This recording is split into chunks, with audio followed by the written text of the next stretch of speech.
What's up? Ghost Fictions is here, and we're back again. This is the second part of a story where Izuku was neglected and had the ability to copy others' quirk. But before we start, please consider subscribe to the channel and give this video a like. Don't forget to check the description for more informations. Now let's get into part 2. A few days later in Konoha. At that moment a young blonde with brown eyes was glaring furiously at Hiruzen, who had a swollen left cheek, while Mito firmly restrained her using her chains that were clearly taking a lot of effort. "You old son of a bitch, how dare you do this to me? Tsunade, calm down, it's for the good of Konoha." Hiruzen. "Good Konoha my ass, you gave freedom to that son of a bitch Danzo, and that old man fucked everything up, so as not to sacrifice him you sacrificed me. Tsuna. You sold me like a cheap prostitute, damn you Hiruzen Sarutobi." Tsunade screamed indignantly as tears streamed from her eyes. Mito saw the scene, sighed heavily. She couldn't say she didn't understand Tsunade. She had a similar reaction when her father forced her to marry Hashirama after all. For Tsunade it was even worse, because she was being forced into marriage because of Hiruzen and Danzo's mistakes. The Asahi clan came looking for trade and a place to stay. If Danzo hadn't acted, this marriage would never have been arranged in the first place. Hiruzen, hearing Tsunade, sighed bitterly. Looking at Hiruzen, Tsunade calmed down a bit as she said, "I will never forgive you for this, old man, and believe me, if I get the chance I will kill Danzo and throw his severed head in front of you," Tsunade said with venom in her voice. Myth, noticing the situation, said, "Tsunade is enough, I understand your hatred, but killing each other won't solve the problem." Myth. "Yes, and I have to pay for the mistakes of an ambitious son of a bitch quietly because it's for the good of Konoha, right?" Tsunade asked Mito angrily. "No, but tell me, how will killing him help?" Myth. "It will help set an example by showing what happens when you step on a kunoichi's life for the sake of your own selfish goals, and by teaching what fucking other people over to clean up your mistakes causes." Tsunade. Hiruzen, hearing Tsunade, clenched his fist. He wasn't stupid. It was clear that Tsunade hated him a lot now, and if she had the chance, she would kill Danzo without even blinking. Worst of all, he couldn't do anything to her. Mito would never allow it, and she was fundamental to the alliance with the Asahi clan. "What's done is done, Tsunade," Hiruzen said in a firm tone.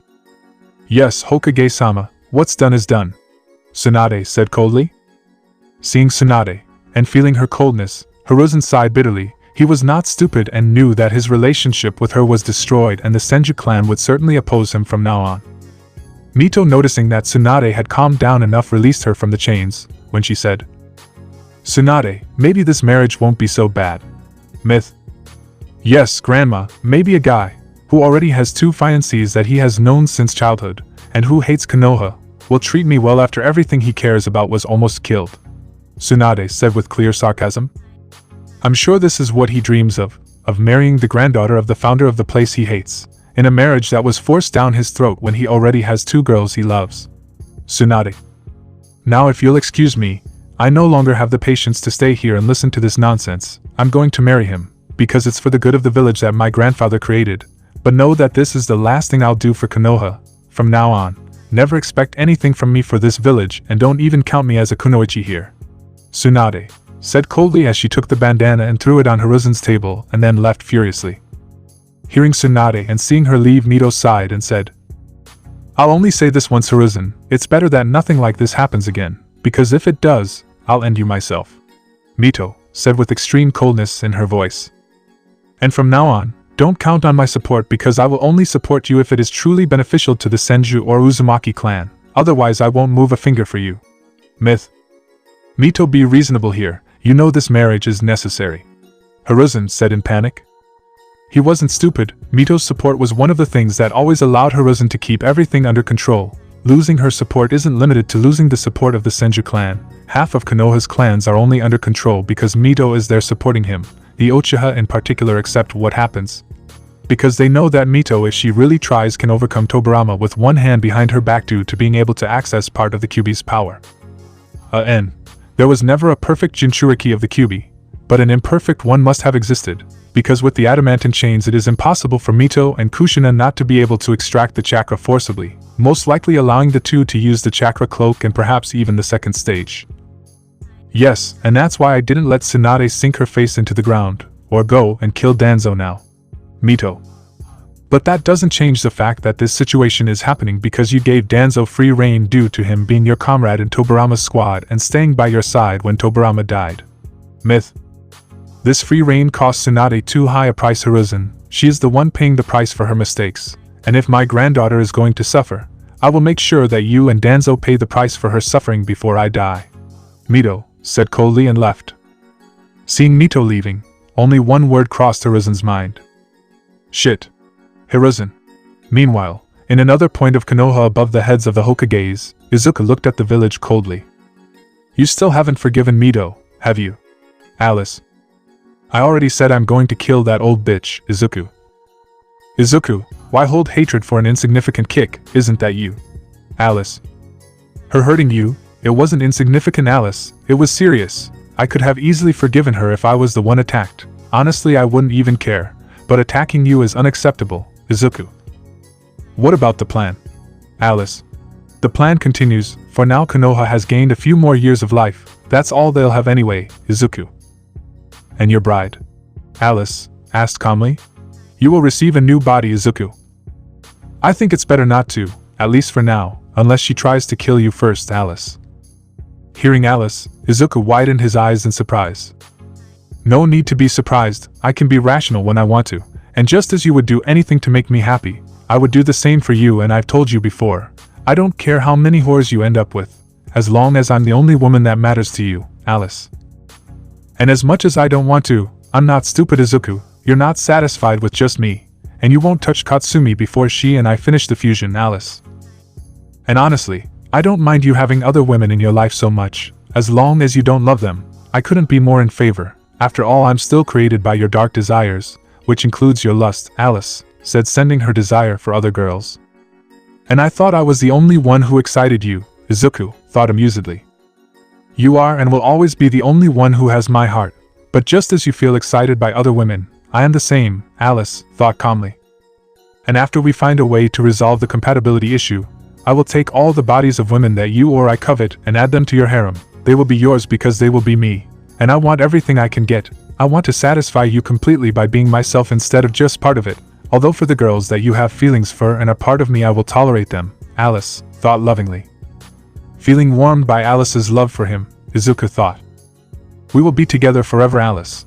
Whether in this life or in the next, Izuku. Don't think separately, in this life or the next. Alice began to recite a poem. Because one gives rise to another, Izuku finished reciting the poem.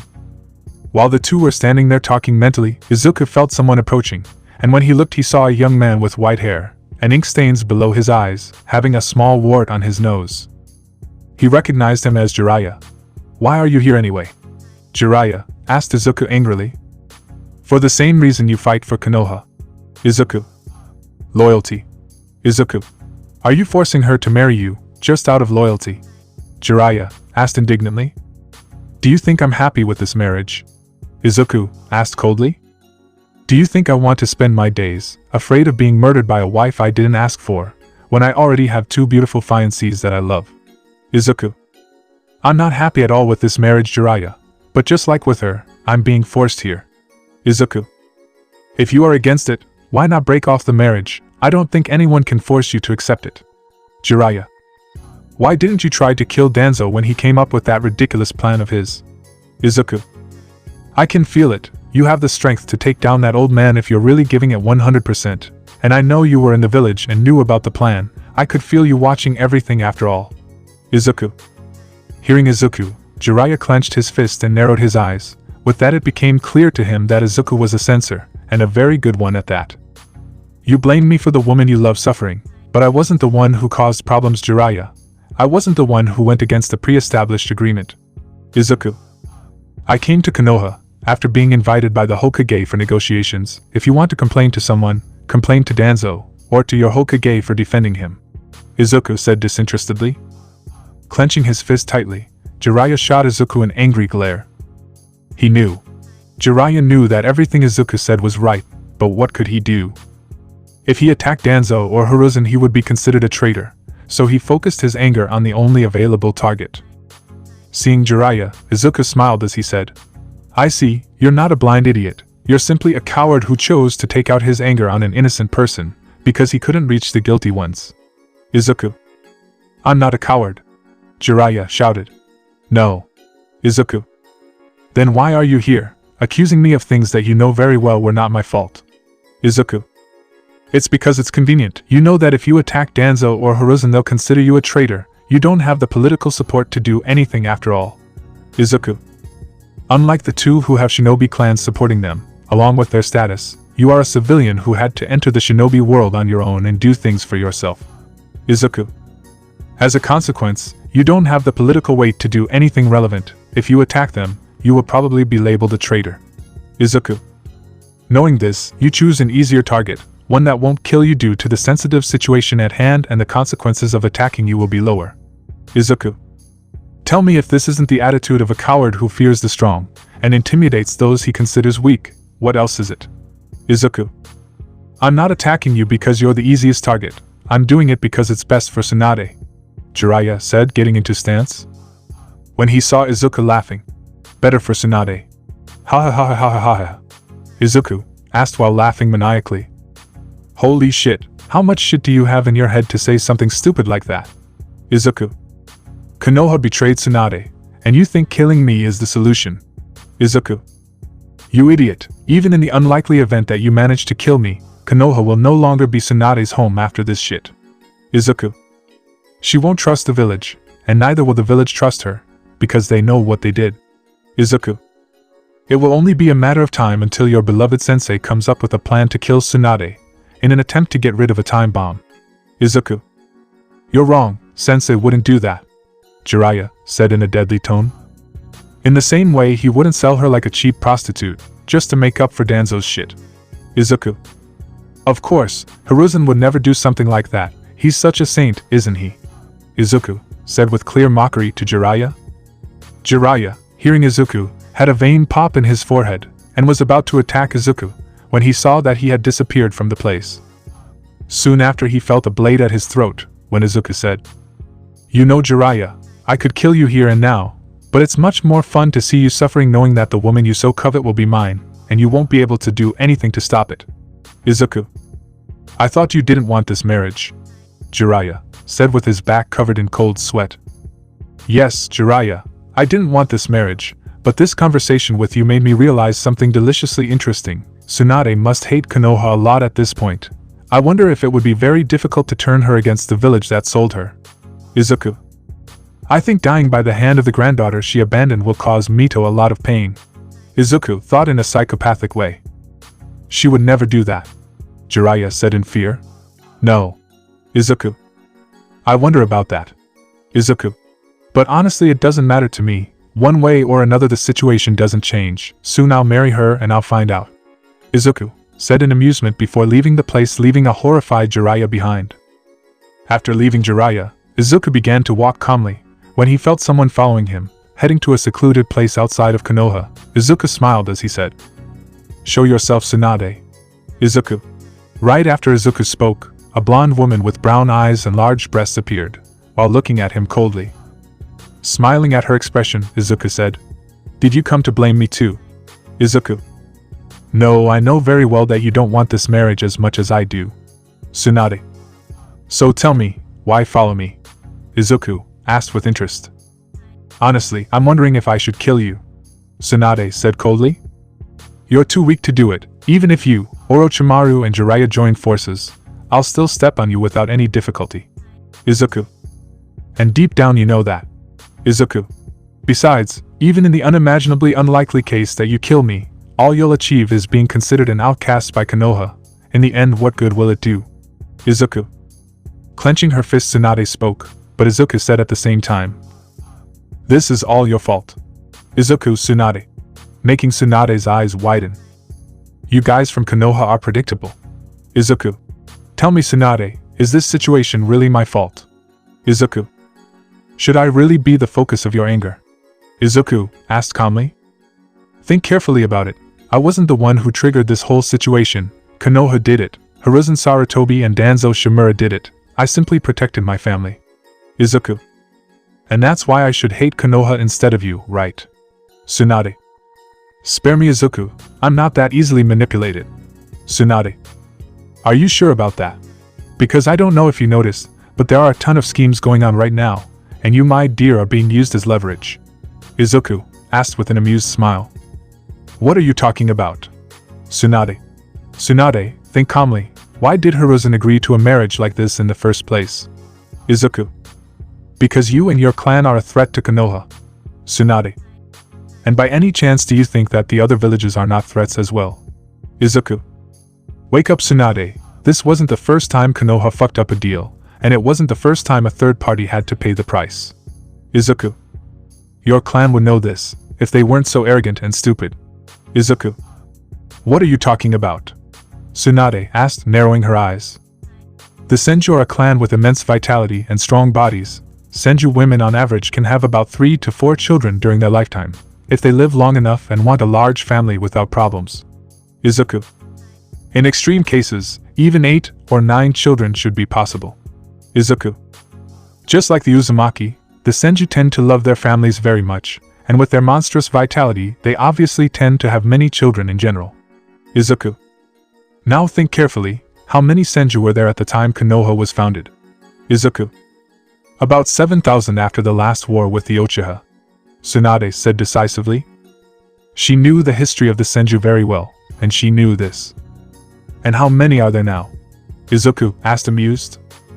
Tsunade was about to respond when she realized.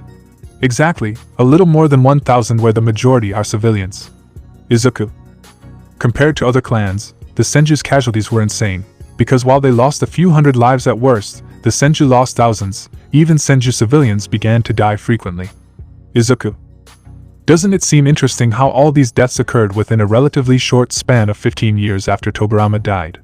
Izuku asked amusedly. What are you insinuating? Tsunade asked in a dangerous tone.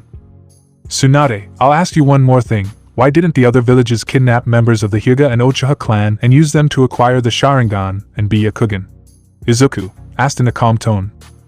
After all, if I were a Kage, and wanted my village to become stronger, I would undoubtedly target the younger generation of the Hyuga and Uchiha, kidnap them and force them to reproduce like rabbits in my village. Izuku. And during a time of war, some missing young people wouldn't attract attention. Izuku. Why wasn't this done? Izuku. Hearing Izuku, Tsunade had a horrified look. She understood what Izuku was implying. Hiruzen made a deal with the other villages, so that the Konoha bloodlines, in exchange he would hand over the locations of the Senju, so that they would be killed, and as knowing that if he was discovered, the Senju would revolt, Hiruzen began to eliminate the civilians, in an attempt to prevent a new Hashirama from emerging and taking revenge. Smiling coldly, Izuku continued. If you don't believe me, see what happens in the next war. Your clan will be massacred strategically, little by little, and I believe your little brother will be among them. Izuku. That's a lie. Tsunade said in horror. No, it's not. You must have already understood what happened to your clan, Tsunade. You are smart after all. Izuku. Hearing Izuku, Tsunade clenched her fist. She could see what Izuku was implying and had to admit it made sense. Realistically speaking, Dojutsu-type Kikei Genkai are the most coveted, as they are usually passed down through the bloodline. Just as Izuku said, there not having been any kidnappings involving people from these clans is too strange. Unless there was an agreement involved in the matter, such as if Konoha handed over the whereabouts of the Senju clan members to other villages, or isolated them so that they would be killed. What everyone feared most was the emergence of another Hashirama. After all, Madara was very strong, but he could be defeated. Hashirama was an unimaginable and unbeatable monster, and if it weren't for Madara having given him many injuries, Hashirama would have lived until old age, reigning invincible without problems.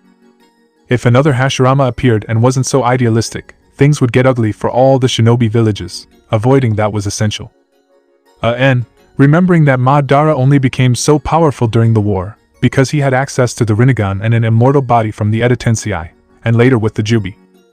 Clenching her fist, Tsunade said, That doesn't make sense. Sensei would never allow something like that. Tsunade. Are you sure? Izuku asked in an amused tone. Tsunade, be realistic. The Senju have too much political power in their hands, and this greatly harms Hiruzen's government. Izuku. The political weight of the Senju clan is something abominable to the point where Mito and the patriarch of the Senju clan, if they want, can contest direct orders from the Hokage, and no one will say anything. Izuku. Konoha was founded by the Senju, and the Uchiha after all. Izuku. Tobirama, through his petty hatred, destroyed any chance of the Uchiha having real influence or power within the village. Izuku. Which leaves the Senju. Izuku. If his clan is eliminated, the influence he has becomes absolute. With his clan there, Hiruzen will always have a huge thorn in the middle of his tail. Izuku. My grandmother wouldn't allow it. Tsunade.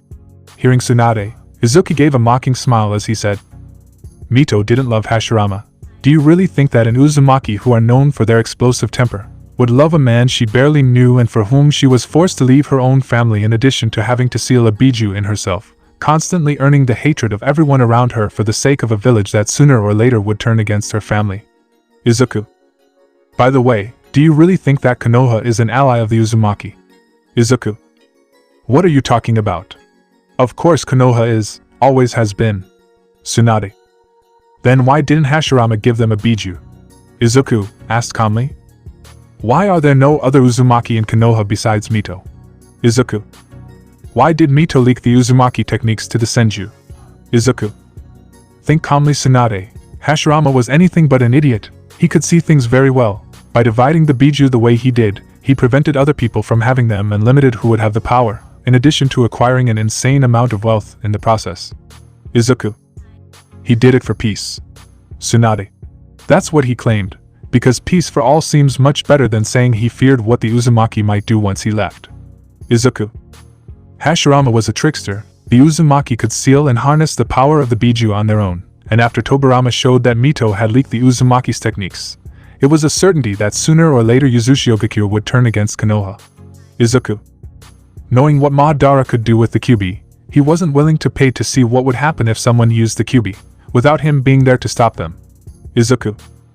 I'm not entirely sure why Mito leaked the seals, but I can imagine, someone like Tobirama was always cruel after all. Izuku. If I had to guess, Mito was forced or tricked by him and Hashirama into leaking the seals, but the Uzumaki clan didn't react well. Izuku. This story of putting the Uzumaki emblem on the clothes was an attempt to appease the Uzumaki, because the Senju having armed and stolen techniques from the Uzumaki was a serious offense, and Hashirama knew it. Izuku. That's why Hashirama never treated the Uzumaki as allies. He knew that the alliance of the Senju and Uzumaki ended the moment the seals leaked. Konoha being founded without the Uzumaki clan receiving credit, or a prominent place, only made everything worse. Izuku. You're wrong. Proof is that another Uzumaki was sent to Konoha. Tsunade. Because Konoha bribed a lot of people in Yuzushiogakure, and they even paid a huge amount for it. Izuku. Which brings me to another point that proves that the Hokage doesn't trust his clan and doesn't want the Senju to have more power. Izuku. Why weren't your brother Nawaki or yourself selected to be the Jinchuriki? Izuku. He's part Uzumaki, and with the Senju's strong body he should be able to withstand the Kyuubi, if a good quality seal is used after all. Izuku. You inherited the immense vitality of the Senju, and clearly inherited the healing properties of the Uzumaki, which gives you your enormous talent for medical ninjutsu. Izuku. The more Tsunade listened to Izuku, the more her beliefs shattered, and seeing this Izuku smiled more and more. If I know this, what are the chances that your grandmother, who is one of the best if not the best seal master of this era, doesn't know? Izuku. None. Tsunade said with a mosquito voice. Well, your grandmother noticed how things are going in Konoha, and is trying to act to ensure your safety and Nawaki's, even if it costs the Senju's lives in the process. Izuku. What do you mean? Tsunade. Mito is smart. 2 living Senju who are manipulable are worth more than dead ones. I'm willing to bet she never mentioned anything about reducing the numbers to you. Izuku. Because she is intelligent. If she points you in the direction you will surely find out, and once Hiruzen loses his influence over you and you are of no use anymore, he will try to destroy you. Izuku. And if you become a Jinchuriki, before becoming a Biju, Hiruzen will destroy your mind, and implant new memories so that you will be loyal to him. Izuku. If you want proof, I can provide it. If I'm not wrong, your grandmother pushed you to accept the marriage, am I right? Izuku asked amused. Yes. Tsunade said almost without hope anymore. I figured so. She wants a guarantee that you're okay after all. Izuku. Mito is a trickster. She knows that as long as you are married to me, Hiruzen will not dare to attack you or your brother unless he is absolutely sure that he cannot be traced back. Because I am much stronger than him and I have a huge clan to support me. Izuku. And he can't or won't afford to risk his luck with me around, especially since he knows I can and will kill him if he tries to hurt you after I get attached to you. Izuku. The other Senju, however, will not have the same luck, something that for Mito must be paradise, as she got the best of both worlds. Izuku. The only drawback in this situation is that I might end up mistreating you at the beginning of the relationship, but she believes that over time you could seduce me and I would treat you much better.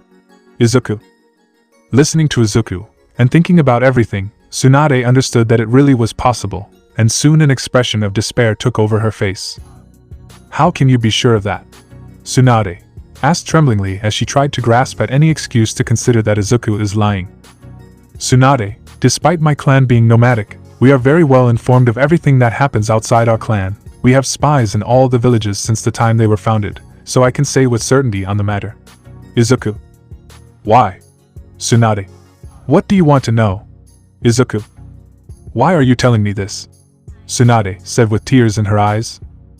Because honestly, Tsunade, I hate Konoha so much right now, and here I have a spectacular opportunity in my hands. Izuku. What chance? Tsunade said cautiously. Tsunade, I hate Konoha, but not as much as I hate the elders of my clan. Their goal with this marriage is for me to infiltrate Konoha and gain influence so that the clan can rule Konoha from the shadows one day, through one of our children. Izuku. I won't let my children be used like that, Tsunade. I'd rather kill my entire clan than allow one of my children to come into this fucked up world as a fucking tool. Izuku said, exuding bloodlust for a few moments before composing himself. Liar, there is no clan to force you to marry her for that purpose. Alice. No, but every politician in fucking Japan is acting like a fucking thorn in my ass. If they weren't useful I would have gutted them like a fish already. Izuku. And honestly I'm sure Hiruzen and the Konoha counselors have a similar plan for you. Izuku. I'm tired of being a game for these old sons of bitches. Izuku. Our marriage may start out as a setup, but I believe that with enough time and patience, we might end up developing some feelings for each other. Izuku. And if they don't, using her as one of my bodies after destroying her consciousness is always a viable option. Alice transmitted maliciously. So here's the deal, you and I will unite and get married like everyone expects of us, but instead of being just tools for other people, we'll play a much more fun game. Izuku. We will dominate Konoha and the Asahi clan together. They want us to marry. Excellent, we will do it. But as a consequence we will get rid of all the elders involved in this scheme, both in the Asahi clan and in Konoha. Izuku said cruelly.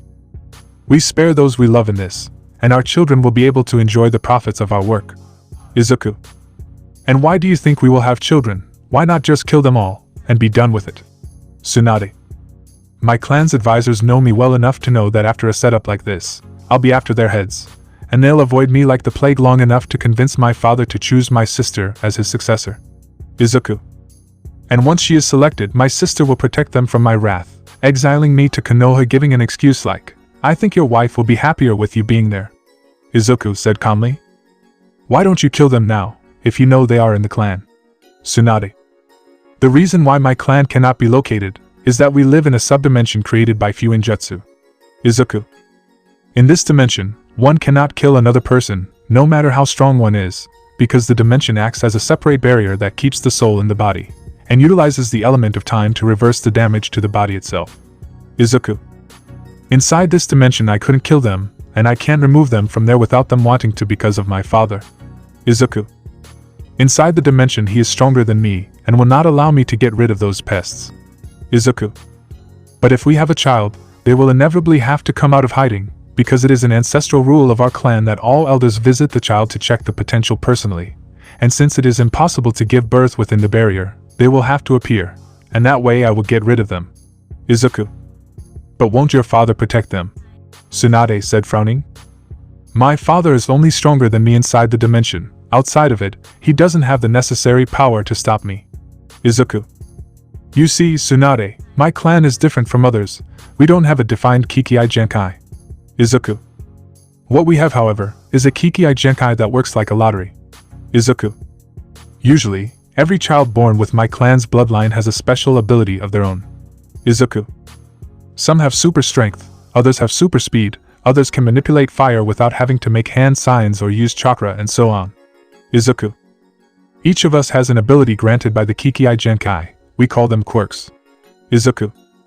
my father's, allows him to take the quirks of people within the domain and transfer them to other people, or use them as if they were his own. Izuku. But this only works with people within the domain, and not blood-related. Izuku. To take the abilities of a person linked by blood, he has to give permission for it. Izuku. And that old son of a bitch has hundreds of stored abilities. Izuku. Mine is called assimilation. Izuku. It allows me to absorb other organic beings and acquire their abilities, be they insects, animals, people, or even bijus. None of that matters to me. I can assimilate and acquire power, abilities, and knowledge without feelings permanently. Izuku. I decompose them through my Kikei Genkai, and absorb them as part of myself. Izuku said, and Alice manipulated his shadow to move and consume a nearby squirrel. So the reason why you are so strong, Tsunade. It's because I've consumed many people and animals over the years, be they mercenaries, Nukanins, shinobis who tried to attack me, etc. Izuku. That's why I'm so strong. Izuku. And in the next war, I will become even stronger, while the clan profits greatly from it. Izuku. That's why I want to make it clear that I can help you get revenge and stop the massacre of the Senju clan, but for that I need your support too. Izuku. And this support comes in the form of us getting married. Tsunade. Among other things. Izuku. Tsunade, if we're going to make this work, we need to be able to trust each other.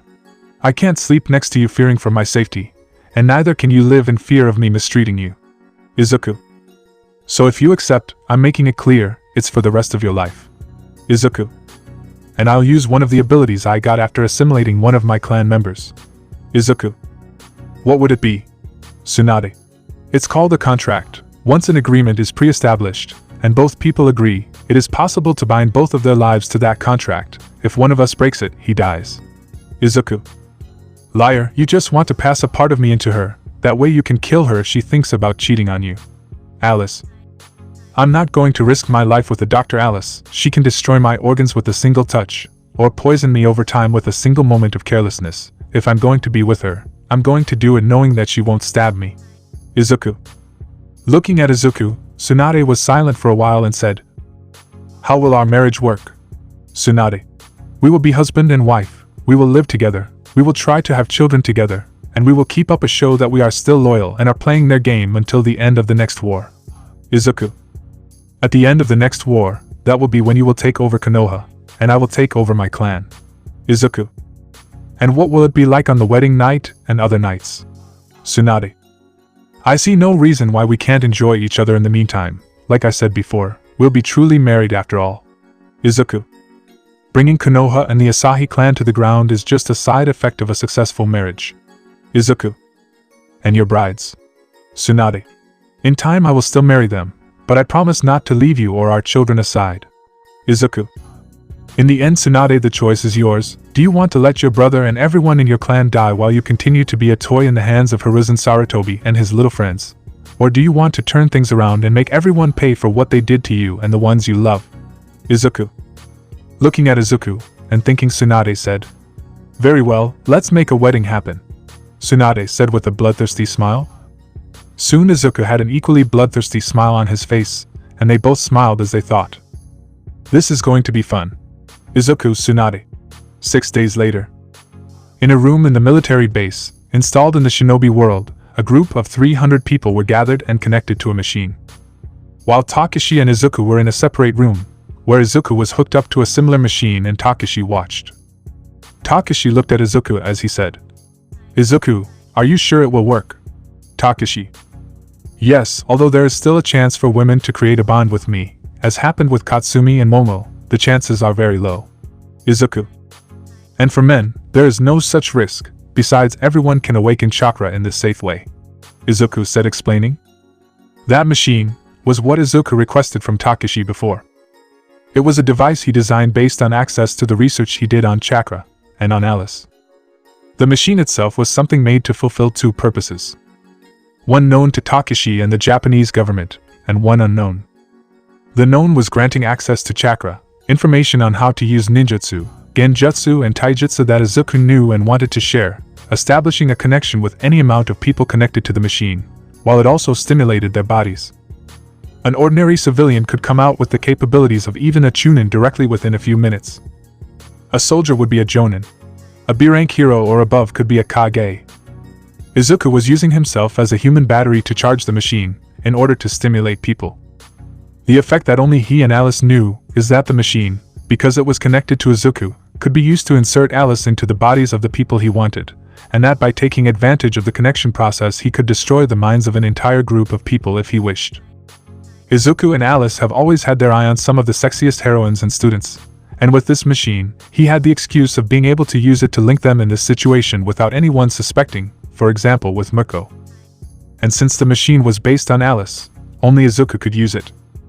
Once Alice was planted in the bodies of people who didn't have their minds destroyed, she would be like a parasite, slowly molding their will to play Izuku's game. Acting only on their subconscious, shaping them step by step, knowing all their actions, seeing what all these people saw, knowing everything they knew. And if things got ugly, Alice could take control of their bodies with force. The main idea of this officially, and what Izuku told everyone, was to create an Asahi clan instantly, to have a position in Konoha. While the real intention of this was for Izuku to create a very useful information network while slowly expanding his game. Originally he would have already left Konoha to go to the other world by now, but this machine and recent developments caused him to delay his plans. First he would marry TSUNADE, and then he would begin his plan. Turning on the machine, Izuku stood calmly while charging it with his chakra, and a good portion of Alice in energy form, and watched as people began to receive everything he wanted to transmit. Right after the process was completed, there were what would be equivalent to over 280 qualified jonins. There were up to 20 Kages among that group, including Mirko, who had been taken over by Alice. And after some examinations by the technical team, Takashi had eyes full of excitement. Apart from some minor physical change, there were no disadvantages, quite the opposite, only advantages, despite there being a Mirko trying to go to Izuku saying that she would never leave him and that she needed him, but she quickly calmed down with some strong sedatives. Something that for Takashi was simply nothing compared to what he gained. All that happened was Izuku having another woman, nothing more, nothing less. He was ready for that after all. Thinking about the war potential that Japan had now obtained, Takashi had an almost psychotic smile. When he looked at Izuku and saw him looking haggard. "Izuku, what happened?" Takashi asked, extremely worried. Izuku was the goose that laid the golden eggs. There was no way he would allow himself to be hurt, especially now. "I'm fine, I'm just exhausted. It seems that what I feared was correct after all," Izuku said a little mockingly. "What do you mean?" Takashi. "Chakra is physical and spiritual energy fused together. To make the machine work, I had to spend enormous amounts of chakra, which means spending an enormous amount of stamina," Izuku said a little breathlessly and weakly. "Which implies that I can't activate the machine frequently. There must be at least a waiting time of 2 or 3 months between each activation, or my body won't be able to bear the burden." Izuku. "Liar, you can make the machine work twice a day without any problem or weakness. After all, your chakra reserve is enormous due to all the shinobi I consumed beyond your overwhelming physical and spiritual capabilities." Alice. "The rarer something seems, the more valued it will be. With a limited number of spots, those who will be selected first will be the top heroes and important people to the government, and young people with the greatest potential, and if we take control of them, we can spread our influence faster." Izuku. Hearing Izuku, Takashi nodded and said, "No problem, rest well for the next few months, your health should be the priority," Takashi said with a fatherly smile. "Do you think it will be okay for your wedding in a week?" Takashi. "Yes, I just need to rest for a few days. On the wedding day I will be fine, and after I get married I will take TSUNADE with me as I go after the Biju while I proceed with the plan to acquire her loyalty," Izuku said calmly. "Excellent, rest well, we can always take our time and slowly do the process. Today Izuku, you were once again a true hero to the nation," Takashi said calmly as Izuku nodded and stood up, staggering a little before composing himself. Seeing Izuku leaving, Takashi soon opened a maniacal smile. For some time before wiping it off his face, things were going well for him. 1 week later, Izuku and the Asahi clan had already moved to Konoha with their 100 members of the younger generation and 100 adults who would train them. Of course, several spies were placed to observe the strength of the Asahi clan that had come. The moment the Hokage saw the war power composed of 20 Kage-level shinobi, 50 half-Kage and several jonin, his face turned pale for a few moments, before a greedy and calculating look appeared on his face as he tried to come up with a plan to link the Asahi to the Sarutobi clan in Konoha. 20 Kages and 50 half-Kages were no joke, even in the large shinobi villages. If a number of 11 Kage-rank shinobi were present at the same time, it would already be something surprising. Quasi-Kage also don't grow on trees. Even currently Konoha only has 17 Quasi-Kage and 5 Kage-level shinobi, even if Tsunade and Mido are included in that count. With military power like that, the Asahi clan could take Konoha if they were inside the village, but at the same time it would give Konoha overwhelming power for the next war, something the village needs very much. Danzo on the other hand had an expression of pure horror upon seeing the strength of the clan that he had almost made an enemy of Konoha. Quickly a compound was set aside for the Asahi clan to stay in, while Takashi announced that more members of the younger generation would arrive in the future, as well as some other elders and shinobi of the clan who had stayed behind, and that this was just the first batch that would be staying here for now. At this moment Izuku was wearing a traditional male kimono for weddings with a resigned expression, while Takashi was in the room next to him smiling calmly. "You should put a smile on your face. You are going to marry an extremely beautiful woman today," Takashi said, smiling calmly. "An extremely beautiful and lethal woman, who is only marrying me because she was forced, in a situation where none of my relatives besides my sister, who I hate by the way, will be present. Honestly, Takashi, I don't feel comfortable with this marriage," Izuku said calmly as he continued to get ready. "Liar. The only thing you don't like about this situation is that your mother can't be here because the politicians in your world are afraid of letting Inko come here and she ends up leaking the situation. Otherwise it's just benefit without risks, especially after you planted me in her. And you'll love having someone like Tsunade in your bed later today," Alice said amusedly in Izuku's mind. "I know that, and you know that. Takashi doesn't need to know. He has to buy that I'm just a young man with a heart full of justice who was manipulated by him, and a young man with a heart full of justice wouldn't support something like that," Izuku replied calmly. Looking at Izuku, Takashi sighed as he said, "Izuku, what you are doing now is for the good of the country. I know you feel uncomfortable. Believe me, I've been through something like this." Takashi: "Have you ever had to get married in an arranged way?" Izuku asked curiously. "Yes, I have. In fact, I was only a year older than you when a marriage was forced down my throat," Takashi said with a melancholic expression. "I come from an old family in Japan, Izuku, a very old, influential and wealthy family, and that comes with many benefits, but at the same time it comes with terrible burdens," Takashi said with a helpless expression. "It's great because things are much easier. I never went hungry growing up. I never lacked anything in life. My path in politics was smooth. I had resources and privileges that most only dream of," Takashi. "But along with the benefits came duties, among them an arranged marriage that was really unpleasant for me," Takashi. "At the time I got married, I didn't love my fiancée and she hated me so much because of me, she couldn't be with the love of her life," Takashi said with an amused smile. "Honestly, the girl I liked at the time was a beautiful violinist who studied with me," Takashi. "Unfortunately for me, her family was common, and my family would never accept a marriage between me and her," Takashi. "Honestly, I thought about running away with her and never coming back. She accepted, and I even had a plan to get us both out of Japan," Takashi said with an ironic and amused smile. "Really a cliché and stupid love story," Takashi. "What happened?" Izuku. "I wasn't as smart as I thought. My father found out about her and my plans long before I could even execute them, so he gave me a choice. I could either cut all ties I had with her and get married, or she would suffer an unwanted accident that would give her a one-way ticket to the graveyard," Takashi. "I knew my father well enough to know that he didn't make empty threats. He would definitely follow through on what he said, so the day after he gave me the choice I ended things with that girl and put on a forced smile on my face and pretended like nothing mattered," Takashi said in regret. "At the time of my wedding, I was like you, Izuku. I definitely didn't want to marry my fiancée, and I assure you that the feeling was mutual. Honestly, I thought about killing her a few times, and I'm absolutely sure that she thought the same," Takashi said melancholy. "But after some time living together we ended up falling in love," Takashi said with a look of longing. "What happened to your wife?" Izuku said as he stopped getting ready. "She died in a villain attack 5 years ago," Takashi said with a furious expression.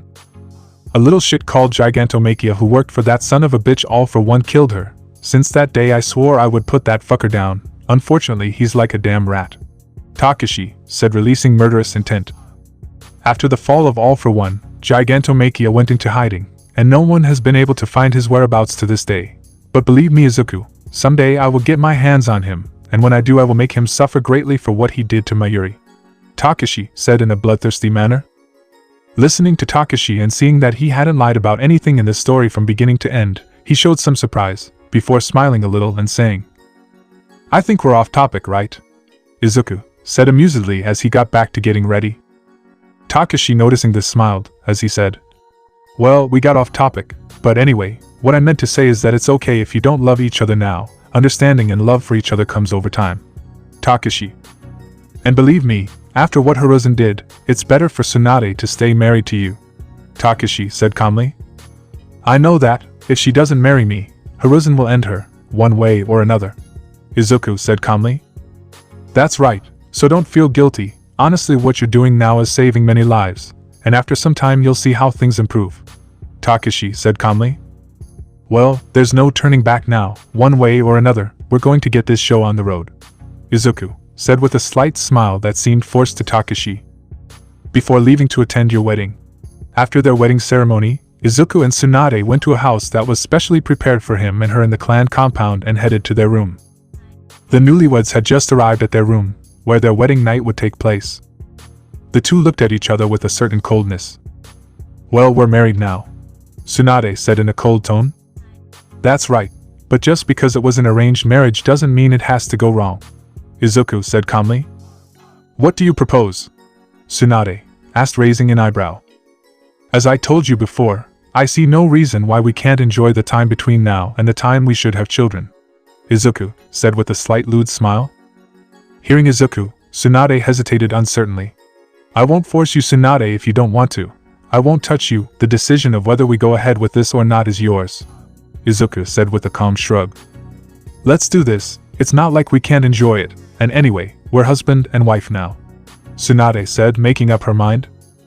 Approaching Tsunade, Izuku smiled as he kissed her. Line break. The next morning, Tsunade woke up with the sun shining on her face, and the bed being a mess. Looking around, she didn't see Izuku, and when she started to wonder why until she smelled a heavenly scent entering the room. Looking towards the door, she saw Izuku with a tray containing a large breakfast. "Sorry I wasn't by your side when you woke up. I thought you needed a big breakfast to replenish the energy you spent yesterday," Izuku said with a lewd smile. Looking at Izuku and the breakfast, Tsunade took the tray handed to her, as she said, "Did you ask someone to cook for us?" Tsunade said when she saw the coffee. On the tray there were eggs, bacon, toast, juice, fruit and cheese bread. Tasting the food, Tsunade felt on cloud 9, she had never tasted anything so good in her life. "No, I made it myself," Izuku said with a calm smile. Honestly, for Izuku, making delicious food was simple. Due to everything he consumed, his senses can't even be called superhuman, they are on a level well beyond that, and using them, it was easy for Izuku to tell what the perfect point of each ingredient was when cooking or frying. Add to that Izuku's highly advanced intellect that allows him to simulate the taste buds reaction in a mental simulation, and Izuku can accurately tell what the best combination is to make the taste buds feel the most stimulated in a good way, along with all the nutritional and culinary knowledge Izuku has acquired from consuming some doctors and cooks, and you have a first-class chef. Looking at Izuku in shock, Tsunade smiled mischievously as she said, "It seems like this marriage won't be so bad after all, since my dear husband will be the one making all the meals." Tsunade. Looking at Tsunade with amused eyes, Izuku said, "I have no problem cooking every day, if my dear wife is willing to have at least 4 nights like the last one a week," Izuku said amusedly. Hearing Izuku, Tsunade blushed as she remembered what they did the night before, and chose not to respond as she went back to eating. After she finished eating, Izuku looked at her and said, "It's time we had a serious talk," Izuku said calmly. While checking if anyone was watching the house, he soon found some umbu, disappearing from the room for a moment. Izuku knocked them out and consumed them before anyone could notice what happened, and then returned to the room. "Sorry, I had to deal with some mice who wanted to hear things they shouldn't have." Izuku. "Did you kill them?" Tsunade asked calmly. "Yes, they saw you naked. I wasn't going to let it go unnoticed," Izuku said calmly. "Already being possessive even though we barely know each other," Tsunade said amusedly as she teased him. "Exactly, I'm really very possessive, and I don't like anyone touching what's mine. Believe me, Tsunade, I'm not the type to take other men near one of my girls lightly. I'm the type to kill them all one by one in the most painful way possible. so be careful who you let get close to. I'd hate to blow up some toads after all. Izuku said calmly with cold eyes. Seeing Izuku's eyes, Tsunade understood that this was a warning, that he would not tolerate other men near her, and would kill anyone she allowed to get too close. She also understood very well that Izuku was referring to Jiraiya when he spoke of the toads. It was no secret to anyone in Konoha that Jiraiya had loved her since they were young, and Izuku was warning her about letting Jiraiya get too close. I'm not your possession, Tsunade said coldly. Yes, you are not my possession, you are my wife and I will treat you with respect as long as you keep that in mind. I am just clarifying our situation, because I do not want to have to see you suffering or hating me later. Izuku. It's ironic your possessiveness, considering you'll have several wives, Tsunade said mockingly. It's not ironic, it's hypocritical, and I know that, but that's who I am, and I don't plan on changing. I made it clear that I would have several wives when I proposed marriage to you after all, and I'm just reminding you, because I know that Jiraiya came to you the night before our wedding, I know that he kissed you and that you reciprocated, I know that he asked you to run away with him. And I know that you hesitated when it came to the decision, Izuku said calmly. Hearing Izuku, Tsunade widened her eyes. She was about to try to speak, when Izuku interrupted. I don't care about what you had before our wedding and I don't care about the plans you had. But now that the wedding has happened and we've started the plan, there's no turning back, so I'm telling you in advance. Izuku. Cut off any romantic relationship you might think of having with Jiraiya, because if he touches you again in a romantic sense, I'll kill him. There won't even be a conversation, just death, Izuku said calmly. Tsunade, hearing Izuku, and seeing how calm he was, clenched her fist tightly. I already understand, I'll solve this, don't worry, Tsunade said biting her lip. She knew what she had gotten into when she made the deal with Izuku, honestly saying that she wasn't tempted to go out with Jiraiya when he offered to run away with her the day before yesterday was a lie and Tsunade herself knew it. She had known Jiraiya her entire life, and even though he wasn't her type, Tsunade knew that Jiraiya would never hurt her, while on the other hand, Izuku was a mystery, and despite the agreement they both made, Tsunade didn't believe he was being 100% sincere about everything. He was a complete stranger, who on the first day he set foot in Konoha, almost killed several young people and his own grandmother, asking her to accept sharing her entire life with him, in a forced marriage, was something really difficult for her to swallow. If she hadn't had the conversation with Izuku and he had explained about the purge that was happening against the Senju, Tsunade knew that she probably would have agreed to run away with Jiraiya. But now that she knew, she couldn't just leave and let her brother stay here. Her and Jiraiya's kiss was something that happened in the heat of the moment, and she didn't know how to feel about it. Looking at the scene and seeing how Tsunade was, Izuku sighed as he said, "One more thing, say goodbye to whoever you need to say goodbye to today. Tomorrow we will leave the village for at least a few months." Izuku. Why? Tsunade asked intrigued. -3 reasons. Izuku. First, before the next war you need to get stronger, and I will help you with that. Izuku. Second, I need to acquire something that has been intriguing me for some time. Izuku.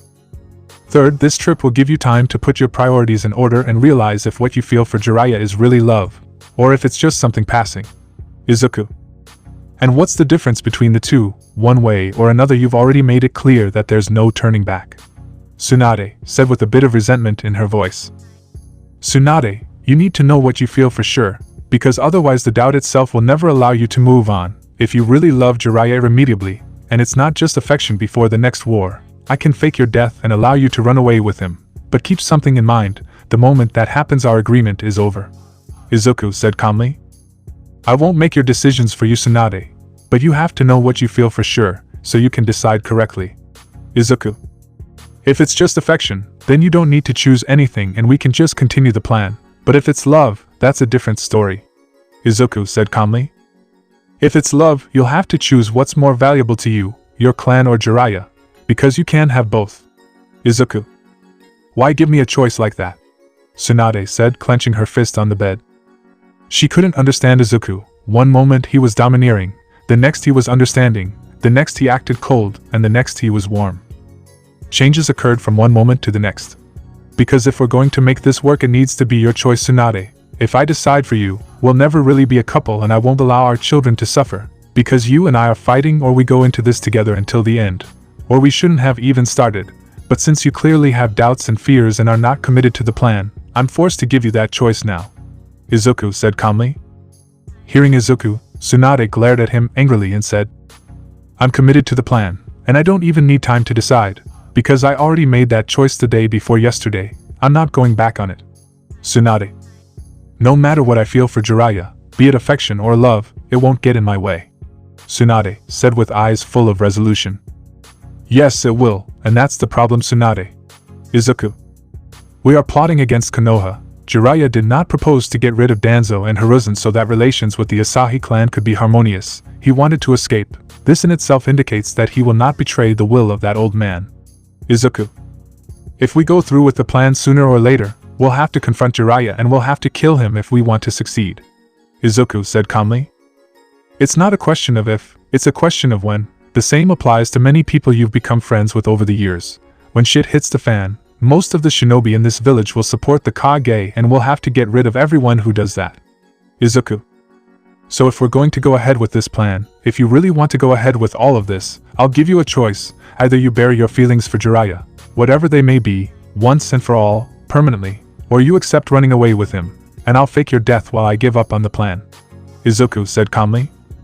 At that moment Tsunade finally understood what Izuku meant, and what he was truly asking her to do.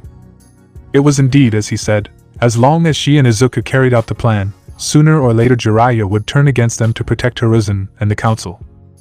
If she had conflicting feelings it could ruin everything at a crucial moment. That's why Izuku was asking for definitive proof of her loyalty to the plan. He wanted her to kill Jiraiya with her own hands by her own choice, thus burying any chance of going back along with him.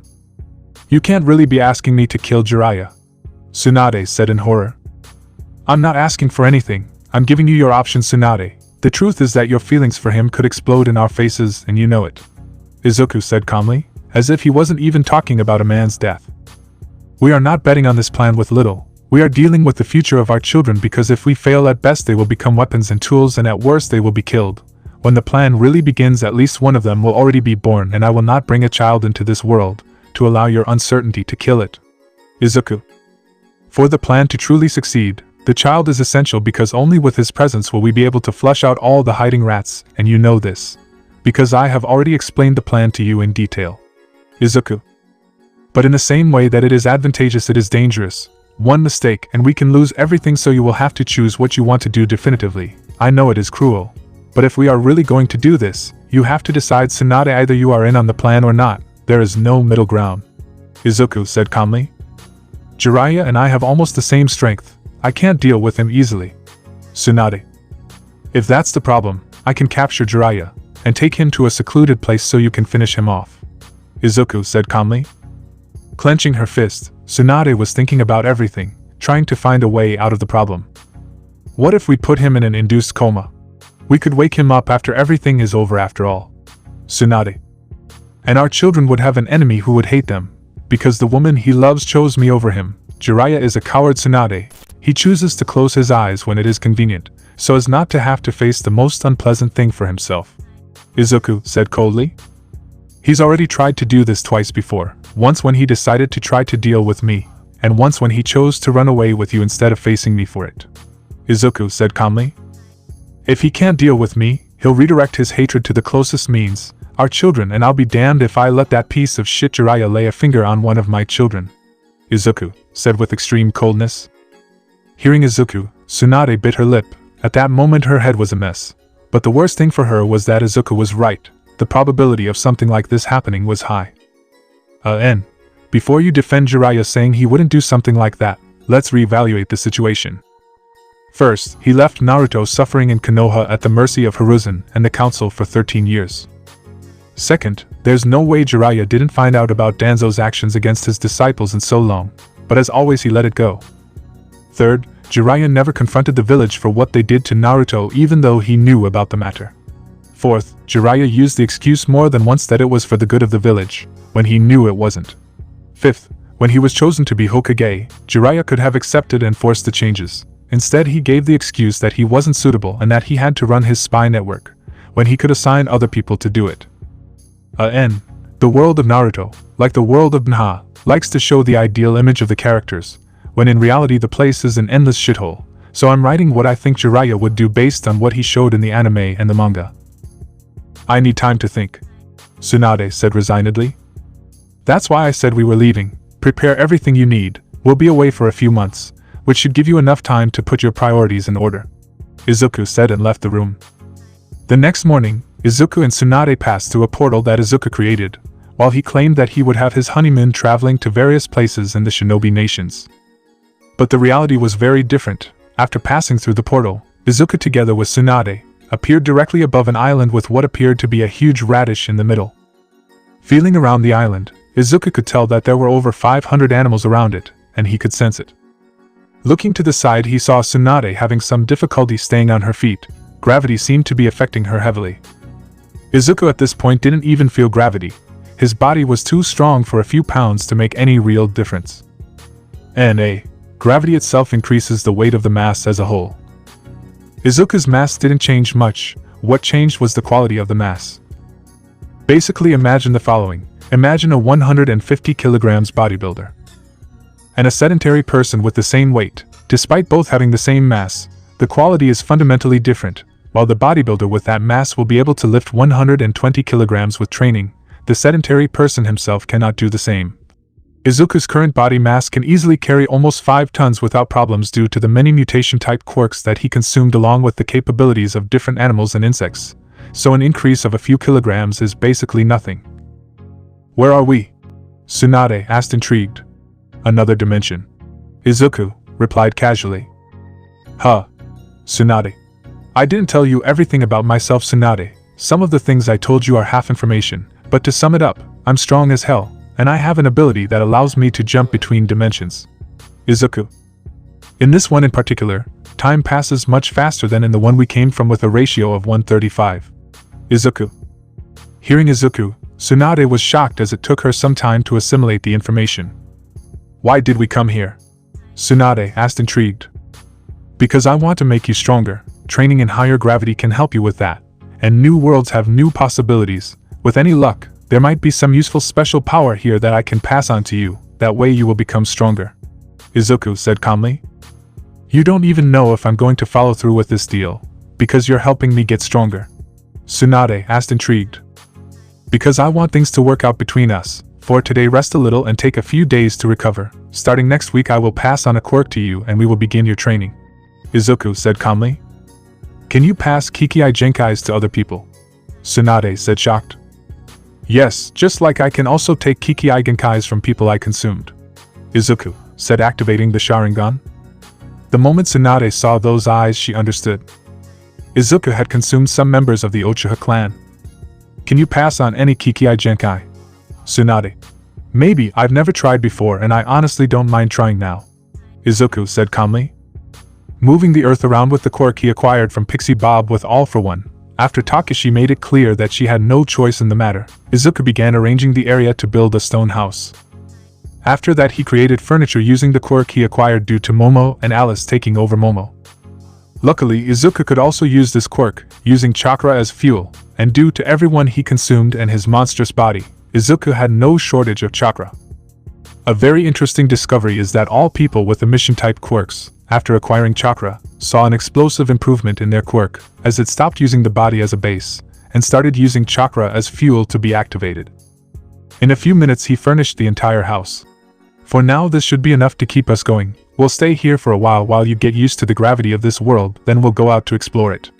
Izuku said calmly. If nothing goes wrong, we will spend 3 years in this world, which should be enough for us to develop sufficiently, but in your dimension it will be little more than 3 months. Izuku. Sighing and resigning herself, Tsunade went inside the house and began to pack her things, knowing that she would be spending a lot of time here. 3 months later. Izuku was watching as Tsunade was training by doing handstand push-ups while having a gigantic rock above her feet in the middle of a clearing in the forest.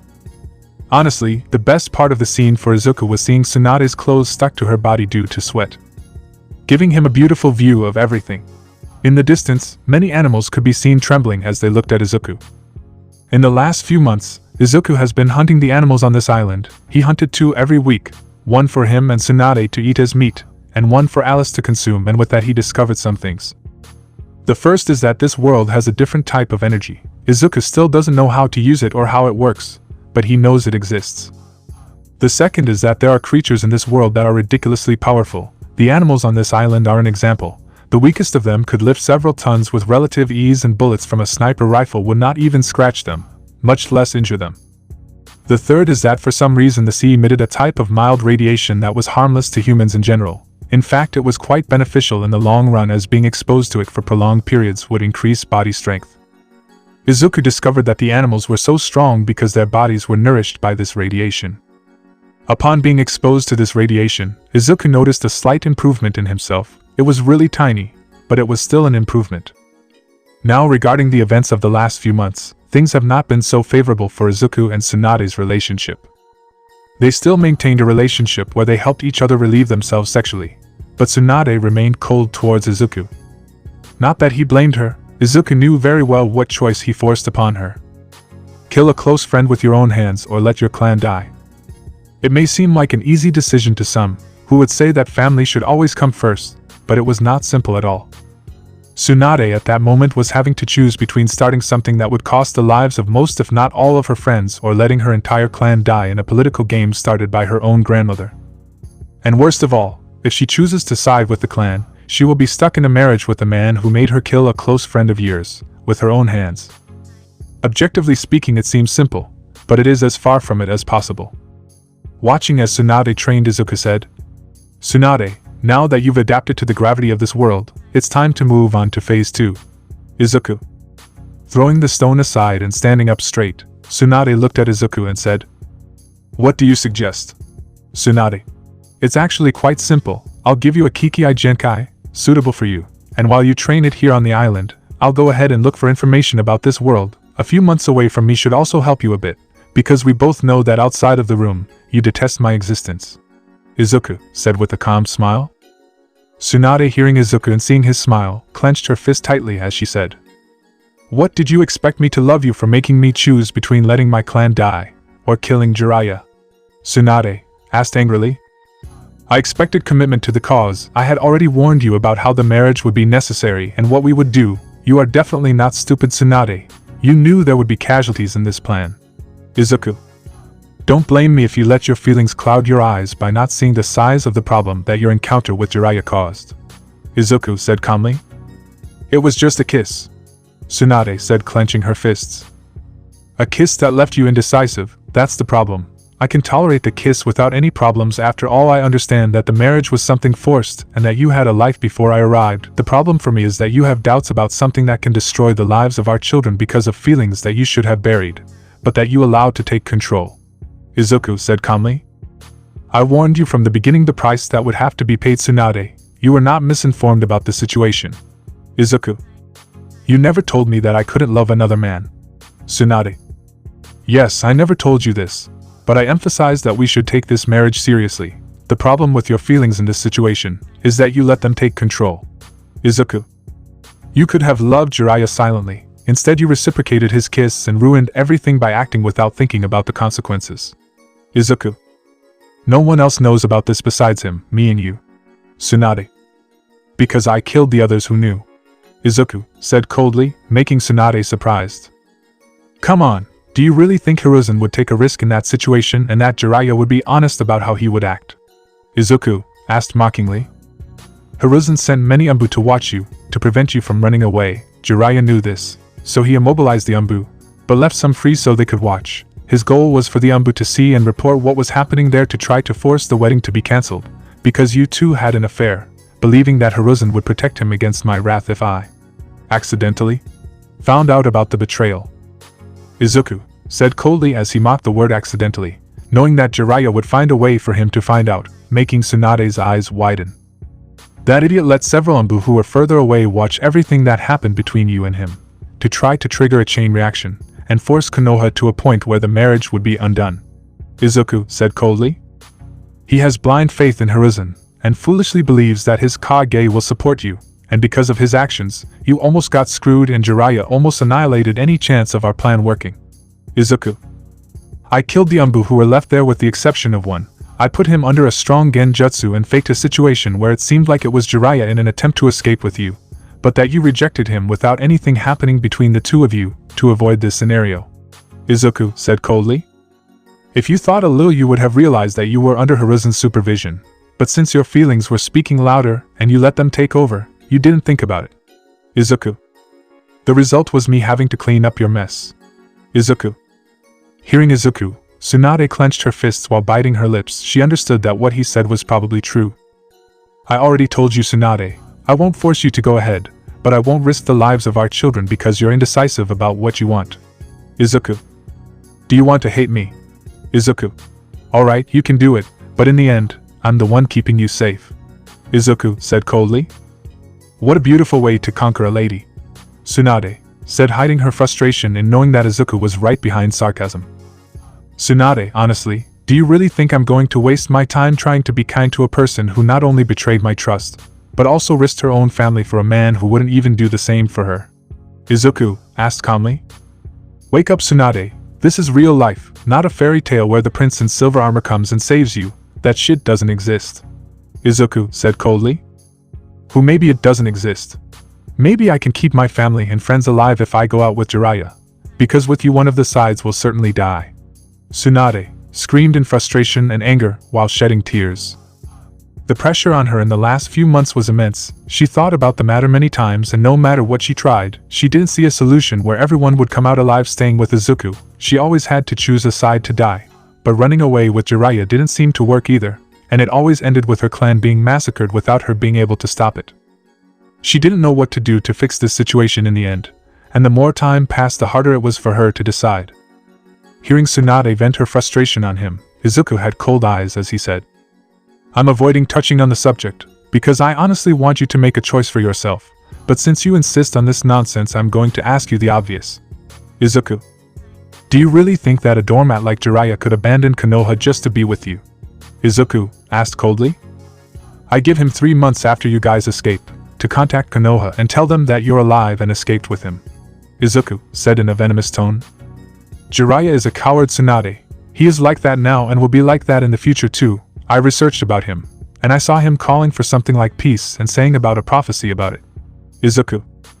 Do you know what the prophecy he preaches says? Izuku said with extreme coldness. That he will be the teacher of the one who will bring peace. Izuku. He's counting on a child who probably hasn't even been born yet, and if he was born he can't be more than 8 years old to fix the mess he helped create. He's not trying to bring peace by himself. He's not trying to unify the shinobi world himself. He's leaving the weight of that burden to a child who isn't even old enough to survive without help in this world, and that's if he's already been born or if he ever will be born. Izuku said in a deadly tone. That's what a coward does, Tsunade. He says he's not capable and leaves the burden of his desires to someone else, as if it were that person's obligation to meet his expectations. Izuku. If Jiraiya was a brave man, he would seek to achieve peace himself. If he was a brave man, he would have fought for his heart without ever giving up. If he was a brave man, he would not make convenient excuses. He would have fought for what he believed to be right. Izuku. He didn't do any of that. What Jiraiya has done so far from what I've been able to gather is leave the burden of what he wants to achieve to someone else. Let Hiruzen force the woman he says he loves to marry someone she doesn't love, and blame me for everything wrong that happened, forgetting that I wasn't the one who started this situation. Izuku said coldly. A man who prefers to believe in a future predicted by toads than to fight to build his own future. Do you honestly want to tell me that this is the man who will solve the situation of your family and Konoha without you having to lose those you love? Izuku said coldly. Tsunade, listening to Izuku, had tears streaming down her eyes, but didn't say anything else. If you really believe that, we can end this trip now, Izuku said, opening a portal next to Tsunade. This portal leads to a safe house in the land of rice, which I prepared in advance, in case I needed to return to the shinobi world without leaving a trace. Izuku said calmly. Go through the portal, and I'll fake your death before sending Jiraiya to you, then you and he can go your way together, and we'll see if he's really capable of helping you save someone, when he's not even man enough to take on the burdens of his own desires. Izuku said in a calm tone. Hearing Izuku, Tsunade bit her lips so hard that blood came out of them, before she closed her eyes and shook her head negatively at Izuku while lowering her head and still shedding her tears. Closing the portal, Izuku approached Tsunade and said, I want to make something very clear, Tsunade. I really like your indomitable spirit, and I think you are a stunning woman, but that doesn't mean I'm going to put up with your tantrums. Izuku said coldly. Placing his hand on Tsunade's chin, he lifted her head so she could look at him. Listen carefully, because I won't repeat it a second time. I'm going to let this tantrum of yours pass this time, because I honestly understand the burden you're bearing, but this is the last time you'll explode in anger like this against me because of another man," Izuku said firmly as he ran his finger over the wound on her lips and healed it with one of his healing quirks. "You and I are husband and wife Tsunade. The choice to proceed with this was yours, and I have respected you and your decisions until now, so I demand a minimum of respect from you as well," Izuku said firmly. "Am I being clear enough?" Izuku asked, directly looking into Tsunade's eyes. Looking at Izuku and clenching her fists, Tsunade said, "Yes, you are being clear enough," Tsunade said, looking at Izuku seriously. "Excellent, for today it's better we rest. Tomorrow we'll talk about the Kikei Genkai that is most suitable for you, and we'll discuss the situation," Izuku said, and walked away from the place while waving his hand and killing all the nearby animals, before a black mist appeared and consumed them all. Tsunade, seeing Izuku leaving, quickly started to go to the two's house quickly while thinking about everything she heard. The worst part of the whole situation for Tsunade was knowing that Izuku was right about this. The next day, Izuku was calmly finishing setting the table for breakfast when Tsunade came out of their room. Since yesterday the two hadn't talked and Izuku didn't even go to sleep in the room yesterday, to give Tsunade space. Looking at the table being served, Tsunade sighed and sat down, as Izuku placed the rest of the food on the table and they both ate breakfast in silence. After finishing eating, Izuku looked at Tsunade and said, "Okay, we need to talk about your Kikei Genkai. I have some ideas, but I don't want to overwhelm you with them," Izuku said calmly. "Then let's not talk about yesterday," Tsunade said with a bit of sarcasm. "Do you want to talk about how your childishness and lack of commitment risk a plan that you accepted knowing the consequences?" Izuku asked coldly. "How delicate, Izuku," Tsunade said angrily.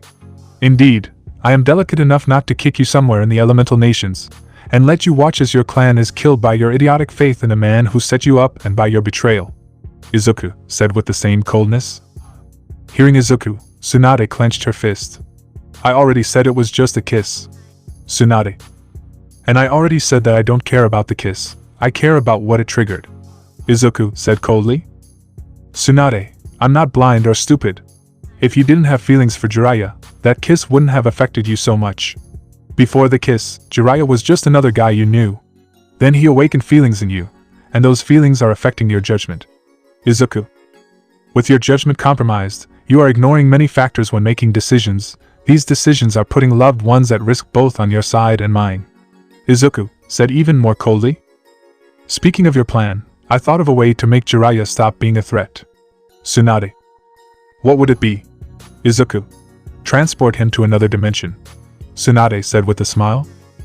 "It's not feasible," Izuku said immediately. "Why not?" Tsunade asked calmly. "In another dimension he wouldn't be a threat to the plan, and we wouldn't have to kill him," Tsunade said, trying to argue, because she really didn't want to kill Jiraiya. "Because if Jiraiya has half a brain, he can return to our dimension with a little effort," Izuku said calmly. "You see, the summoning jutsu is a spatial jutsu that is based on a contract. This jutsu is linked to Jiraiya. Whether he is in his dimension or not, this jutsu is still linked to him," Izuku said calmly. 7 months later, Izuku was sailing across the sea as his name became infamous. The reason for this was that after considering things, Izuku thought calmly and realized that the best thing for him in this new world was to be a pirate. He took several factors into consideration when making his decision. Firstly, the Navy would limit his growth in the long term. The strongest people besides a select few were all in the Marines, because unlike the rest of the world, which had no clear way to become stronger, the world government was an organization that not only had an effective superhuman combat style, but also had trade and information networks that allowed them to acquire resources like devil fruits efficiently. If he wanted to grow stronger, faster, he needed to consume strong opponents. And if he joined an organization like the Navy, it would take time for him to rise to a position where he would have access to information and freedom of movement enough to be able to hunt strong beings efficiently. For him to be able to maximize the effect, the ideal would be if he could make the strongest ones come to him, so he could consume them. So a position that antagonized the world government without making them give it their all from the start was ideal. Being a revolutionary wasn't even an option at the moment, because they were basically using a hit-and-run tactic, and while he could profit a lot in quantity, the quality left a lot to be desired, from the memories he got from Kibin. That's why Izuku decided to follow a path as a pirate, and once he made that decision he began to act quickly. he began hunting pirates and marines alike. While making a name for himself, traveling from island to island, Izuku met many people, while facing several marines and looting their bases, as well as doing the same with the pirates who were unlucky enough to meet him along the way. Over time, Izuku received a reward of 200 million bellis, the local currency, and a title that made him laugh. The Lonely Devil with Emerald Hair. Izuku Midoriya. He became known for killing several sailors and pirates, but not touching any civilians. Unfortunately, he hadn't encountered any devil fruit users or hockey users yet, but he had already come across several relatively strong people and had made monstrous progress due to that. He was currently roaming around North Blue, as he continued his murderous rampage, heading towards a country called Flevence, which had now become a quarantined country and restricted by all the surrounding countries. The current story time is set 13 years before Luffy started sailing, just to make it clear where we are in the timeline. Apparently this country had a very interesting product called Amber Lead, something he wanted. The people who sold it didn't know the real value of Amber Lead. Izuku knew very well what that value was. He only managed to get his hand on some of it by accident, but when he did, he noticed that this lead had a very interesting property when in contact with the skin. He was toxic. The dosage of the toxin itself was not high, and normally a person would have no problem keeping an object made with it for their entire life. But the effect of this toxin was not immediate, it was something made to work in the long term. In reality, it was something very close to asbestos, except that it could not be detected without a person having superhuman abilities, or technological equipment from at least the 22nd century. That shit was toxic on a tiny level, but those toxins accumulated in the body and were passed on to the next generation. Izuku saw this toxicity as something truly dangerous and useful simultaneously, as depending on how it was used, it could be enough to exterminate the entire population of a planet in just a few decades. And he saw the use for something like this. Amber Lead could be used to generate a bomb that would trigger something similar to large-scale cadmium poisoning, with the difference that this one is made to take down people with bodies much stronger than ordinary people. The average strength level of a person in this new world is around 11 people, in their previous world at the very least. Some villages have people who are born much stronger than that. The average weight limit of a person who trains normally in their world, without having a quirk to help them, is around 70 to 100 kilograms on the bench press. Here it is not uncommon to see weights of 1 ton, some more extreme from what he got from the memories of the people he consumed can reach up to 20 tons or more with relative ease and effort. The monsters can lift hundreds of tons without any problem, maybe even thousands of tons. And that's why Amber Lead was so valuable to Izuku, because it has the ability to take down people with bodies and immune systems much stronger than the people of his world with frightening efficiency. What wouldn't she do to people in a world that didn't have such strong bodies? After all, it wasn't difficult to cause metal poisoning quickly when you had the right set of quirks, and if even in a world like this was devastating, what would it be like in a world that wasn't as strong? That's why Izuku was calmly lying on a chair while traveling in his ship, controlling the air to move him, while keeping a calm smile on his face, already thinking about everything he could do. As he sailed across the ocean, Izuku saw an island not far from him. It wasn't his target, but there was something that caught his attention. A huge warship with a figure on the bow of a blue whale with a standard Jolly Roger with a large mustache and a cross behind it. That was the Jolly Roger of the Whitebeard Pirates. Looking at that flag, Izuku considered his situation calmly. Ever since he came here, Izuku has become much stronger than before, but that doesn't mean he can stand up to a Yonko. To be precise, Izuku doesn't know what his current strength level is. Kibin, despite being someone relatively strong, had no real idea of what the powers in this world were capable of, and following only the idea of what strength he had, they seemed invincible. But if a normal person were to meet All Might in confrontation, he would also seem invincible, when in fact he had a lot of flaws in his fighting style. That was undoubtedly Whitebeard's ship.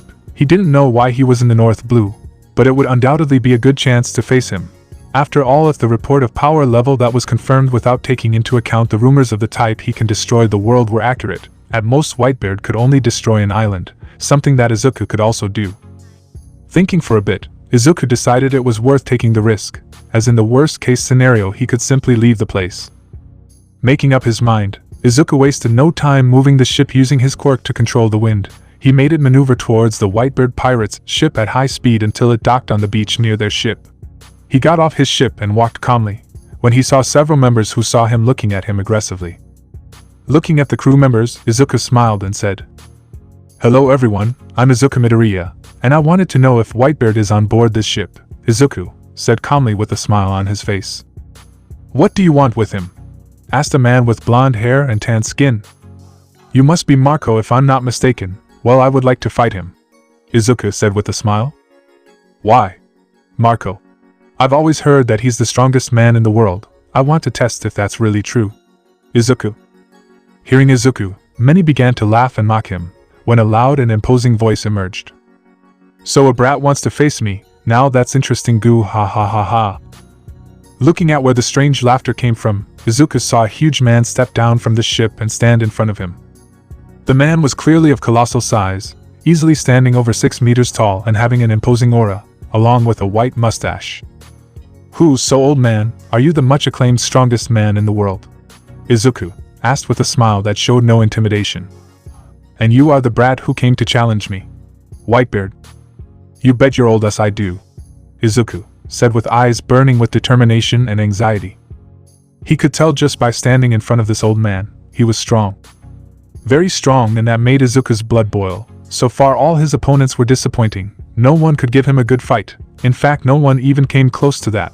Not even his father or All Might could. But he could feel it. This old man could give him an incredible fight. Remembering that this time is 13 years before canon, at that time Whitebeard was not a 672-year-old man. He was starting to decline from his peak at 59 and was healthy. The power here is much greater than that shown by him in the War of the Best, where his body was already fucked up. Very well, but let's fight off the beach. I don't want my ship to be damaged, Whitebeard said calmly. Just like Izuku, he could feel the enormous power that this boy emanated. The difference is that he knew how to measure it. Izuku was strong without a doubt compared to a vice admiral's standard, but he was nowhere near his power level, and he would make sure to show the difference to this boy. Maybe after that he would recruit him to his crew. It would be fun to have a new problem child after all. After going to an isolated part of the island, the two faced each other, when Izuku took a coin and said, "When the coin touches the ground, okay old man," Izuku said amused. "Okay brat, just don't go crying when I beat you up," Whitebeard said amusedly as he positioned himself around them, but at a safe distance. All the crew members watched the scene with amusement, while betting on how many seconds the fight would last, or how many blows Izuku would fall in front of Whitebeard. Soon Izuku threw the coin up, and positioned himself to advance, and when it touched the ground the fight began. Without wasting any time, Izuku charged at high speed towards Whitebeard, who remained standing still, just staring at his opponent. The green-haired man covered his right hand with lightning. He extended his hand forward and threw a halberd formed by lightning towards the pirate. John her a death. Like that attack by Laxus from Fairy Tail. With his right hand, Whitebeard prepared his naginata to counterattack. He raises his weapon above his head and delivers a blow, breaking the lightning halberd and nullifying it. Meanwhile, Izuku uses his great speed and appears behind Whitebeard. He activates One for All and enhances his body even more with chakra when he delivers a strong right punch to his opponent. But with his left hand, Whitebeard grabs his opponent's arm without any effort, before pulling him forward and hitting Izuku with an elbow in the stomach that made him lose his breath, before he turns and delivers a blow with his blade. But before the blow hits the greenish one, Alice, in her dark form, appears in defense of her beloved, deflecting the blade with her right hand, made of shadow, while using her left to push Whitebeard's head to the side, making him lose his balance. Izuku seizes the chance and delivers a strong right kick to Whitebeard's belly without mercy, which releases him, and as soon as this happened the green-haired man took a safe distance. "Be careful, this guy is no joke," Alice informed in fear, as she felt the power of the blow and knew that if it had made contact with Izuku he could have suffered heavy damage from it. "Sorry about that, he's faster and stronger than I thought possible with that body. It's already obvious that in strength he surpasses me by a long way," Izuku replied. Honestly, Izuku was a little scared by Whitebeard's strength. Even though he had impact absorption, the blow from that giant simply surpassed what he could withstand even with super regeneration in play. And if it weren't for him using Whitebeard's own strength that he absorbed into his body and amplified with One for All when kicking, he definitely wouldn't have been able to make Whitebeard let go of him. Looking at the footprint on his stomach and then at Izuku and Alice, who had assumed her form to defend her beloved, Whitebeard smiled and said, "Interesting, so this is the second existence I've felt inside you. Now that's impressive," Whitebeard said amused. So you could feel my companion before. Now that's impressive. How did you manage to do that?" Izuku asked interestedly. Do you know what hockey is, kid? Whitebeard. I've heard something about it, but I don't know what it is or how to use it. Izuku. Well then, I'll give you a first-hand sample. Whitebeard said amusedly. Soon Whitebeard moves at explosive speed and appears behind the greenish man. He had his naginata raised, but the blade was emitting a threatening black glow this time and quickly delivered his blow. But Izuku managed to dodge and move away quickly, and the blow ends up hitting the ground, causing immense damage of almost 90 square meters. Seeing the scene, Izuku wasted no time when he used the portal quirk and reappeared behind Whitebeard. His arms were larger than before. He was using the spring-like limbs quirk along with several other quirks when in his hands, spheres of air appeared, and without hesitation he fired 2 compressed air cannons at point-blank range in the direction of Whitebeard. He counterattacks with a left punch while his hand was covered with a white aura that when it hit the compressed air cracked the air itself and generated an enormous amount of kinetic energy, causing an explosion to happen, raising a curtain of dust. John her death. Imagine the scene of the fight between All For One and All Might, where All Might counters the compressed air cannon, but without All Might's difficulty in countering it, and with the air cracking when All Might punches. The curtain dissipates, revealing that Whitebeard was unharmed while Izuku was thrown several meters back. This guy isn't human. I used a combination of over 90 quirks, air cannon x10, spring limbs x10, kinetic amplifier x40, strength increase x30, energy focus, 1 for all and double impact, not to mention I used chakra.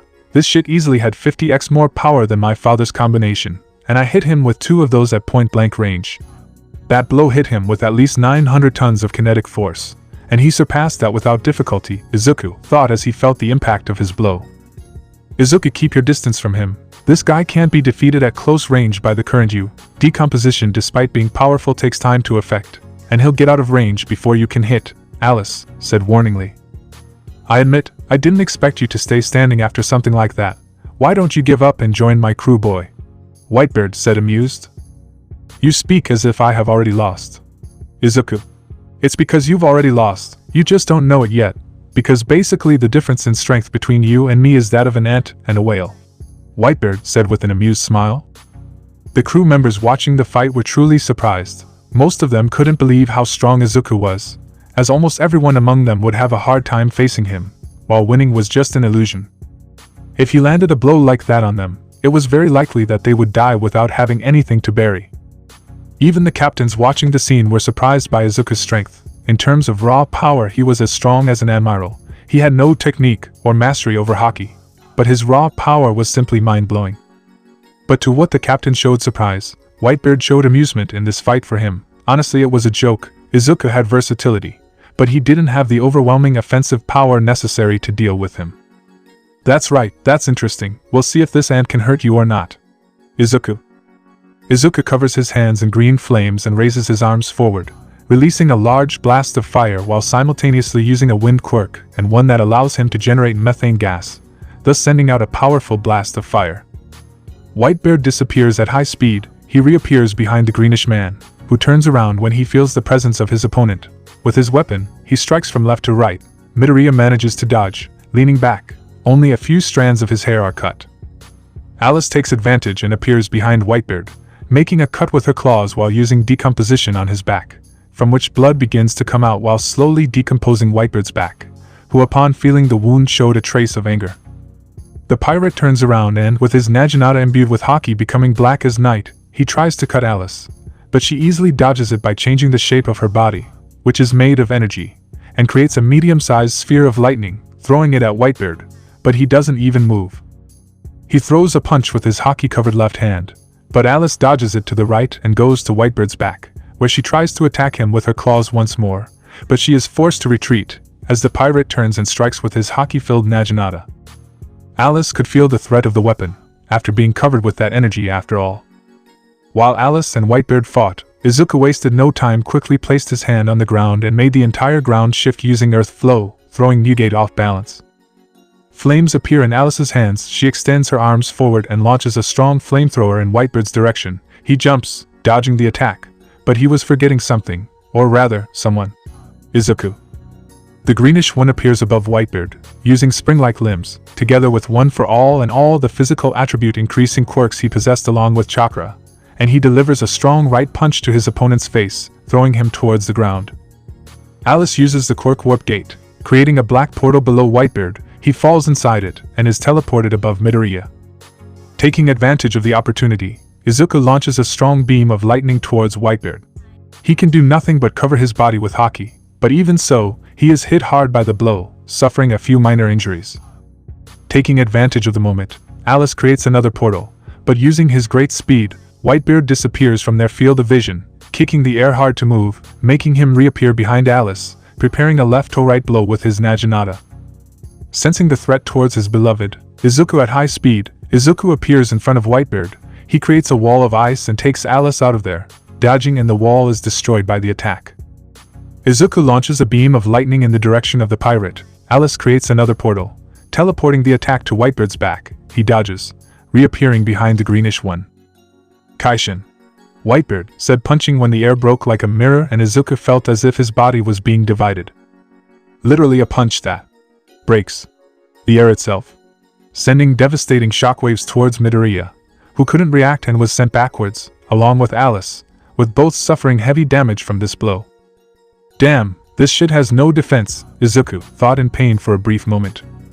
He had strengthened his body as best he could, but even so, this attack passed through as if his defenses didn't even exist, while his super regeneration, even working in an overloaded way after being boosted by One for All, still wasn't doing the job. Whitebeard, seeing his chance, quickly appears behind him and kicks Izuku, sending him upwards. He disappears and appears above his opponent.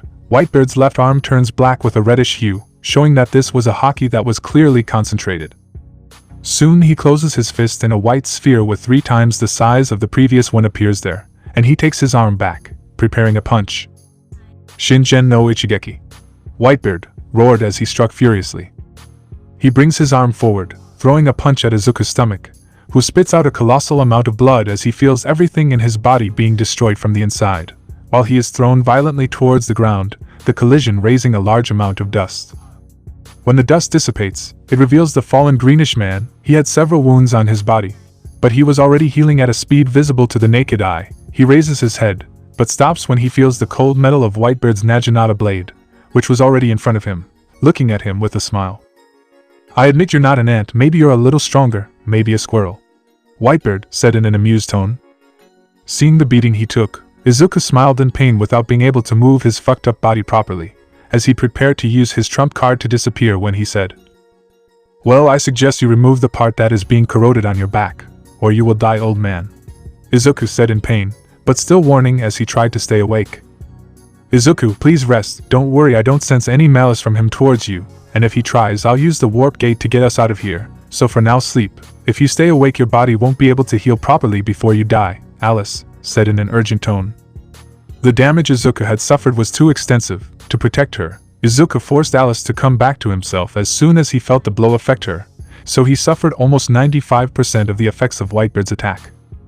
His body from the inside has been destroyed on an atomic level, and he's only alive because Alice is using a whole set of quirks to keep him that way, while forcing super regeneration to stay activated alongside her using medical ninjutsu that she stole from TSUNADE's memories to its maximum extent. If he stays awake, his body will expend even more energy to skip the process in an attempt to keep everything running, something he can't afford at the moment.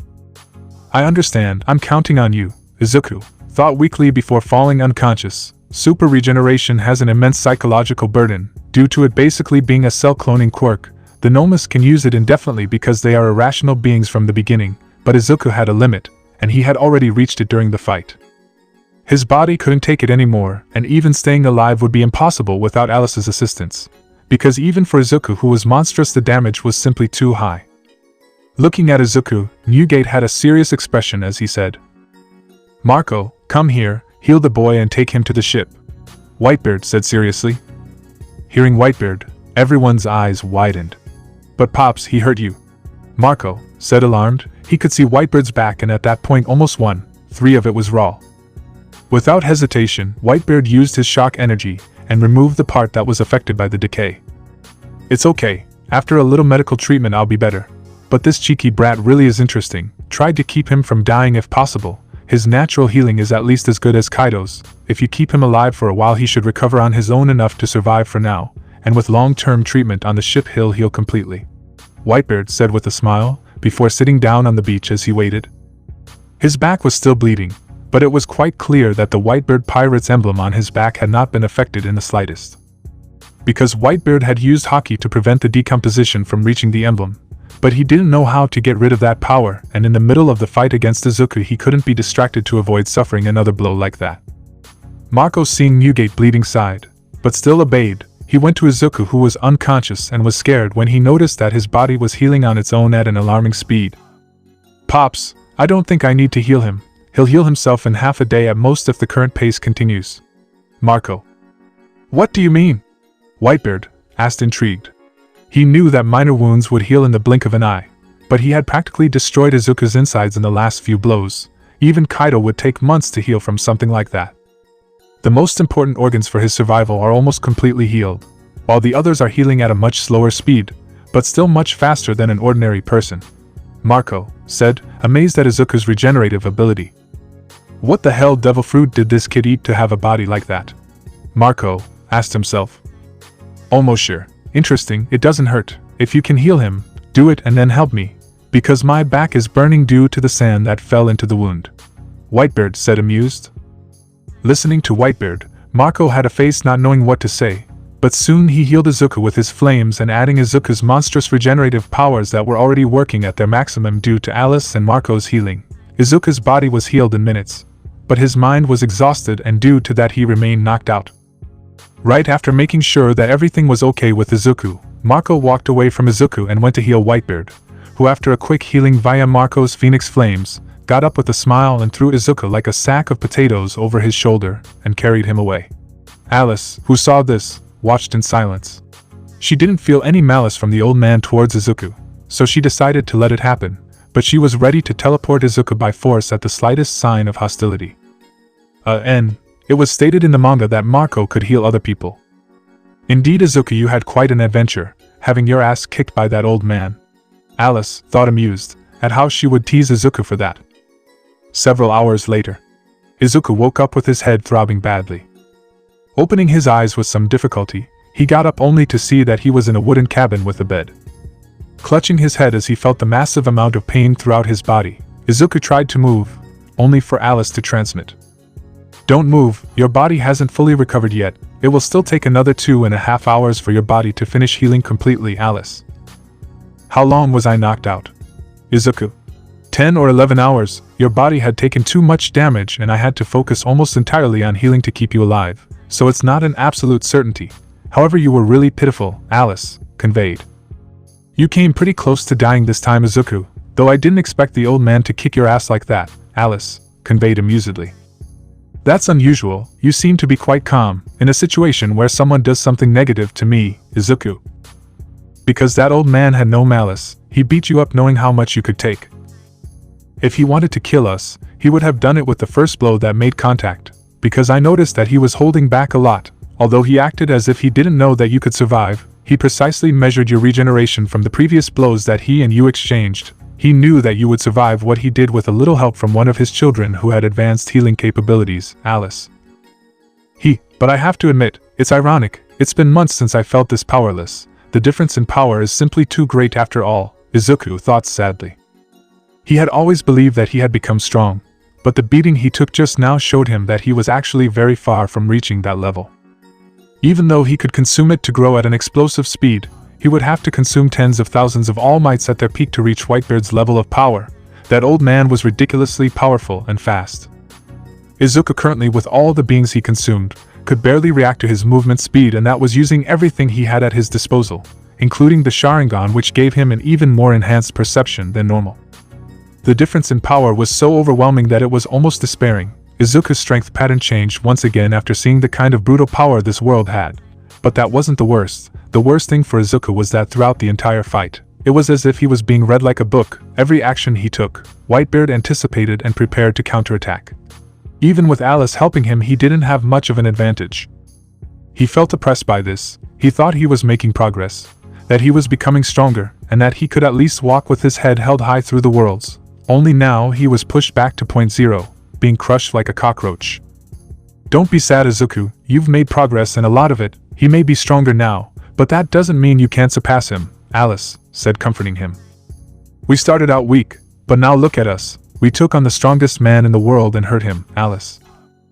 Even by this world's standards, that man is ridiculously powerful. You know that. The navy of this world doesn't even dare to raise their heads arrogantly in front of that guy. And even if it's not yet for now, I know that you can achieve the same feat, Alice.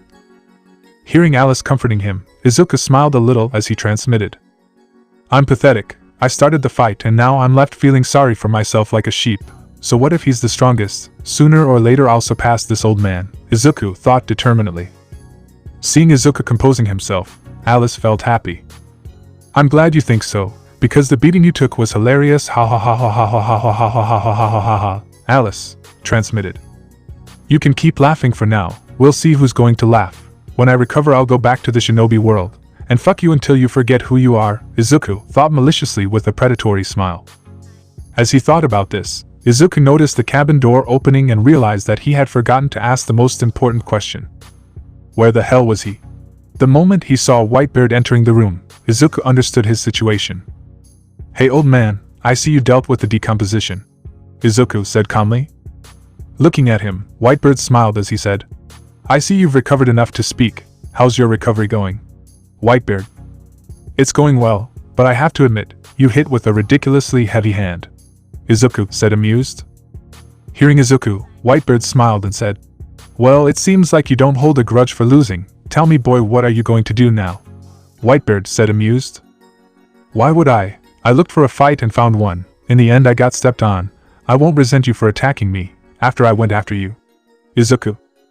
But know this old man, I want to get stronger and I also want to live an adventure, so I think that after I recover, I will travel the world, trying to find stronger opponents to fight, until I become strong enough to challenge you once more, Izuku said looking directly at Whitebeard. An adventure getting your ass kicked, ha ha ha ha ha ha ha ha ha ha ha ha ha ha, Alice transmitted while laughing maniacally in Izuku's mind. I'm going to use your ass like a damn drum when I get back and I'm going to fuck you into oblivion. Trust me Alice, when I'm done with you, you won't be walking for a damn month, Izuku transmitted back angrily. I'm looking forward to it, Alice lewdly transmitted back to Izuku. She knew he would never do anything to hurt her, and she would never deny Izuku access to herself. Smiling at this, Whitebeard said, Then why not become one of my sons? Join my crew, so we can sail together, while I help you become stronger, Whitebeard said with a fatherly smile. Looking at him, all Izuku saw was sincerity and a strange form of affection. Izuku, I think you should accept. It might be fun after all, Alice conveyed seriously. Well, why not? But don't complain when I take your place as the strongest man in the world, Izuku said smiling. Hearing Izuku, Whitebeard started to laugh. Goo ha ha ha ha, you're welcome to try brat. Goo ha ha ha ha, Whitebeard said as he stood up and picked Izuku up before carrying him like a sack of potatoes. What the hell are you doing to me, old man? Izuku asked indignantly while feeling pain.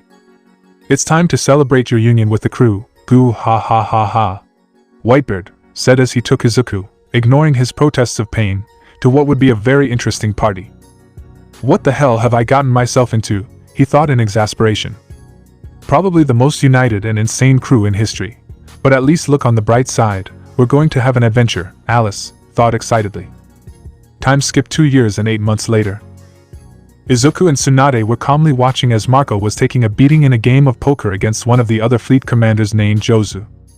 The rest of the crew was also laughing, because they all saw Jozu cheating, with another captain who kept looking at Marco's hand and sending signals to Jozu. In recent years, some things have changed. First, he revealed to everyone that he had the ability to open portals through space, as well as revealing that he was married. Then he brought TSUNADE, who upon seeing everyone introduced herself, and in the end ended up joining the crew along with Izuku. Secondly, Izuku finally learned what hockey was, after taking a lot of beatings to train. Whitebeard's method of training Izuku was by beating him a lot, explaining the different types of hockey. Izuku learned what hockey was. Hockey is a form of energy that everyone in this world possessed and could be divided into 3 parts. Spirit or Kendenshuku hockey, vision hockey. Basically a way of using this energy, along with all the senses of the body to their maximum extent to feel the flow of energy of other people in order to analyze what they will do before they do it. This is extremely useful as it allows one person to fully predict what the other will do in anticipation with ease. According to Whitebeard, This was how he anticipated Izuku's every move. Fighting spirit or Busoshoku Haki, armament Haki, basically involves manipulating and wrapping this energy in such a way as to create armor around your body, providing superior offensive and defensive capabilities, in addition to being able to injure metaphysical beings, in addition to being able to be used to injure Logia-type devil fruit users. Basically, it is because of this power that Whitebeard posed such a great threat to Alice. Intimidation or Haushoku no Haki, King's Haki. Basically an extremely rare type of Haki, the kind of rarity that only one person in 1 million possesses. This Haki allows the user to manipulate energy in such a way as to send their intention in this way, directly imposing their will on others by attacking their spirits. Ironically, Izuku had all three, and didn't even know whose Haushoku he had consumed. In recent years, Izuku trained to master the use of the three with the help of Whitebeard. For Kenbenshoku he walked around with a blindfold while people hit him, which was easy for him, but it increased a lot when TSUNADE added silencing seals to the sticks that were going to hit him. With a few weeks of time he ended up developing the ability. Izuku learned to use Haki in a basic way in just 1 month, but to master its use. Even after 3 years he still couldn't reach the same level as Whitebeard. Remember the Quirk, insight and his genius. Then it was the same with Busoshoku Haki, and finally he learned to master Haushoku. Although none of its 3 types were as strong as Whitebeard, the boost to his overall power was still huge. Guys, just to be clear, I'm not praising Whitebeard, the guy simply has this level of power. Think about this. At over 70 years old, being sick and debilitated, the guy kicked admirals left and right, even after he was attacked by a trap where Squad betrayed him and injured him in a vital area, and still he kicked Akainu like a dog without much difficulty. If it weren't for the weakening due to age, illness and injury caused by the trap, he alone would probably be enough to obliterate the entire Navy in the War of the Best. Because even fucked up the way he was, the Navy was in pieces after standing up to him after he divided the island so his children could escape, when he almost sank Marineford on his own. Aside from the fact that even though he was almost dead after his body, which was already weakened by illness and old age, had been really punished with many injuries during the war, he was capable enough to practically effortlessly take down Blackbeard, a man capable of injuring Shanks and defeating someone as strong as Ace who could face an admiral like Aokiji. That's how ridiculously powerful he was. Not even Kaido, who is arrogant as hell, underestimated his inhuman strength and claimed at any time to be stronger than Whitebeard. Not that he hadn't gotten stronger by consuming other beings. During these past few years, he'd consumed several Sea Kings, some pirates with relatively high bounties who were reasonably strong, with their average level being around the level of a Kage or All Might being the base, some members of Cypher Pole who gave him access to the rest of Rokushiki's techniques, along with some of the world government's dark secrets, some unique animals with interesting abilities, and a few other people. Though he's yet to encounter any devil fruit users. By Whitebeard's estimates, Izuku's current strength was that of a strong admiral, while TSUNADE had the combat strength of an average vice admiral. Despite this, even though he consumed many Sea Kings and his opponents with Alice, Whitebeard's ridiculous strength continued to overwhelm him.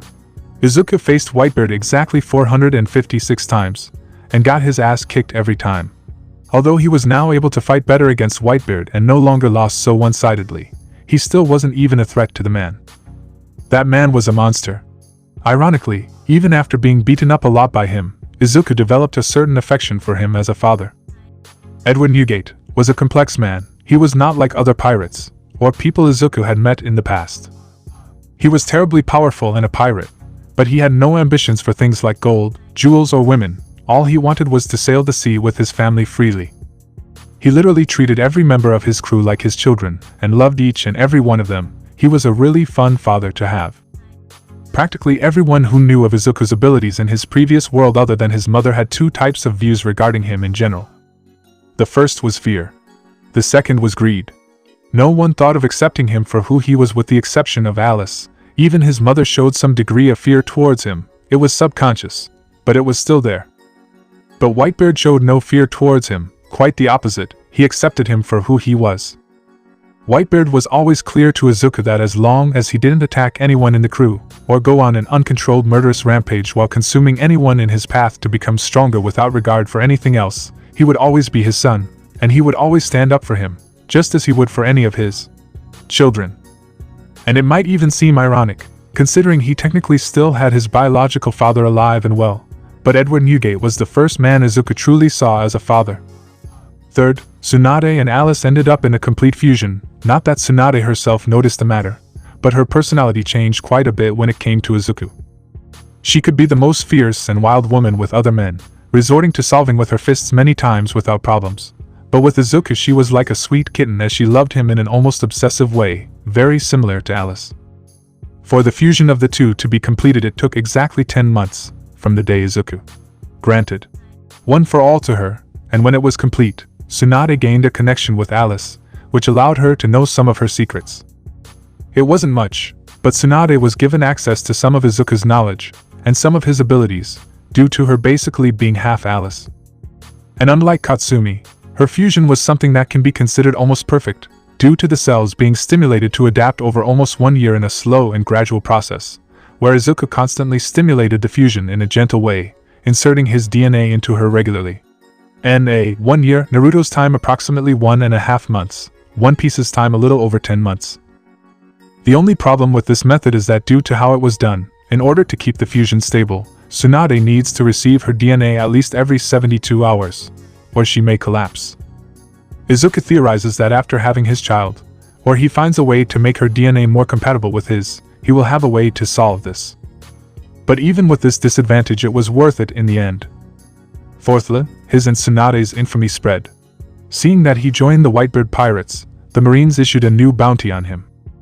And after some confrontations, with Tsunade being present, the same thing happened to her. He received a new title as well. Izuku Midoriya, the Emerald Devil. Reward: 1,030,000,000 bells. Dead or alive.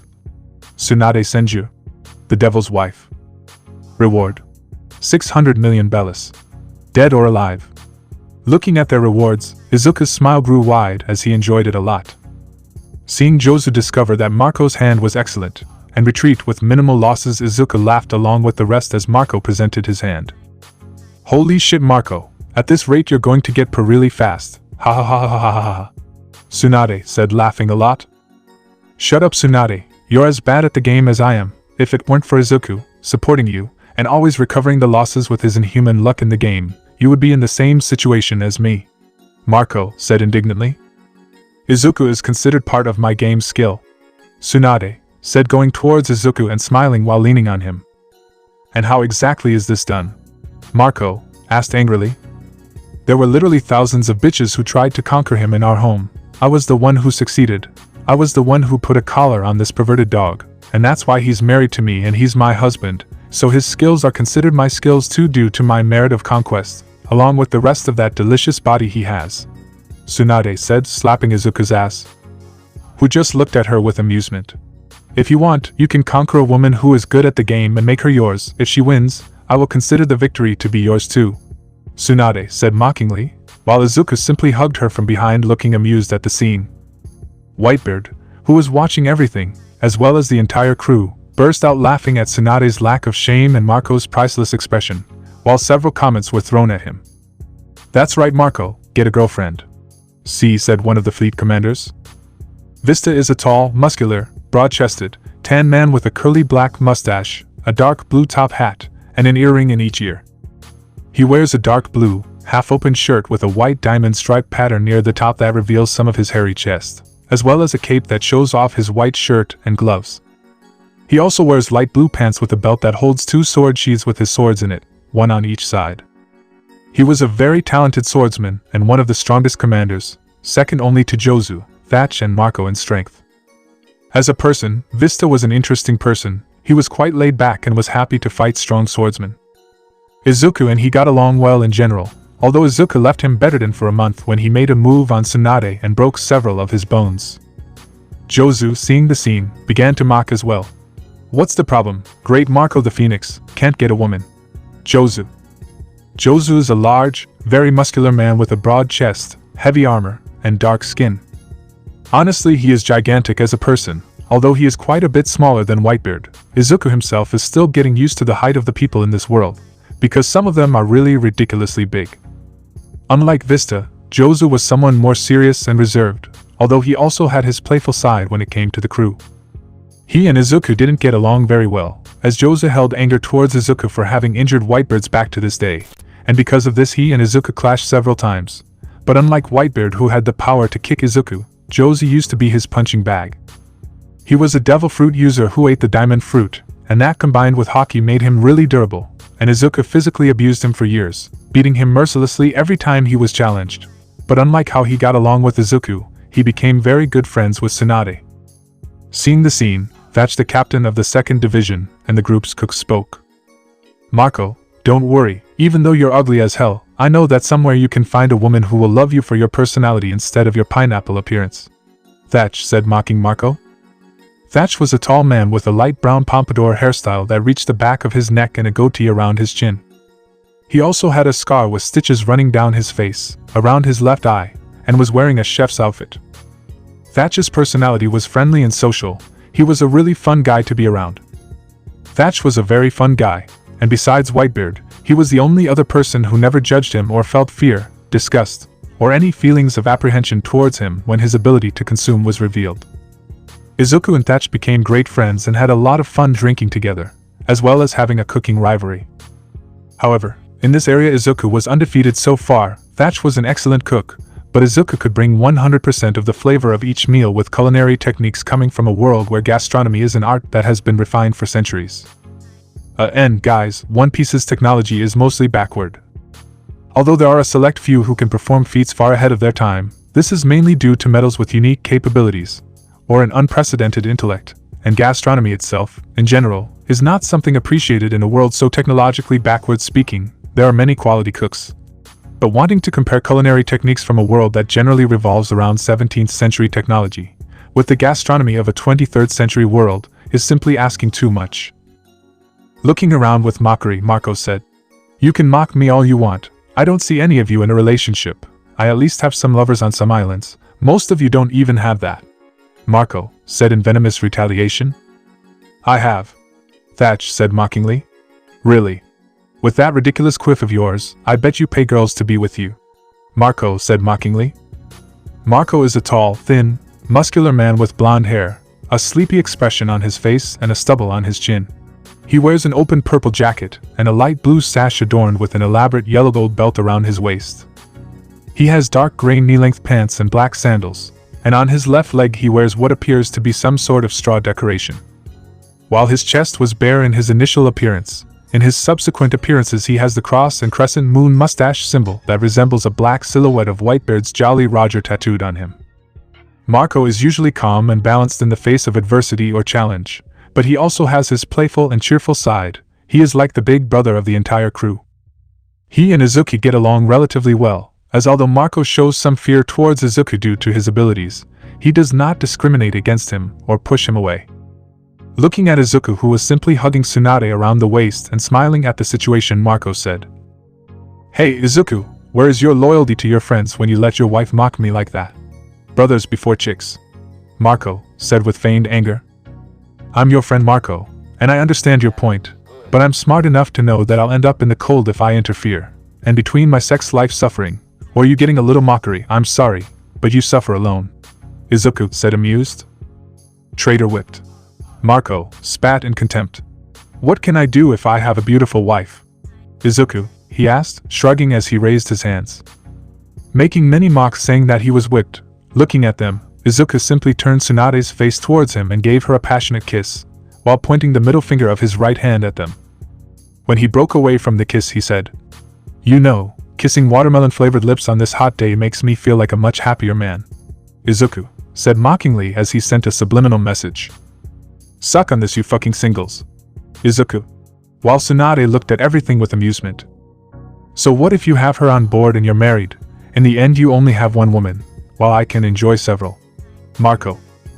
"Actually Marco, I like men and women, and Izuku and I had several nights where we slept with girls, making a threesome, foursome, or even a very wild fivesome," TSUNADE said shamelessly, as she remembered when Momo, Mirko, and some other heroines whose bodies Alice took over went through the portal. That was a night to remember. The moment TSUNADE spoke, everyone was shocked. Izuku smiled at this, due to him always opening the portal when he was in a secluded room and always doing it away from the crew. No one ever knew what Izuku's sex life was like, although everyone knew that he could open portals to different islands in an instant, and could move Whitebeard's entire fleet from one island to another in a few seconds if he so wished. although he preferred to sail normally to enjoy the adventure. And since Whitebeard had the same kind of thinking, the portal was rarely used to move ships, only being used in an emergency. Hearing this kind of information made everyone freeze, while Izuku had a triumphant smile on his face. "What the hell, there's no way he can handle this kind of thing," Thatch said in shock. "Don't confuse Izuku with you, Thatch. The problem isn't him lasting the whole night. It's me, believe me, Izuku is good enough to keep a woman in bed for weeks. When taken seriously, even I with my strong vitality, I can't keep up with him. You can take the basis for how physically resistant he is, and I'm sure some of you know how well endowed Izuku is too from the times you've seen him when you were relieving yourselves or taking a group bath in the hot springs. Now add that to the enormous experience he has and answer me, do you really think any common woman could handle someone like him?" Tsunade asked amused. Before you say the guys were gay for looking, let me be clear, when you're in a communal bathroom and a man is about to pee next to another, men who say they didn't even look at you are lying. Don't confuse this with a look of admiration or appreciation, because the look is something at the speed of a game of ping and pong, something that comes and goes in an instant. It's not for admiration, it's for comparison. Yes, men are an idiotic race, who like to compare sizes, and I know how stupid that sounds, but the truth is that it happens. That's why sometimes your boyfriends go to the bathroom in a place like the mall, and they go in normally and come out with their chest puffed out like a rooster or down feeling a little discouraged. As Izuku puffed out his chest proudly, seeing the men looking down. Although the people of this world were indeed tall, the size of their limbs did not match the rest of their bodies, just as in many cases their legs did not do the same. Izuku, on the other hand, had a member that didn't match his body, but in the sense that it was abnormally large for someone of his build. Consuming animals such as horses, donkeys, elephants, whales and other beings with enormous genitalia and equal sexual appetites, in addition to people with quirks that increased the area around the pelvis, ended up developing his body to make it more suitable for reproduction as well. Although in some cases at the beginning of the relationship, he had to use a body manipulation quirk to reduce his size so as not to hurt Alice or Tsunade. After all, not every woman can support something huge and as thick as a normal woman's wrist. And since he didn't want to hurt them, he always reduced the size to be the most suitable to cause them extreme pleasure. But that was something on the agenda at the moment. In the end, Izuku at that moment had a member that was considered absurdly large when he didn't purposely reduce it, measuring around 33 centimeters, with balls equivalent to that size. And when compared to the tools some of the men on the crew have, well, they bow in shame to him. Looking around at most of the members having their heads down, Izuku had a shit-eating grin on his face that was practically screaming. "Suck on this, Izuku." A few days later at night, Izuku sighed as he walked to Whitebeard's room, who was sitting on the bed as if he was waiting for him. Looking at Izuku's uncomfortable expression, Whitebeard smiled as he said, "When are you leaving, Whitebeard?" "Tomorrow night, Oyaji." "Izuku, when are you coming back?" Whitebeard asked seriously. "I will try to return as soon as possible to this Pop's crew, but it will take at least 4 years before I can return. But when I do, I will be ready to defend this family and lessen the burden on you," Izuku said seriously. Honestly, Izuku didn't want to leave the group. He felt comfortable here, and he didn't want to have to leave them, but he had to. The total amount of time he could spend in this world without having to return was 14 years and 3 months. But if he spent all his time here, he wouldn't be able to fulfill his main purposes. First, he needed to acquire some new quirks and solve the problem with the quirk nullifying bullets in case All for One hadn't fixed the problem. According to him, he needed to sort things out and hunt down Biju. Thirdly, he had a plan to strengthen himself in this world to an extreme extent, but it would take time to execute. Izuku and Whitebeard have talked a lot over the past few years, and the two have come up with a plan that could push Izuku straight to the level of a Yonko, giving him the power to face any of them and at least save his life in a single blow. But to execute the plan, Izuku needed to be strong enough to survive and act quickly in an extreme situation. In this world there was a place where prisoners who posed a great risk to the world government were taken and held captive. Impel Down. A prison that looks like hell and from which it is almost impossible to escape. On the 6th floor of Impel Down, the most powerful and dangerous criminals met, with several of them having more than enough power to face Admirals head-on and prevail. Due to no one other than Izuku and Whitebeard himself knowing that Izuku can change his appearance, a plan was made. He would attack a ship that was taking prisoners there, pretend to be a pirate or marine and infiltrate there in order to begin the plan. That way he could gain access to the place, and as long as he was strong enough to consume the prisoners while resisting the guards, Izuku could reach an immense level in a matter of minutes. The problem was that once he started acting, everyone would be on guard and he would only have one chance to succeed. Izuku wouldn't risk the crew for his growth, even though he didn't get along with most of them. There were many he did get along with. And he had grown fond of Whitebeard. He wouldn't destroy the man's family and kill people from it for something he could solve on his own with good planning. So he had been growing stronger for a little over 3 years and now he had the power to try. With his current strength he had a chance of success of at least 70%, and after getting a few more quirks, that chance would increase to 85%, maybe even 90%. Izuku couldn't have 100%, because there were several variables in the game. Whitebeard himself already said that the world government was terribly powerful and had extensive roots, so it was not a power to be taken lightly, and this move by Izuku would alarm them a lot, so it was necessary to be cautious and perform such a feat in one go. Looking at Izuku, Whitebeard let out a sigh as he said, "TSUNADE is going with you." "No, she'll stay here for a few more years while she trains to master the use of haki, not to mention that I know you'd feel lonely without your 3 favorite children here, since Alice and I count for 2. Izuku said with a mischievous smile. Hearing Izuku, Whitebeard smiled as he stood up and walked over to Izuku, bowed and hugged him. "Take care on your journey, my son, and remember you will always be part of this family, and there is always a space on this ship for you," Whitebeard said in a warm tone. Hearing Whitebeard, Izuku tried hard to hold back his tears, and composed himself as he said with a smile, "Alright, Oyaji, but trust me, one day I'll come back and kick your ass," Izuku said with a smile.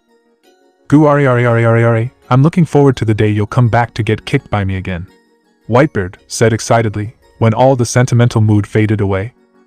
Emerging from Izuku, Alice said, "Believe me, we're going to step on you when we get back, but until then take care of your old body." Alice: "It will never happen, you brats need another 200 years of training to be able to face me," Gu-ari-ari-ari-ari-ari, Whitebeard said laughing. "We'll see, old man, but until then, take care of yourself and don't lose or die at anyone else's hands, okay?" Izuku said smiling as he left the room. "You still can't be honest with what you feel, can you?" Alice mentally transmitted as she returned to Izuku. "It seems not yet," Izuku silently transmitted. "You know, Alice, it's ironic, Whitebeard, who is a pirate, was more of a father to me in 3 years than All for One ever was in my entire life. And yet I am more like All for One, going so far as to leave a family I always wanted behind, just so I can pursue a desire to become stronger," Izuku thought mockingly. "There is a difference. Unlike All for One, you don't just think about yourself, Izuku, you think about others, and although I don't agree with your purpose of helping such an unworthy race, I still admire you a lot for at least having a heart big enough to try. After everything you've been through, practically no one would do the same, Alice." Maybe, Izuku thought silently as he continued walking. A few days later, somewhere in the Land of Stone, Izuku was smiling coldly as he carried a knocked-out man at high speed out of the Land of Stone, towards the Land of Lightning. The man he was carrying was Hanshiki, the current Jinchuriki of the Five Tails. It wasn't even difficult for Izuku to find him. He simply flew across the Land of Stone, while using his Dragonification quirk and another invisibility quirk to hide his body, then spreading his haki and using tracking quirks. In a few hours he had already found him in a place a little far from the stone village. Knocking him out and kidnapping him was relatively simple. After knocking him out, an idea appeared in his mind. If he consumed Hanshiki as he was, he could undoubtedly acquire his and the Five Tails chakra within him, but that wouldn't benefit him to the fullest.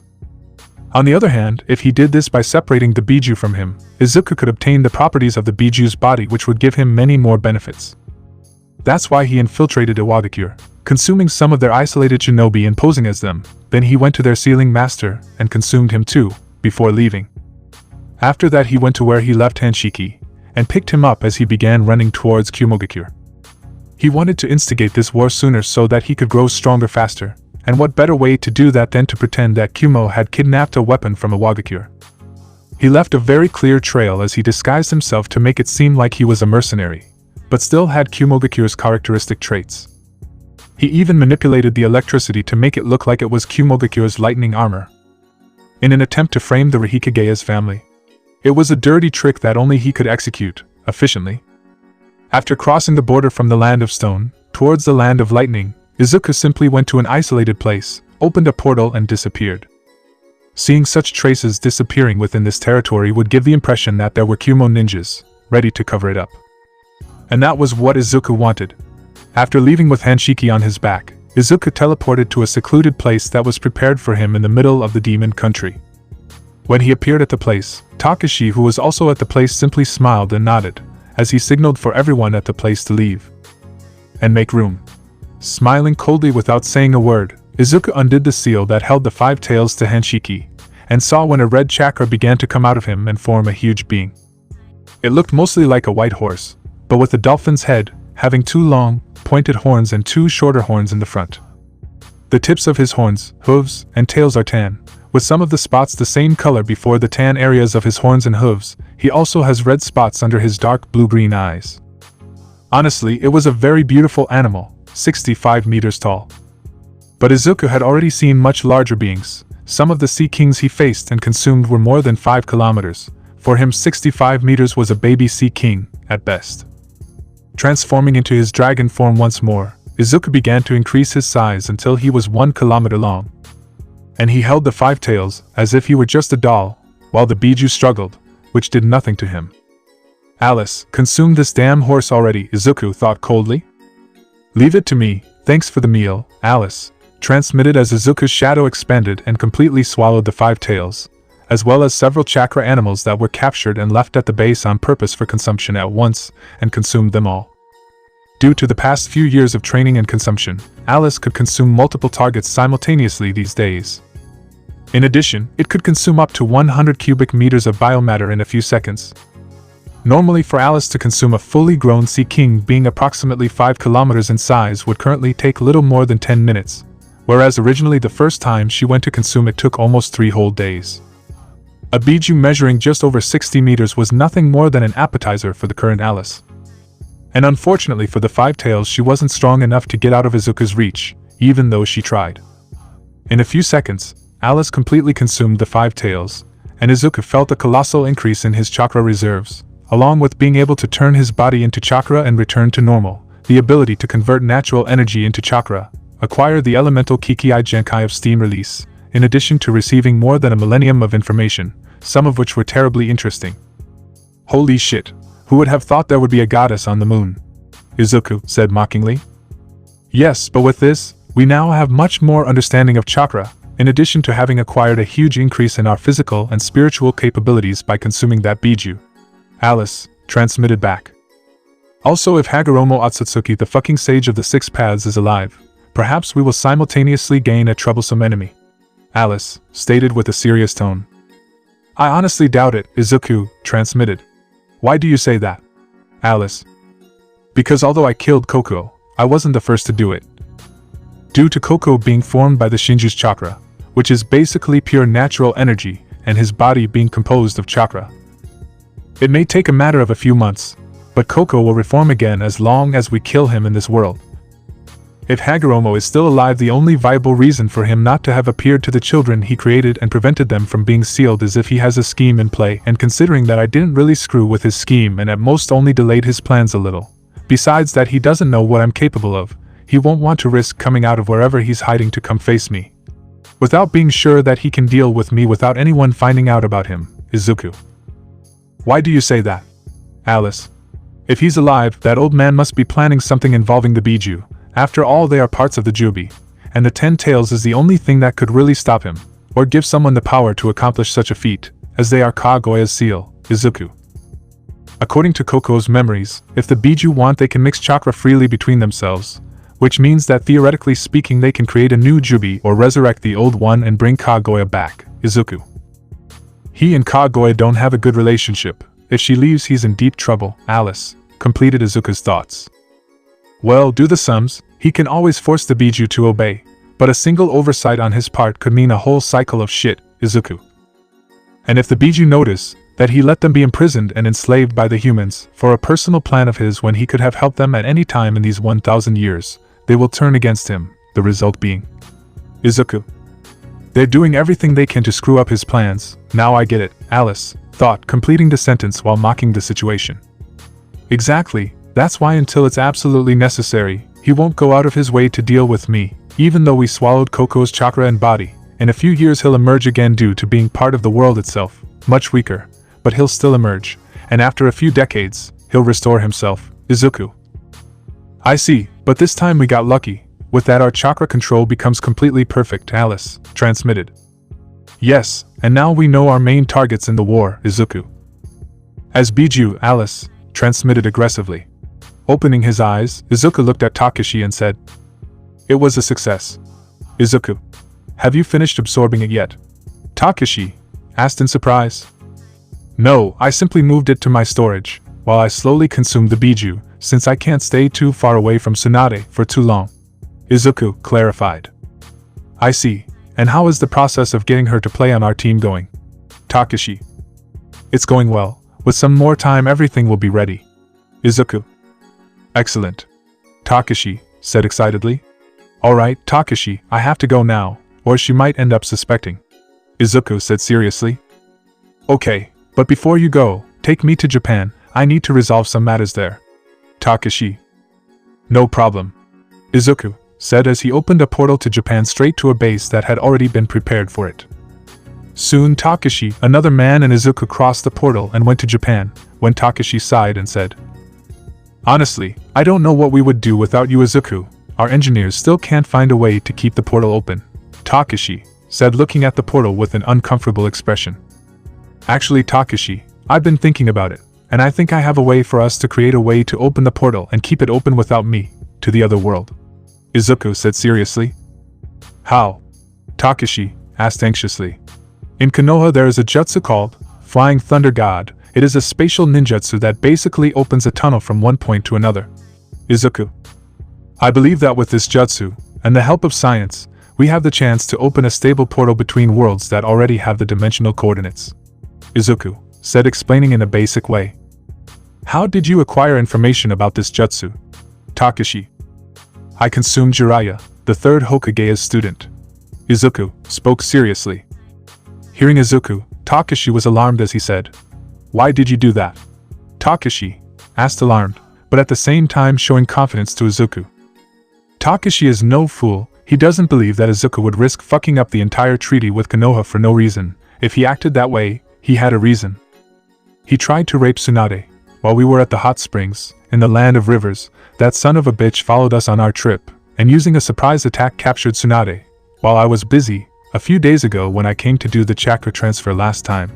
Izuku said seriously. The discomfort I felt that day was related to that. Izuku. 4 days ago by Shinobi World time, Izuku went to the Shinobi World, to create a new batch of Shinobi for Japan.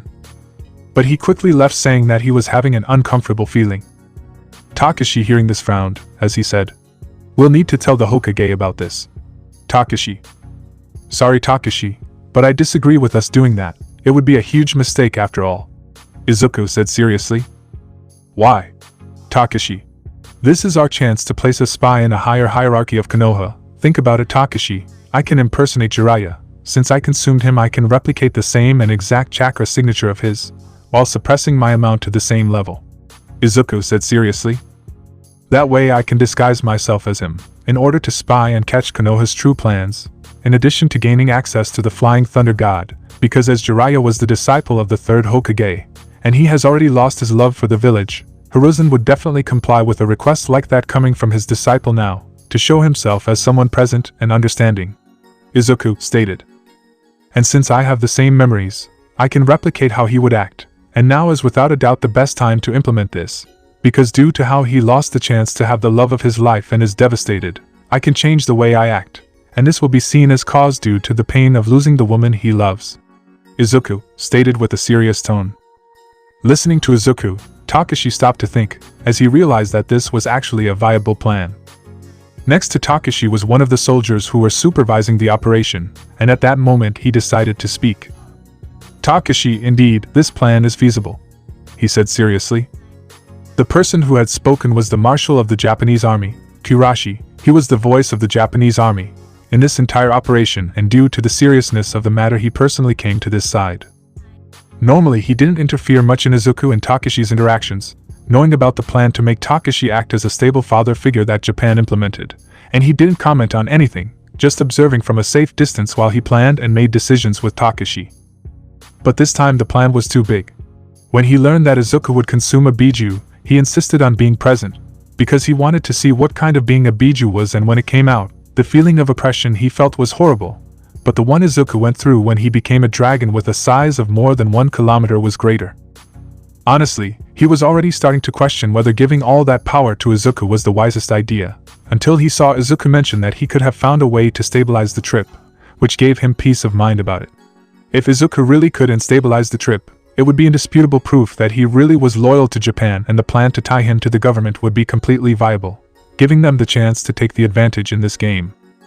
It is indeed an excellent plan, but it is not without risks. If it is discovered, we could end up going to war with Konoha, and that could end up screwing up our plans of taking over the village silently.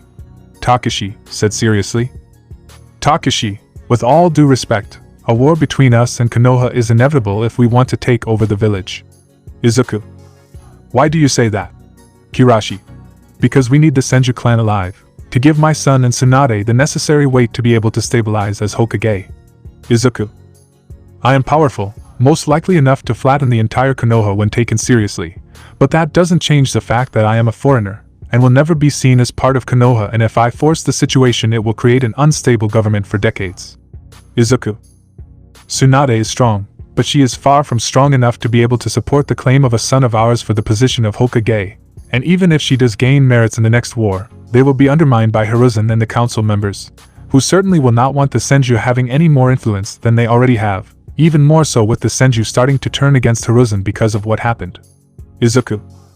If Hiruzen has a brain in his head, in the next war, he will want to use us as the main weapon along with the Senju and the Uchiha while guarding the Konoha troops loyal to him, thus making us sacrifice our strength, weakening us enough not to go against Konoha. Izuku. He will probably leak information about us to other villages, so that they can prepare, in order to allow a more efficient massacre. In the end all the villages will be weaker, but Konoha will have a weighty advantage in this. Izuku informed calmly. With all due respect Takashi, we need the advantage that an infiltrator can give us now. Chakra is still a relatively new energy for us. We don't know the extent of what it can do, but I've seen a simple piece of paper with a little ink become an explosive with a power greater than a hand grenade. Izuku. We need to be ready, so we don't fall into an unexpected trap. Izuku said seriously. Kirashi, who was listening, nodded as she said. He's right Takashi, our plans depend on the Senju clan, with Konoha wanting to exterminate them. Sooner or later we will come into conflict with them. We need information. You better than anyone should know the importance that this information can have for us now. Kirashi. Listening to Izuku and Kirashi, Takashi considered a bit more and nodded to Izuku. Okay, let's follow your plan Izuku, but don't push yourself too hard. If it gets dangerous retreat, your safety is more important than this mission. Takashi said in a fatherly tone, believing that Izuku insisted on the matter for the good of the nation, and that his plan was working.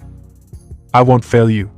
Izuku said with a serious expression like someone seeking approval, while thinking. It's almost depressing how easy it is to manipulate them, Izuku thought mockingly. You are an evil son of a bitch Izuku. Alice said mentally amused. After some time, Izuku came out of his state and spoke calmly. Takashi, I'm going to visit my mother before returning to the mission, okay? Izuku. You can go, but be quick. Takashi stated in an understanding tone. Right after hearing the confirmation, Izuku quickly left the place. A few minutes later, in an underground base, a portal opened as Izuku stepped out of it. The moment he left, Izuku saw Kyudai Garaki working maniacally with a device containing a crystal when he noticed Izuku and said, Hello young master, what brings you here today? I thought you wouldn't be visiting us until the end of next month after all. Kyudai. Hi doctor, where's my father? Izuku asked seriously. Your father had to leave to deal with some matters. Now that the country has a reduced number of heroes, he is taking the chance to re-establish the network, in order to prepare the ground for his rise. Garaki said looking at Izuku in an excited way. He didn't expose himself, did he? Izuku asked seriously. No, he took advantage of the story that was created by you and showed a successor in the media, a young man named Tamura Shigaraki, who he prepared together with the help of Miyuki while they deceived him. He is preparing him to receive a copy of All for One at this moment. The difference is that his will be inserted without going through purification. Garaki stated in a confident tone. Pausing for a bit, Izuku said, My father wants his body, doesn't he? Izuku asked calmly. As expected of the young master, nothing escapes your vision. Garaki said in a tone of deep admiration. Yes, your father wants his body, Your father's body has already reached its growth limit, and even with my procedures and surgeries I have no way of reversing this. But your father does not want to spend the rest of his life deformed, and so that he can be by your mother's side completely he needs a new body. That's why he planned to use a younger and more suitable body. He already has plans for how everything will work, and using All for One as a base he will steal Shigaraki's body. After that you will be able to consume his old body and become much more powerful, killing two birds with one stone. Garaki said with a huge smile full of excitement. In other words, that son of a bitch wants to tie up loose ends. He'll probably kill Miyuki in one of the missions and blame it on the Hero Association so as to turn you completely against them, Alice transmitted mockingly. Yes, but it suits our purposes, Izuku. Okay then, well I'll go ahead because I'm in a hurry, and if I stay out for too long they'll suspect. I came for 3 reasons. First I need to know what happened about the bullets. Izuku. Looking down, Garaki said. As for that, I am ashamed to inform you that it has not yet been resolved. Garaki said hesitantly. Why? Izuku asked, narrowing his eyes. We managed to find out who was making them. It's a man named Kai Chisaki. He's a Yakuza leading a group called Shihao Saikai. Garaki said as he went to a table and picked up a folder before handing it to Izuku. Opening it, Izuku began to read everything. He knew that it was a man named Kai Chisaki who created the bullets from Hawk's memories. But he didn't know who this guy was, what he looked like or what quirk he had. The Hero Association is keeping a close watch around Kai Chisaki's location. If we attack there, they will notice. Garaki. We haven't been able to figure out how he makes the bullets yet, but after analyzing it we discovered that there is human DNA involved. Garaki. Reading the file, Izuku continued calmly until he reached the part where Chisaki's quirk was described. The moment he read the name and saw the effects, Izuku's eyes sharpened. We think, Izuku thought excitedly. Yes, finally, we finally found this fucking ability, Alice thought extremely excitedly, sharing Izuku's excitement. Looking at the document, Izuku continued to read the document in an extremely excited manner while searching for the address. When he didn't find it, Izuku looked directly at Garaki as he said, "Where's the address?" Izuku asked in a serious and anxious tone. "Young master, what?" Garaki asked when he was held by the neck by Izuku, and he repeated in an extremely icy tone. "I asked you where the fucking address is?" Izuku spat in an extremely cold tone. Seeing Izuku's eyes, Garaki felt very afraid at that moment. It was the first time he had seen such a bloodthirsty gaze and such a titanic killing intent. Normally Izuku wouldn't be so aggressive, but for over 3 years he had been holding back with Alice, looking for an ability like that in the pirate world. The existence of devil fruits and their different effects filled him with hope that it was possible, and even with serious research he only found one devil fruit that had the effect he needed, and its whereabouts or that of the user were unknown. This devil fruit in question was the Opop no Mi, the fruit of the operation. Izuku searched for her tirelessly for 3 years while hiring many underworld brokers to try to find her for him. There was a rumor that she passed by a place near a place in the North Blue called Minion Island. After that the being disappeared. If Izuku had known about this at the time, he would have gone to the island and killed everyone on it if that was what was necessary to get the fruit. But apparently this fruit was eaten by a child whose whereabouts no one knows. Izuku placed a huge bounty on the boy's head in the underworld. Normally he wouldn't kill a child to gain power, as he had his moral limits, but if he were to have Alice in a more complete way, forget about a child, he would kill an entire planet full of life.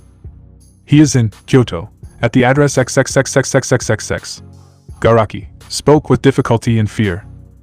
Alice, it's time to use the men we planted for my mother's protection, release an EMP pulse and destroy all the technology in the city, alter their memories and have them call the Public Safety Commission and report that men using quirk-canceling bullets attacked trying to capture my mother, that I arrived at the scene just in time, killed the attackers and left the place furious, Izuku transmitted. Okay. Alice. Izuku is not foolish enough to let only strangers near his mother, so he planted Alice and some of the heroes who were her guards. Using the excuse that he wanted to strengthen his mother's security, to prevent anyone from kidnapping her. Right after hearing Garaki, Izuku released him and disappeared from the place through a portal, appearing right in front of the address. Without even blinking, he used an air cannon and blew up the front gate as he entered the path, exuding enormous killing intent and causing a huge noise. Several men immediately recognized him upon seeing him, and upon feeling his enormous killing intent, they nearly blushed. "I'll say it just once," Izuku said in a cold tone, which made all of them shiver. "I'm after Kai Chisaki, tell me where he is and get out of my way. Do that and I promise I won't kill you. Get in my way and there won't even be any corpses left to bury. The choice is yours," Izuku said in a deadly cold tone. At that moment, some of the people in the place, even though they were trembling, gathered their courage as they pointed their guns at him. "Fuck you. Dead minion number 1. That's right, we won't let you touch the young master. Dead minion number 2. Hearing them, Izuku said, "Okay then, die," Izuku said as his shadow stretched out and swallowed them all. What a joke. Alice could consume beings several kilometers long with extreme ease in a few minutes. Humans were barely enough for her to pick her teeth with. Soon after he consumed them, Izuku got the information he wanted, and began to go straight to the base, killing each of the minions and consuming them until he found Kai Chisaki, who was heading towards an isolated room. Seeing that he was in a room full of cameras, he decided to put on an act. "Yo, Overhaul, how are you, little shit?" Izuku said, exuding murderous intent. "Why the fuck are you after me?" "Chisaki, you shouldn't have sent your lackeys after my mother. I tolerated it when you plotted against my life with the commission and that piece of shit All Might. It was no problem for me. After all, I understand that people are afraid of my power and what I can do, but going after my mother was a bad move." Izuku spat coldly. "What are you talking about? I didn't send anyone after her," Overhaul said in fear as he saw Izuku's killing intent. He was no fool. Among all the people in Japan, the only one Chisaki wouldn't even dream of provoking, even with Eri, was Izuku. The being that, even when out of control and acting on instinct, almost killed All Might. It was suicide and he knew it. "Yeah, sure, say whatever you want, not that it matters to me right now. After all, if I knew you were using a defenseless child to make those bullets, I would have killed you months ago," Izuku said in contempt as he moved at breakneck speed and killed him, before his shadow moved and consumed him. After that, Izuku calmly walked towards the room where Chisaki moved to before, and opened the door. Opening the door, he saw a little girl with white hair, a horn and red eyes looking at him in fear. Walking calmly, Izuku slowly approached her, as he said in a reassuring manner. "Eri, it's okay now, no one will hurt you anymore," Izuku said, approaching slowly.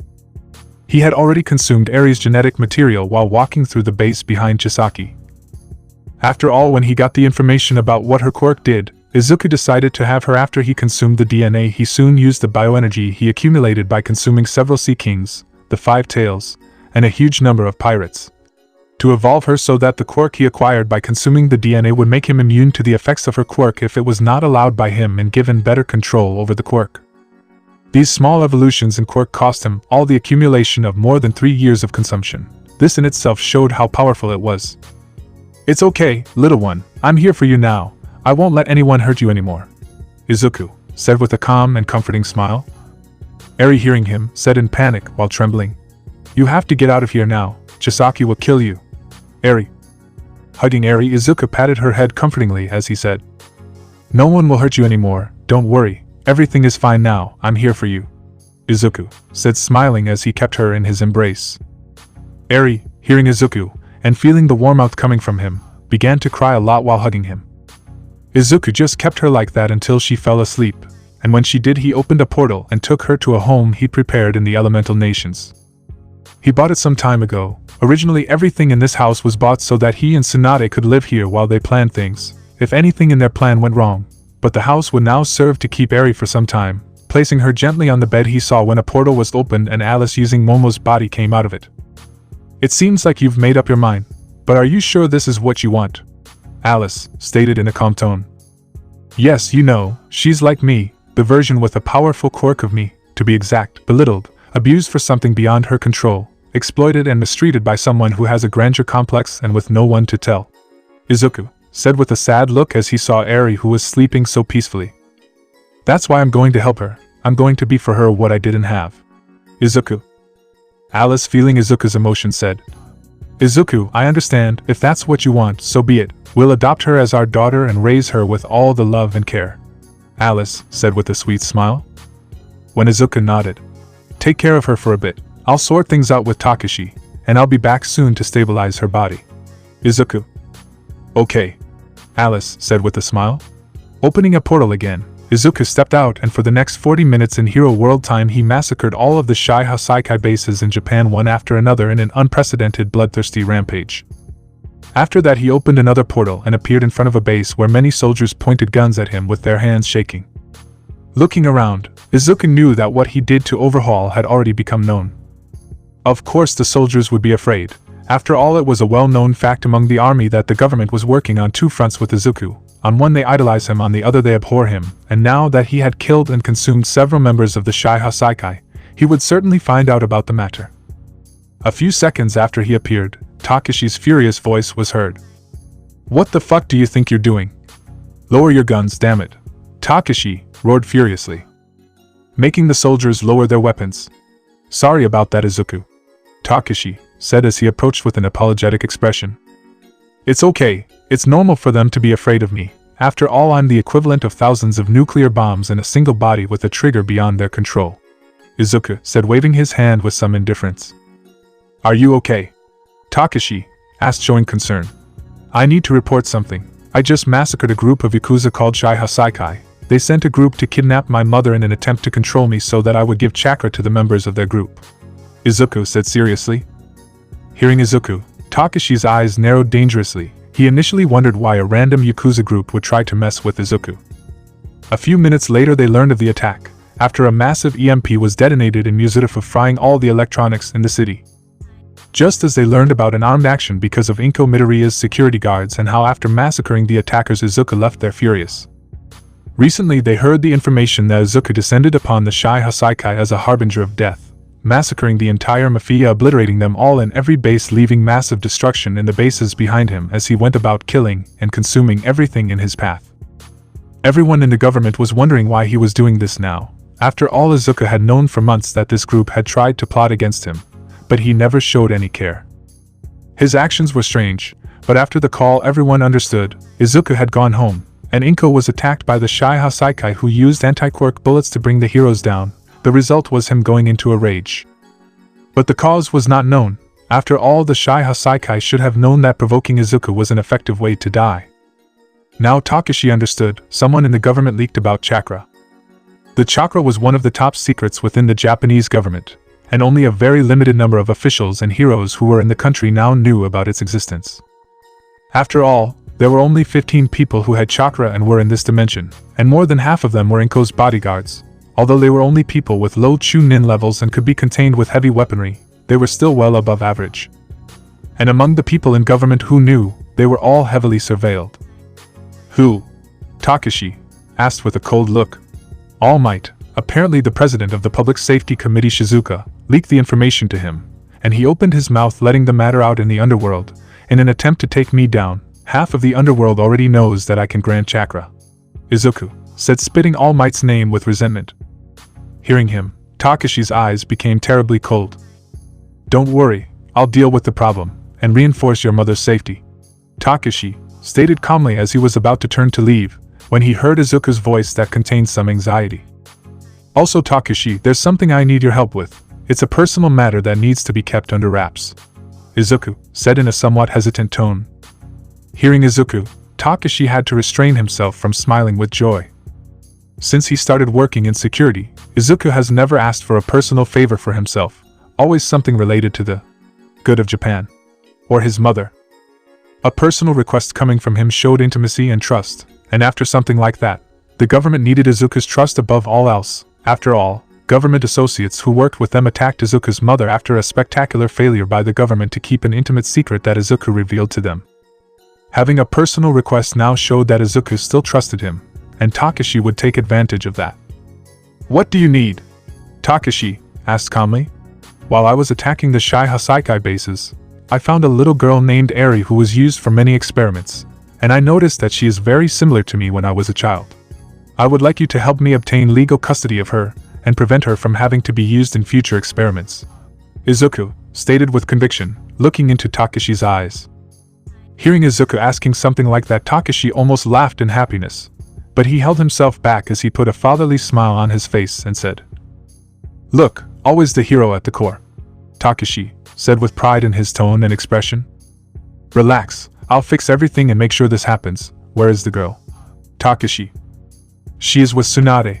I took her to the shinobi world and explained the situation to Tsunade using telepathy to transfer the information. She agreed to adopt Eri as our daughter, and is taking care of her," Izuku said in a convinced tone. "I understand, don't worry, I'll resolve everything in 2 days. Until then keep Eri in the shinobi world. Don't worry, leave this matter to me and I'll resolve it," Takashi said confidently before turning around and leaving. While thinking, "Shizuku, you son of a bitch, I'm going to rip out your damn jugular, you fucking lunatic. You almost put all of Japan at risk and ruined several months of detailed thinking, you fucking bitch," Takashi thought furiously inside. "I had to work hard for several months in an attempt to make Izuku the most loyal soldier in Japan, and now you who are a member of the government cause an attack on the only stable emotional bond he has. How stupid can you be, you fucking imbecile?" Takashi thought furiously as he left the place. And he started making calls. While Izuku, after speaking, simply opened another portal and returned to the shinobi world while waiting for Eri to wake up. A few days later, Izuku was watching TSUNADE teaching Eri how to control her quirk.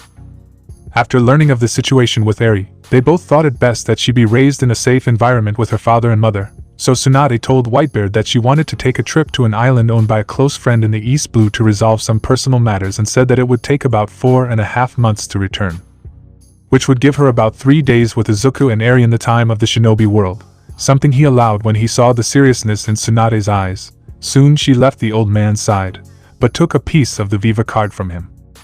A Viva card is a piece of paper made from a person's fingernail clipping. It is also called life paper in some places. At first glance, it is indistinguishable from ordinary paper. However, it is completely waterproof and fireproof, but can be torn. The pieces can then be given to a caring person from whom it would otherwise be separated.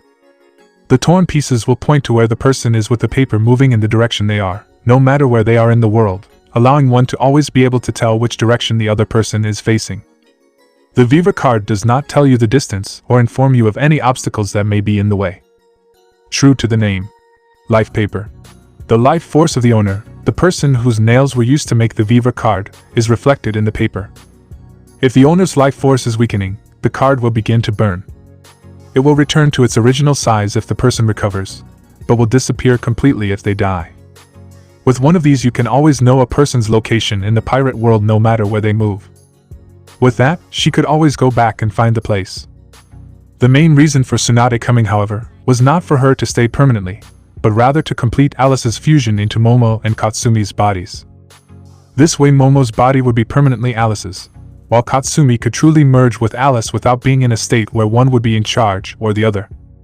Honestly, Izuku didn't want Katsumi in his relationship, but since Alice was obsessed with being the first, he ended up accepting. For him, Alice was more important than anything in the world. Even his ambition to change society could be put aside if it was for her own good, much less a past grudge. If he realized that things had gotten too risky, Izuku wouldn't even hesitate to throw his entire plan aside for her. The big truth is that Izuku was someone alone. He didn't receive real and unconditional love from anyone while growing up. When he wasn't being bullied by Katsumi and Sakura, he was ignored and looked down upon by every adult around him with the exception of his mother. And even though his mother was never there for him 100%, Izuku didn't blame her. She had 2 children, not one. But they both knew that if she really wanted to, she could have solved his situation when he was younger. She could have published everything bad that happened to him online or sent it to a newspaper, but doing so would mean that Sakura's future would be destroyed. That's why they both knew that Inko's love and care were only valid as long as they weren't harmful to Sakura. It was never 100% for him. It was never someone who loved and protected him unconditionally. It was never just him who was loved and accepted. There was even a case in the past where Izuku accidentally heard his mother telling Mitsuki in so many words that maybe it would have been better if he hadn't been born, while she was drunk. Which only made him grow up with a huge hole in his chest. He wanted love, he wanted acceptance, he wanted to be loved by someone who was there just for him. Alice was the fulfillment of his wishes. She loved him unconditionally, accepting his good and bad sides, just for being who he was. There was no one else in this. There were no conditions for her love. There were no half-truths, nothing but a pure, sincere and slightly obsessive love for him, and only him. And that was enough for him. He didn't need anything else but her. And while it would be great to actually be able to achieve his plan and reorganize the entire world, he wouldn't waste time giving up everything if it meant keeping her safe and happy.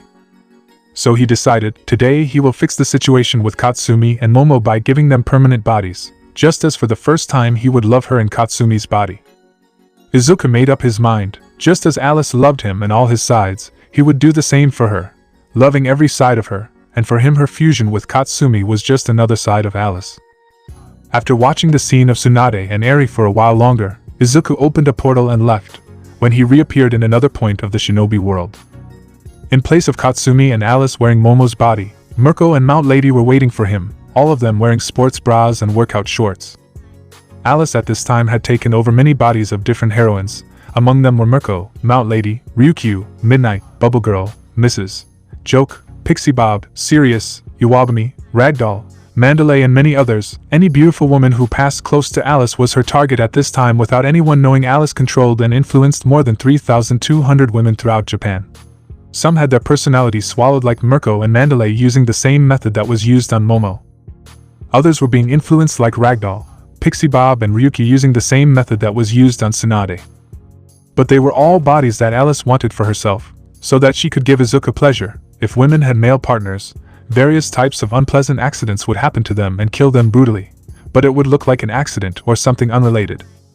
With most of these heroines not having gone through the chakra awakening process, Alice found it ineffective to wait, so she had the women gather together. She would start with some excuse to gather them, and then attack, taking advantage. She didn't care about anything. If she wanted a body, she planned and got it. Alice was as intelligent as Izuku. After all, the difference is that she was much more sorted and had no limits to how far she would go to get what she wanted.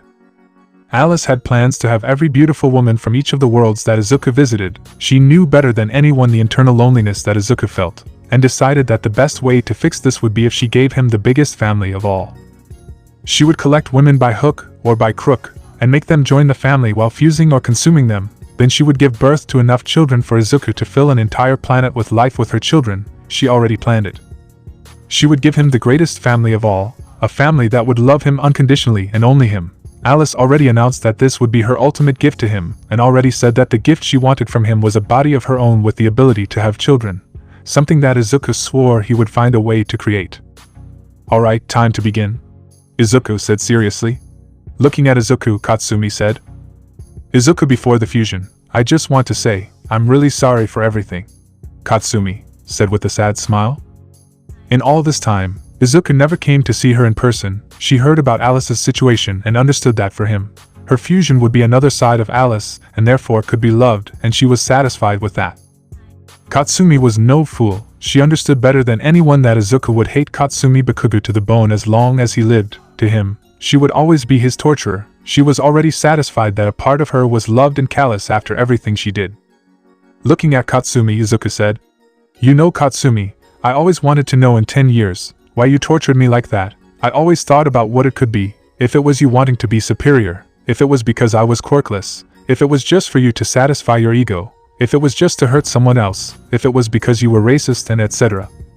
Izuku said calmly, "I never thought that of all the thousands of different reasons that the right one was that you loved me and simply wanted to keep me away from the path of heroes so you wouldn't see me die," Izuku said calmly and melancholy in his expression.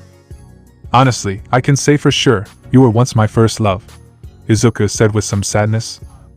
"When I was younger, before all the abuse really got serious and you started hitting me, I always thought that one day we would do like when we played, we would grow up, become heroes together, get married and have our own family," Izuku said, which made Katsumi cry.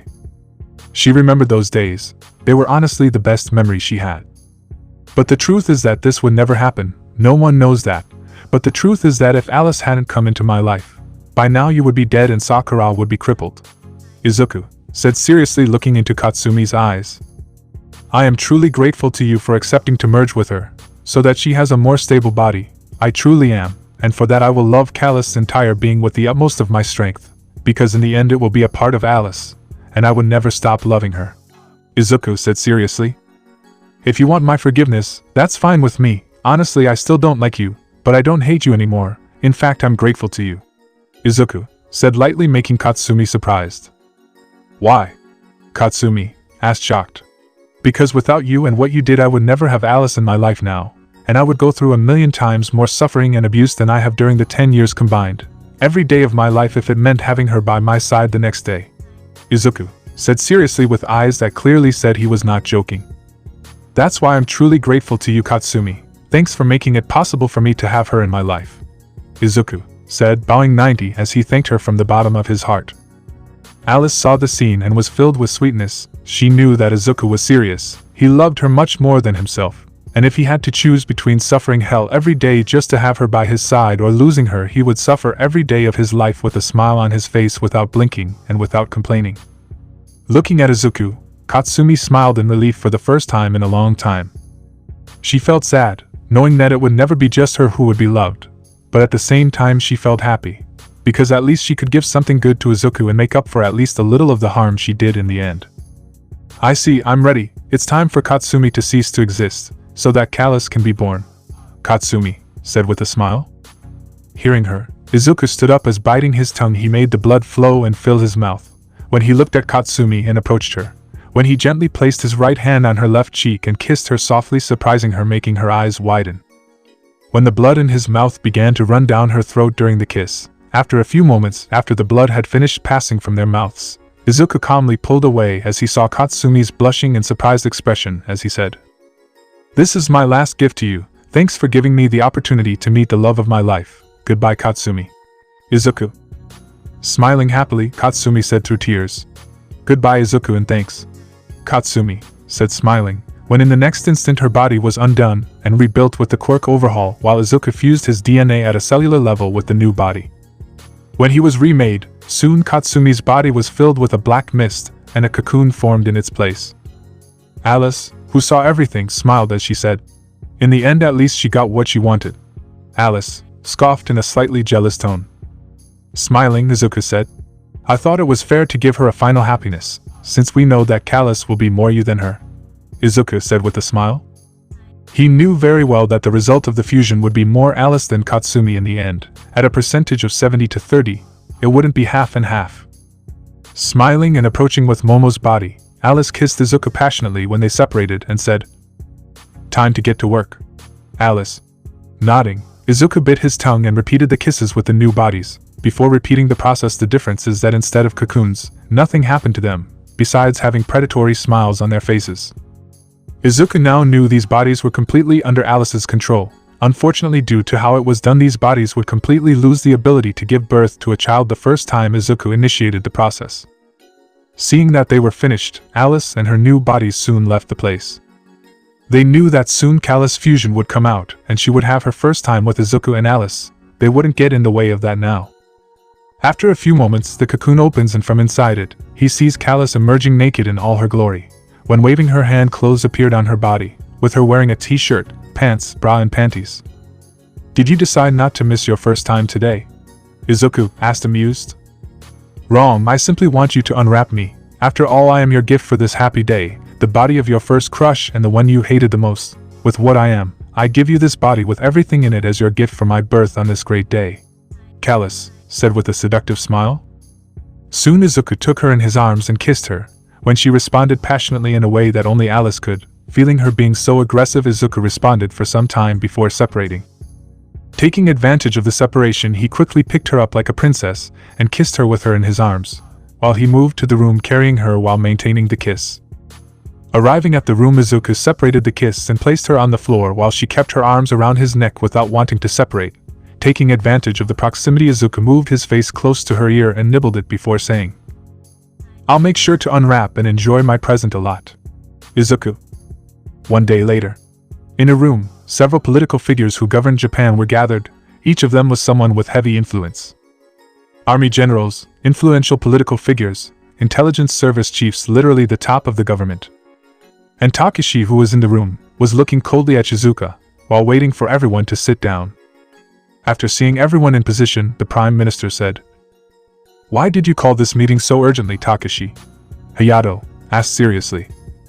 "Ask Shizuka what that piece of shit All Might did with a secret from our government that she leaked and what was triggered as a consequence. You will understand why I called this meeting," Takeshi said in a venomous tone. Shizuka heard Takeshi flinch, with several of the people present noticing that the matter was serious. "What is he talking about, Shizuka?" Kirashi asked seriously, although she already suspected. "We suspect that All Might may have leaked the fact that Izuku can grant chakra and the impact it has on quirks and physical abilities, which led to the incident where the Shai Hasaikai attempted to kidnap Izuku Midoriya and the massacre unleashed by Izuku," Shizuka said bitterly. We suspect. Takashi asked mockingly. We suspect my ass, you fucking bitch. I captured 15 underworld information brokers, and interrogated each of them myself with a specialized team by my side while tracing a trail, and after investigating and proving with visual images, videos, and the fact that very few people knew about it, it is a certainty that he leaked, you damn retard. Takashi said coldly with fury visible to everyone. You told a person who hates Izuku how important he is, making it clear that the government wouldn't act, and the result was that son of a bitch leaking it so the villains could deal with him. Takashi said even more coldly. Tell me, you damn thing, how exactly am I supposed to make him loyal to our government, with you giving him every reason not to be like this? Takashi. After all, even with him trusting and acting for the good of the country, bringing resources, revealing secrets, and strengthening us more and more, we can't even protect his mother, who is the only stable emotional bond he has. And as if that wasn't enough, it was your fault that the secret leaked, which means that it's your fault that we have direct involvement with the incident that caused the risk to her. Which implies that we almost killed her due to our internal incompetence. Takashi said with a lethal tone. And that's not even the worst of it. The news that Izuku can grant chakra has spread throughout the entire fucking underworld. Which implies that other countries will find out too. And if by any chance they end up discovering that Izuku can open portals to another dimension and solve problems like lack of resources just like that, they'll want a slice of the cake, a cake that was entirely Japan's. But that because of his recklessness and complete and total incompetence, Izuku might be willing to share in exchange for protection for his mother. Since because of him we have shown ourselves incapable of doing the one damn thing he asked for. Takashi said in a murderous tone. Hearing Takashi, every single figure in the place glared at Shizuka with extremely icy gazes. How much has the information spread exactly? Kirashi asked seriously. Half of the country, and it's spreading extremely quickly. Takashi said bitterly. When he went to research, and saw how many of the brokers already knew about the matter, and the mentions starting to appear, he had an ugly expression, and by tracking All Might's movements he could see that he let the matter leak. What he didn't know is that All Might didn't actually leak it. Izuku went to his house, knocked him out, and using a transformation jutsu assumed his appearance. Then he went ahead and impersonated him by leaking to an information broker that it was actually Alice and Momo's body with a transformation jutsu. The information itself was disseminated from a network of contacts who worked or were associated with someone who worked for All for One after that, causing the matter to expand rapidly. My god, what a fucking fucked up situation. Kirashi said bitterly with a horrified look as she understood the size of the problem. I'm sorry about that, it wasn't supposed to be like this. I didn't think All Might would do something like this. The reason I told you was because we need countermeasures in case Izuku betrays the country. All Might can be that countermeasure if we add chakra and heal him back to his peak. Shizuka said, trying to justify herself. You must think we're idiots, don't you? Kirashi asked coldly, catching everyone's attention. You don't give a damn about the countermeasures for the good of the country. Because with Takashi approaching Inko in a romantic way and infiltrating alongside Izuku as a father figure, we wouldn't have this problem. The proof of this is that Izuku is trying to find a way to set up stable portals which would significantly decrease his importance with the current situation. Kirashi said coldly. What you wanted was a way to counter him if he decided to seek revenge against you for supporting his defamation. Kirashi said coldly. So you went there in your retarded brilliance, and tried to arm All Might with the knowledge necessary to take him down. So that Nizu could come up with an effective plan, and that way you get rid of what you did. It didn't work. Izuku killed Hawks and discovered the ploy and who was pulling the strings. Seeing the scene and knowing that in the current situation this is impossible to fix, you leaked even more information. But that didn't work very well in your favor because All Might being lost in hatred tried to take him down in another way. But that way totally exposes our government to a situation where we are not ready and are not even in favor of it. Kirashi said with cold eyes. Now everyone in the underworld who finds out about Izuku will want to capture his mother. Every single damn villain in this fucking country will go after Izuku Midoriya. Because she is the only lever that can move Izuku and force him to show himself and do what they want. Kirashi said angrily. If any of them succeed and another government knows how to seize the chance, they will kill whoever has his mother and return her unharmed, showing that they are more effective than us and perhaps even convincing Izuku to turn against us. Kirashi. You just set off a bomb that could destroy the entire fucking country right over our heads because of your selfishness. Kirashi said with a tone full of cold fury. So tell me, Shizuka, how the hell are we going to solve this shitty situation that you created? Kirashi. Seeing the scene, Shizuka flinched, when Hayato said, "This is not the time to point fingers at each other, we need a viable solution," Hayato stated seriously. "Something that can solve this mess and appease Izuku. Besides, we need to deal with All Might. That son of a bitch has already crossed acceptable limits a long time ago," Hayato said in a deadly serious tone. "About appeasing Izuku, I'm already doing it, although it cost us a potential strategic asset, and I have a plan to help us contain the situation a little," Takashi said calmly. "What do you mean?" Hayato.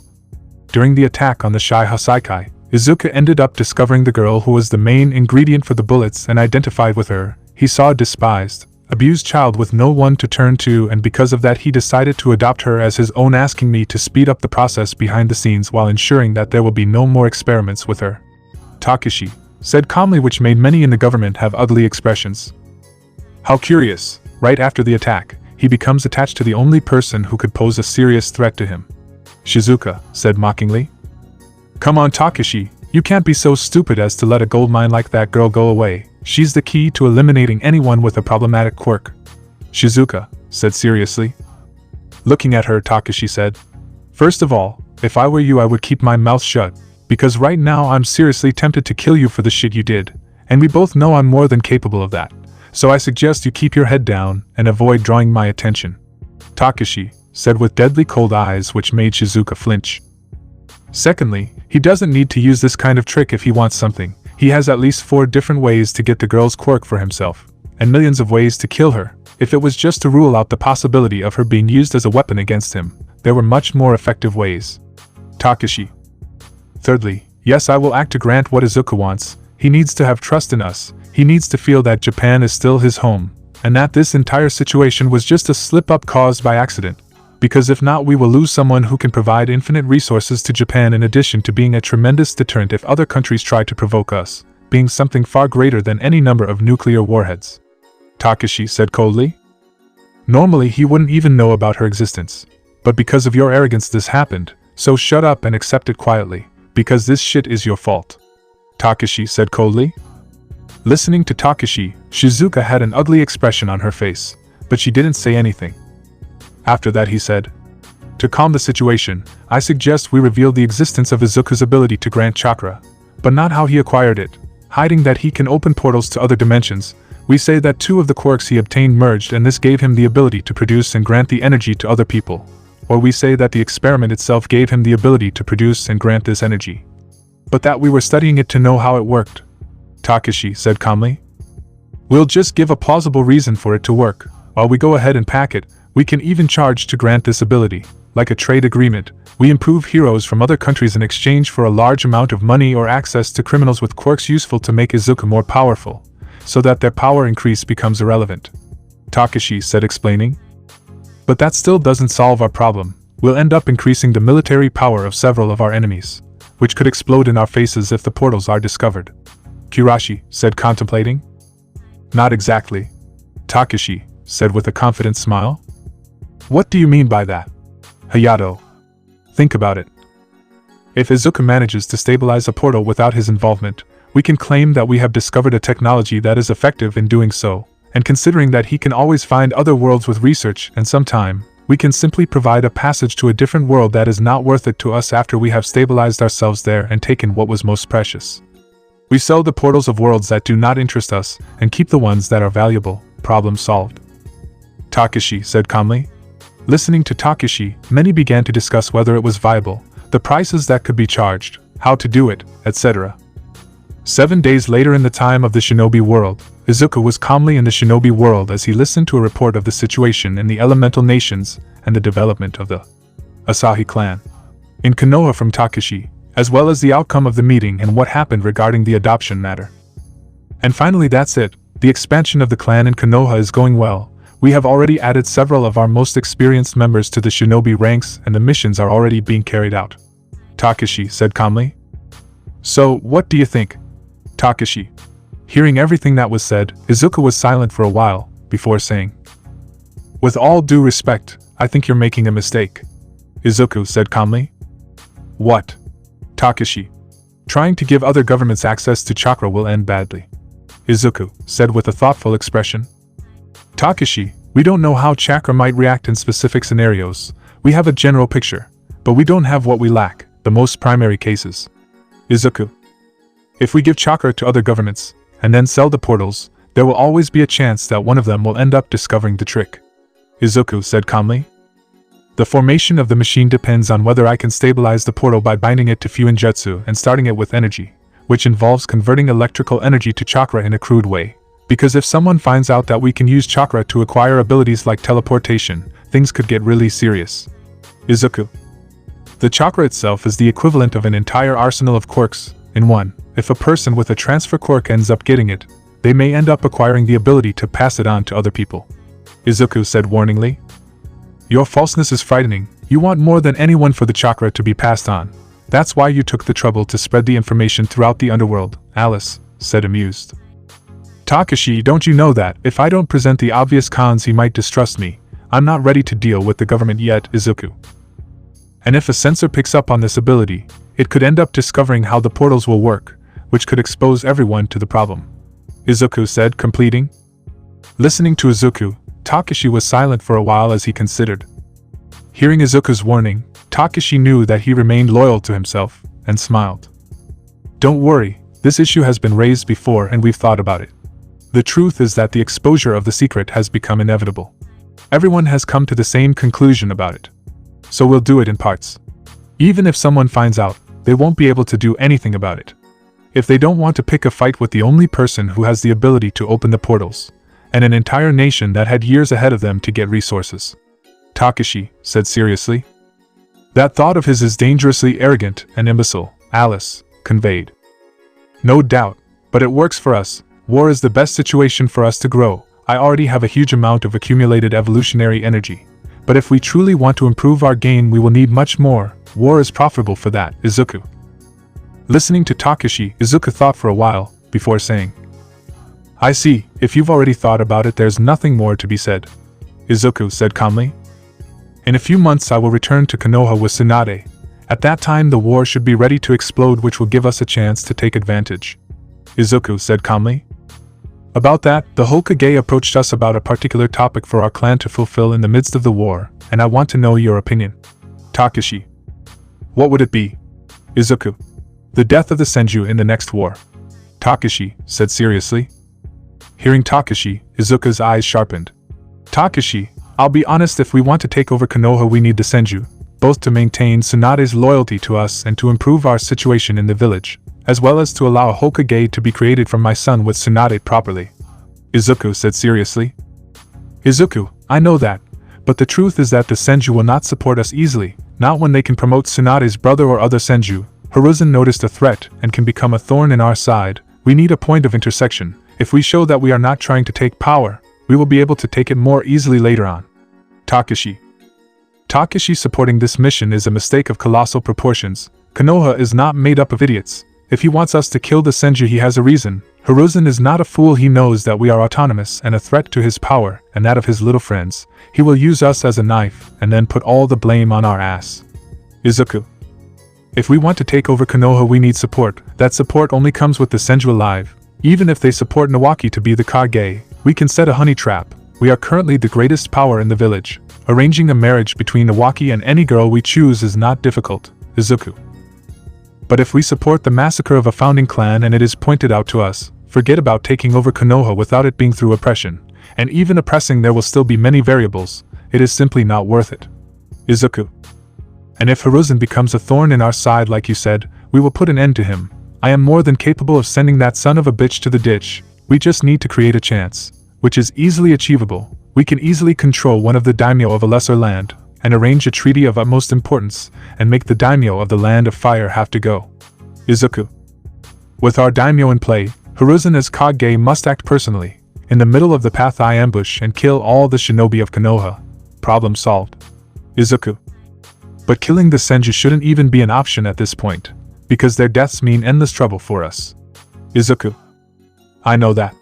Takashi said seriously. This was a critical point, and Takashi himself knew it, but what Hiruzen offered was something too juicy not to take advantage of. Hiruzen offered us 2 bijus, a huge sum of money, all the Senju's assets in Konoha, and a letter of recommendation to the fire capital. Takashi. Normally Takashi wouldn't even consider it, But with the issue of the portals being able to come out at any moment, having the daimyo on hand would help a lot, and the bijus can give a substantial increase to their power. The rest of the rewards were not small either. So what? Izuku asked indifferently, surprising Takashi. Takashi, this is just one world. With my ability I can open doors to many more. In the worst case scenario we will have to share the resources of this world with some other countries, which despite being advantageous are not irreplaceable. Izuku. Losing access to Konoha in the long run is something that not all the benefits that Hiruzen could offer in 7 decades would replace. As the strongest military village, in the most prosperous land, Konoha is a key point for our future plans, even more so with this situation with the other countries occurring now. We need control over it if we want to establish trade with other countries with the resources of this world on our terms. Izuku said seriously. We need viable resources if we're really going to do this, so we can't give up our position for anything. Izuku. Hiruzen will still try to kill the Senju clan. Takashi said as he nodded, seeing logic in what Izuku said. Yes, he will, and we will take the opportunity to weaken his position. Izuku said calmly. Think about it, Takashi. He's acting against the founding clan, so he can't just assign anyone to the job after all. It has to be people loyal to him who won't talk, the personal power of Hiruzen Sarutobi and the elders. Izuku said with a cruel smile. In other words, we can put an end to his central power, which will make Hiruzen have to act more carefully, giving us time to establish ourselves in the market and improve our game. Izuku said calmly. Unlike us, he cannot produce loyal and capable shinobi of Jonin rank or higher at high speed and efficiency, and most of the Senju clan members are Chunin at least. If he wants to kill them efficiently in the shortest time, he will have to send the elites or leak crucial information and let other villages do it. In both cases we profit. Izuku. How do you propose we do this? Takashi. Tell him that although you want to accept, you're afraid of my reaction, because you can't force me to accept something without my father behind it, and that my father won't force me to stay out when it's my wife's family that's involved. Izuku. Tell them that you can arrange for certain information about, for example, there being a new Mokutan user in the Senju clan to reach other villages in an untraceable manner, and that if by any chance traps are set to slaughter entire groups by the other villages in a desperate attempt to prevent the emergence of the next Hashirama, it will not be anyone's fault. Izuku said, explaining. He will undoubtedly accept, because he is in a hurry to deal with the matter, and will send his own forces to deal with the survivors. Izuku. At this point I will let half of the Senju clan die, and I will save the other half. I can appease Tsunade with this. We will fulfill Hiruzen Sarutobi's request to the maximum extent. We will not get involved. I will be able to massacre the forces he sends and those of the enemies. We will open gaps of interest, and in addition, we can weaken Hiruzen Sarutobi and his position while we profit. Izuku. Effectively profiting in a perfect way, while even being able to weaken many of the Senju's talents, while trapping the others in relationships with women from the Asahi clan, telling the Senju that we will support them in placing a new Kage of Senju blood, as long as he is married to a woman from the Asahi clan, and using political marriage to link the interests of the next Kage to ours. Izuku said calmly. Hearing Izuku, Takashi smiled inwardly, seeing the schemes Izuku developed, as he put on a worried appearance as he said. Izuku, I have no problem with that, but is that really okay with you? I don't want to put you in an uncomfortable position. Takashi. Clenching his fists while putting on an expression of reluctance for a few moments, before an unshakable resolution took over, Izuku said. As much as I hate having to massacre a huge number of people, and believe me Takashi, I really do, I have my priorities clear. Izuku. You know Takashi, I never told you before, but I lost my dream of being a hero a long time ago. When I joined you guys, my goal was to be a hero originally. I still dreamed of being recognized after all, but the more time I spent killing and purging society of scum, the more I noticed how rotten the heroes were, as well as how ridiculously unworthy of my effort and sacrifice a large part of the population is. Izuku said with a calm tone. The more I had to kill to purge them, the more I realized that they didn't deserve me to go through all that just for them. Izuku stated seriously. But even so, there was one thing that kept me in line, a light in the middle of this tunnel full of darkness and rot. Izuku. In the midst of all the prejudice, all the hatred, all the racism and all the selfishness in society there was purity. Izuku said with serious eyes. You know, since I was young I tried my best to take care of an orphanage that was near where I lived in Mizurufu. All those children were so pure. To them it didn't matter if I was a Quirkless, I was just Izuni. the kind older brother who went and played with them, and to some of them I was the unbeatable hero who would keep evil away. Izuku said with a gentle face.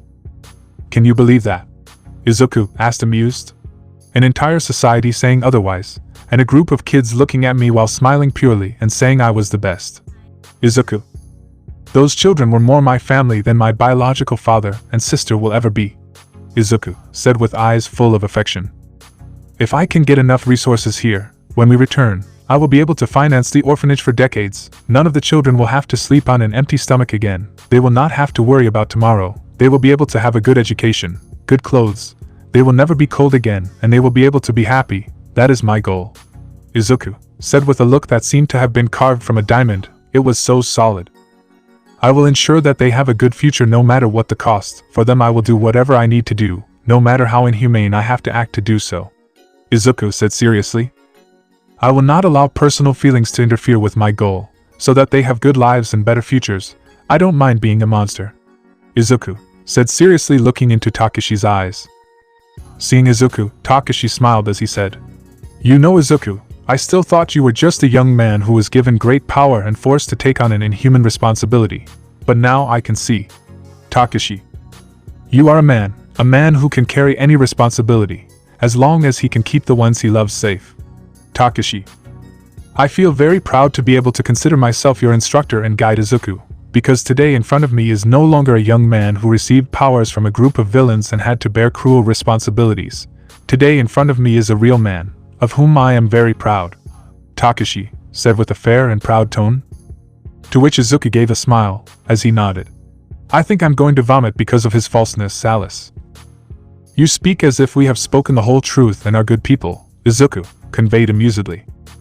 Because we are, I already consider myself pretty good for not ripping his head off, Alice said maniacally. 2 years later by Pirate World time.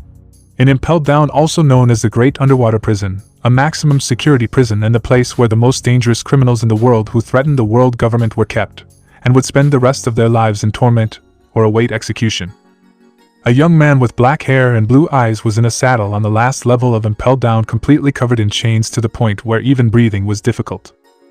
That was Gluttony D. Barbarossa, a notorious criminal who clashed with the world government for 6 months, but still made a name for himself by destroying 30 marine bases and facing an admiral and coming out on top, with his special devil fruit, Kaidai no Mi, the revision fruit. One direct touch and it was certain death against him, plus he could shape the terrain to be however he wanted. He was a nightmare with his ridiculously powerful devil fruit, being able to change the entire topography of an entire island without difficulty. Being a one-man pirate, he single-handedly caused 10x the damage of any other one-man pirate before him, while putting terror in the hearts of the Navy. Possessing a bounty of 1.3 billion after permanently crippling or killing a huge amount of CP0 and CP1 members in addition to the huge number of Marines, he was considered too dangerous to kill himself by the world government, because if he died, his devil fruit could enter circulation again, and the next person to eat it could cause even more terror if they decided to form a crew. With the only reason Barbarossa was caught, is that he relaxed too much, and an experienced bounty hunter that emerged 2 years ago who called himself Eraserhead and had acquired a Kairosaki weapon immobilized him before he could even react, and after he was handed over a week, he was completely arrested, so that he would never see the light of day again. Or at least that's what almost everyone in the world believed. The truth, however, is that Gluttony D. Barbarossa did not exist. What existed was Izuku Midoriya, who, using a transformation quirk and the quirk overhaul, allowed himself to be arrested after 2 years of unrest in the pirate world in order to begin executing his master plan. In those 2 years, Izuku did not leave the pirate world for even a day, while he provided a nanny for Eri in the shinobi world and kept her hidden from everyone in that world, in a safe house, with several of Alice's bodies guarding the place in the land of snow, and with her using 2 bodies with a shape-shifting quirk, to be him and TSUNADE and take care of Eri. With that, Izuku focused on his plans. He created clones and spread them throughout the pirate world in order to speed things up, creating 3 identities for himself. The first, Gluttony D. Barbarossa, an identity as a pirate who acted unrestrained. The second was Eraserhead the Pirate Hunter, who Izuku used as a way to hunt pirates and act in a way to obtain information in the underworld. And the third is the new rising star of the Navy, John Rambo, a new vice admiral who was the fastest to enter the post, having achieved the feat of capturing and taking to prison several pirates with a bounty of over 700 million within the new world. Izuku created it in order to allow him to use the world government's information gathering network. And with that he began to act, on 3 fronts. The results obtained by this were extraordinary to say the least. In 2 years, Izuku managed to find and consume a huge series of living beings that gave him a huge boost.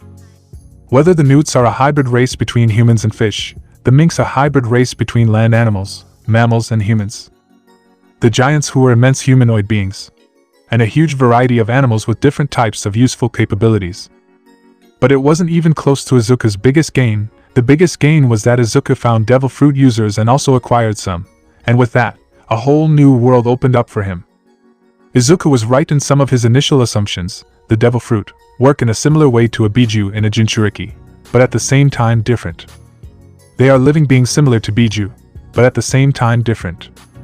Bijus were a conscious and independent living energy. But the devil fruits were not.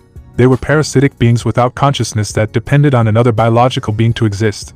When a user eats a devil fruit, it changes him on an atomic level as it takes root in each cell, converting the cells to act like the engine of a car that when it receives fuel acquires the ability to generate an effect, with the fuel being the energy that the devil fruit itself generates. It's a symbiotic relationship. The reason why armament hockey is effective and can interfere with the process is that it is a solidified energy source, and when it comes into contact with cells mutated by the devil fruit it envelopes and isolates them, cutting off the flow of fuel, which in turn temporarily stops the process. While seawater is effective because it emits radiation that is harmful to the devil fruit itself, which in turn forces it to stop sending out energy, the resulting weakness is due to the difference that the body that is normally saturated with energy feels upon losing it. In total, Izuku had consumed 10 devil fruits in the last 2 years, either with it inside its user or with him obtaining it outside, which were Dorudoru no Mi. The candle fruit is a paramecia-type devil fruit that allows the user to produce wax from their body and mold it into any shape they want, making them a candle man. Gorogoro no Mi. The gold fruit is a paramecia-type devil fruit that allows the user to telekinetically manipulate gold at will. Nuke Nuke no Mi. The passage fruit is a paramecia-type devil fruit that allows the user to pass through solid objects, allowing an easier and unconventional way of getting around. In addition to avoiding attacks from non-organic weapons and projectiles, the user can also share their intangibility with whatever they touch, allowing people or objects to pass through solid matter along with them, or making the ground intangible to make people fall through the ground. Sabe Sabe no Mi. The rust fruit is a paramecia-type devil fruit that allows the user to rust whatever they touch. Gyro Gyro no Mi. The eye fruit is a paramecia-type devil fruit that allows the user to see through everything both literally and figuratively, allowing a perfect view of any place the user wants to see, as well as seeing things such as thoughts, allowing mind reading and memories. Jiki Jiki no Mi. The magnet fruit is a paramecia-type devil fruit that allows you to create and manipulate magnetic forces and with them control metal. Moza Moza no Mi. The growth fruit, a paramecia-type devil fruit that allows the user to accelerate the growth rate of plants and control them according to their wishes. Zushi Zushi no Mi. The pressure fruit, a paramecia-type devil fruit that allows the user to manipulate gravitational forces to increase and decrease the gravity of a given target and apply movement. Nico Nico no Mi. Nemean lion model. A mythical Zoan-type devil fruit that allows the user to transform into a hybrid or complete form of a Nemean lion, acquiring immense physical capabilities and total immunity to any type of weapon created by a human being. Yuki Yuki no Mi. The snow fruit, a Logia-type devil fruit that allows the user to create, control, and transform into the element of snow at will, transforming the user into a snow human. It was much easier for him to find paramecia-type devil fruits than Zoan-type and Logia-type devil fruits, but he still made the effort to look for them without getting into trouble with a Yonko in the process. Izuku was strong and he knew it, but he couldn't mess with people who had a power similar to Whitebeard lightly, especially if he had to mess with them while simultaneously having to deal with the crew. Even with Quirk overhaul, this task was not easy, because if he killed one of them, he would lose the devil fruit and the chance for Alice to consume it. And with the Kenbunchaku haki they possessed, it was even more complicated to get close enough to apply it. Mainly because all the Yonko had devastating long-range attacks and even more frightening close-range powers.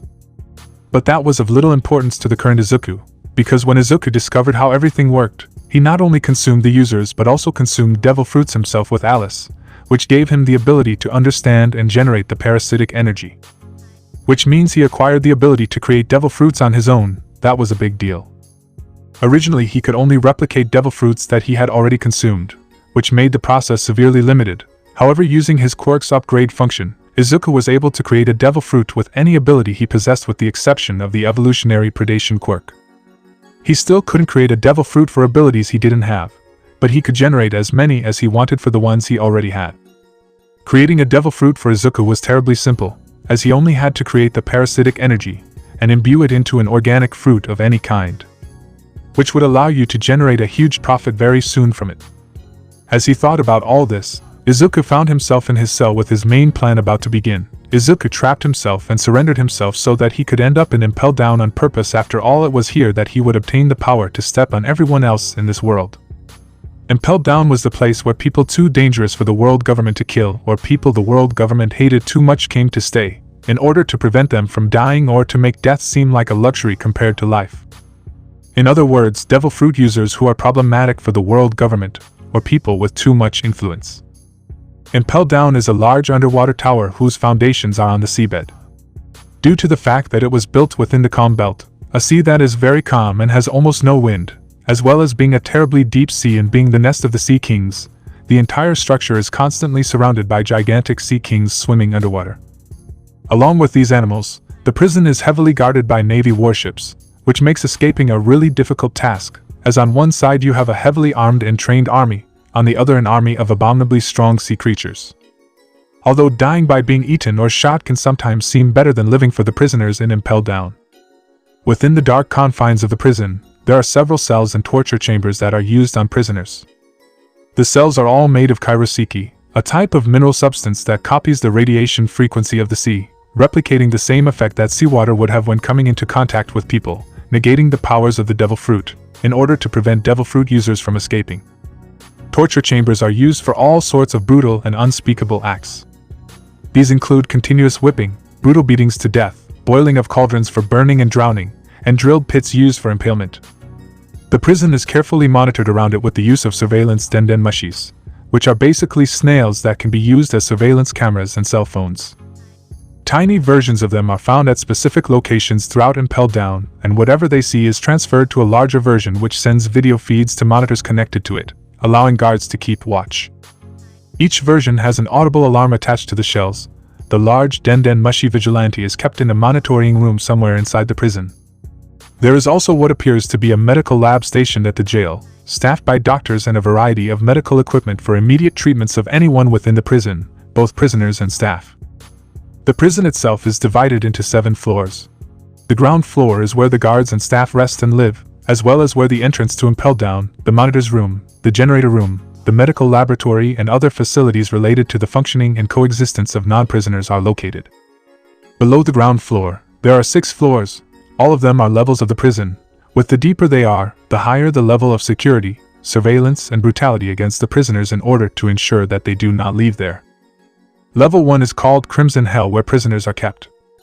The level houses the less infamous prisoners and contains a large forest of red trees. The leaves on the trees are as sharp as razors, while the grass on the ground is as sharp as needles and much harder than a common needle. In this level, the prisoners are forced to run through the forest while being chased by poisonous spiders and guards to experience the full pain of being cut and stabbed from all directions. As a result of prisoners being forced to traverse this forest, it becomes soaked in blood, giving it its characteristic crimson color. The second level is called the Wild Beast Hell. It contains various wild animals of all kinds, with the prisoners held on this level being forced to be chased by them through the level's corridors. Because of the fearsome danger, prisoners often lose the will to continue or refuse to escape even when their cells are unlocked, as the animals will not attack them if they remain in them. Beasts kept here include puzzle scorpions and manticores. Puzzle scorpions are large venomous insects that can join together to form a giant centipede-like creature. Manticores are man-eating lions with human faces. They will devour their prey entirely, including the bones. There are also creatures that make the previous 2 look like puppies, such as the basilisk and the sphinx. The basilisk is a gigantic snake born from a chicken.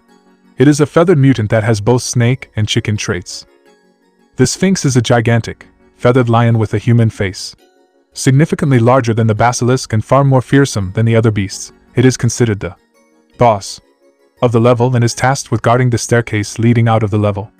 It is so fearsome that the prisoners remain on the level, and even the other animals hide from it. The third level is Hunger Hell.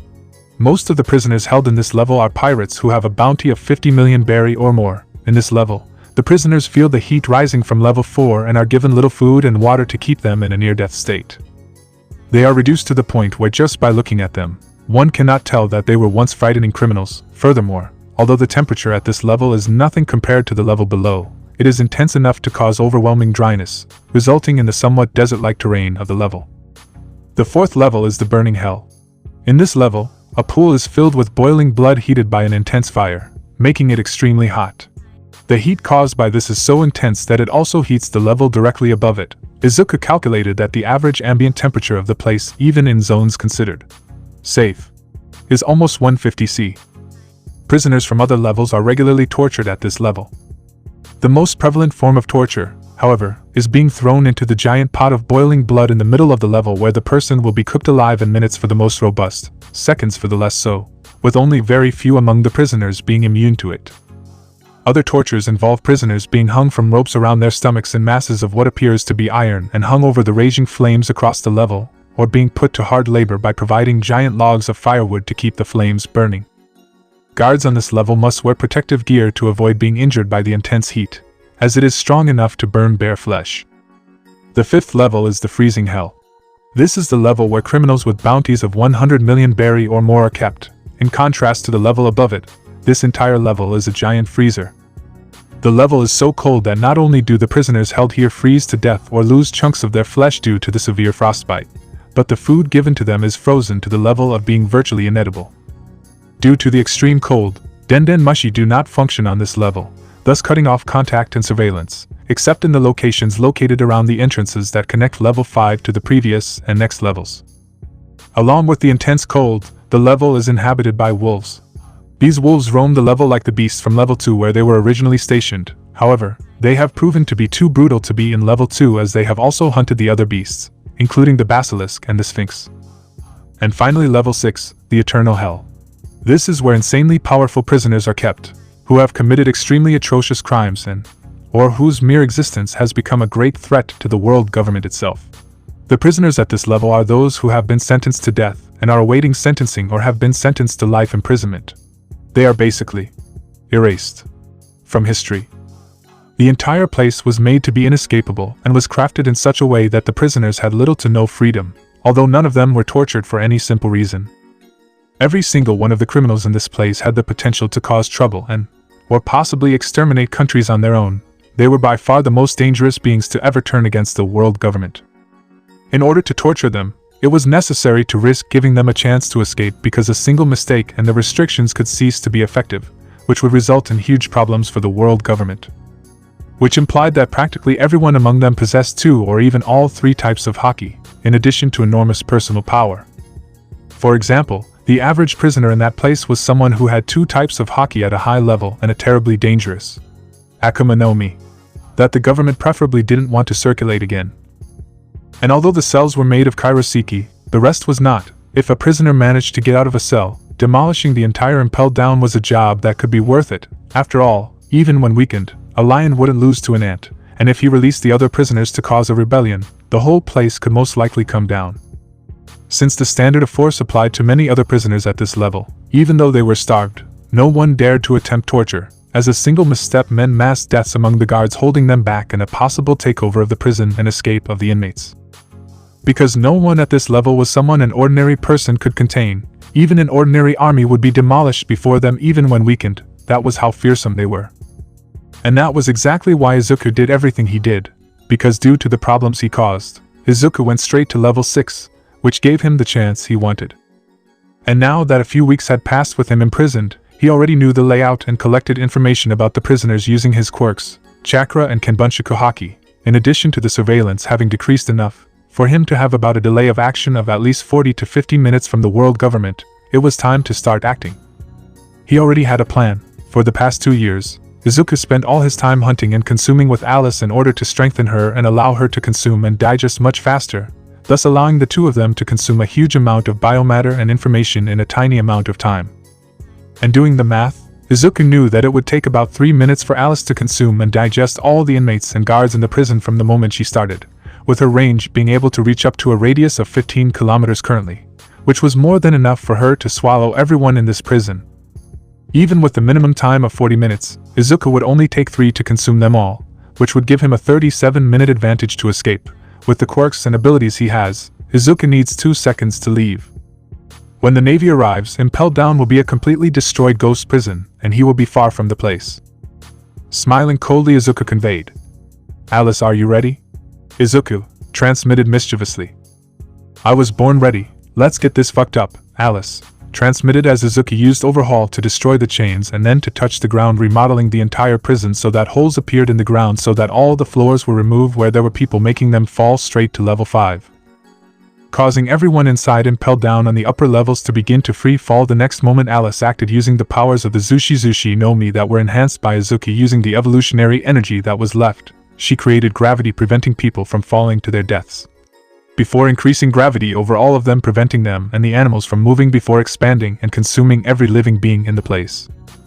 In 3 minutes it was over, and Izuku opened a portal going to his house where he stayed with Tsunade originally, but only after he altered the building once more, so as to inform the world government that he had escaped. And in the headlines the next day everyone would know that Barbarossa not only escaped from Impelled Down, but killed every guard and prisoner there and even mocked the world government in doing so. Leaving a sculpture made with the original Impelled Down, in the form of a human hand showing the middle finger with the phrase, "I killed everyone in Impelled Down and ran away because you and nothing are the same fucking thing, and now I'm coming after you to return the excellent hospitality, you bastards, signed, Gluttony D. Barbarossa." 2 weeks later by Pirate World time, Izuku was peacefully sleeping in a hammock, with Tsunade lying next to him, her head on his chest.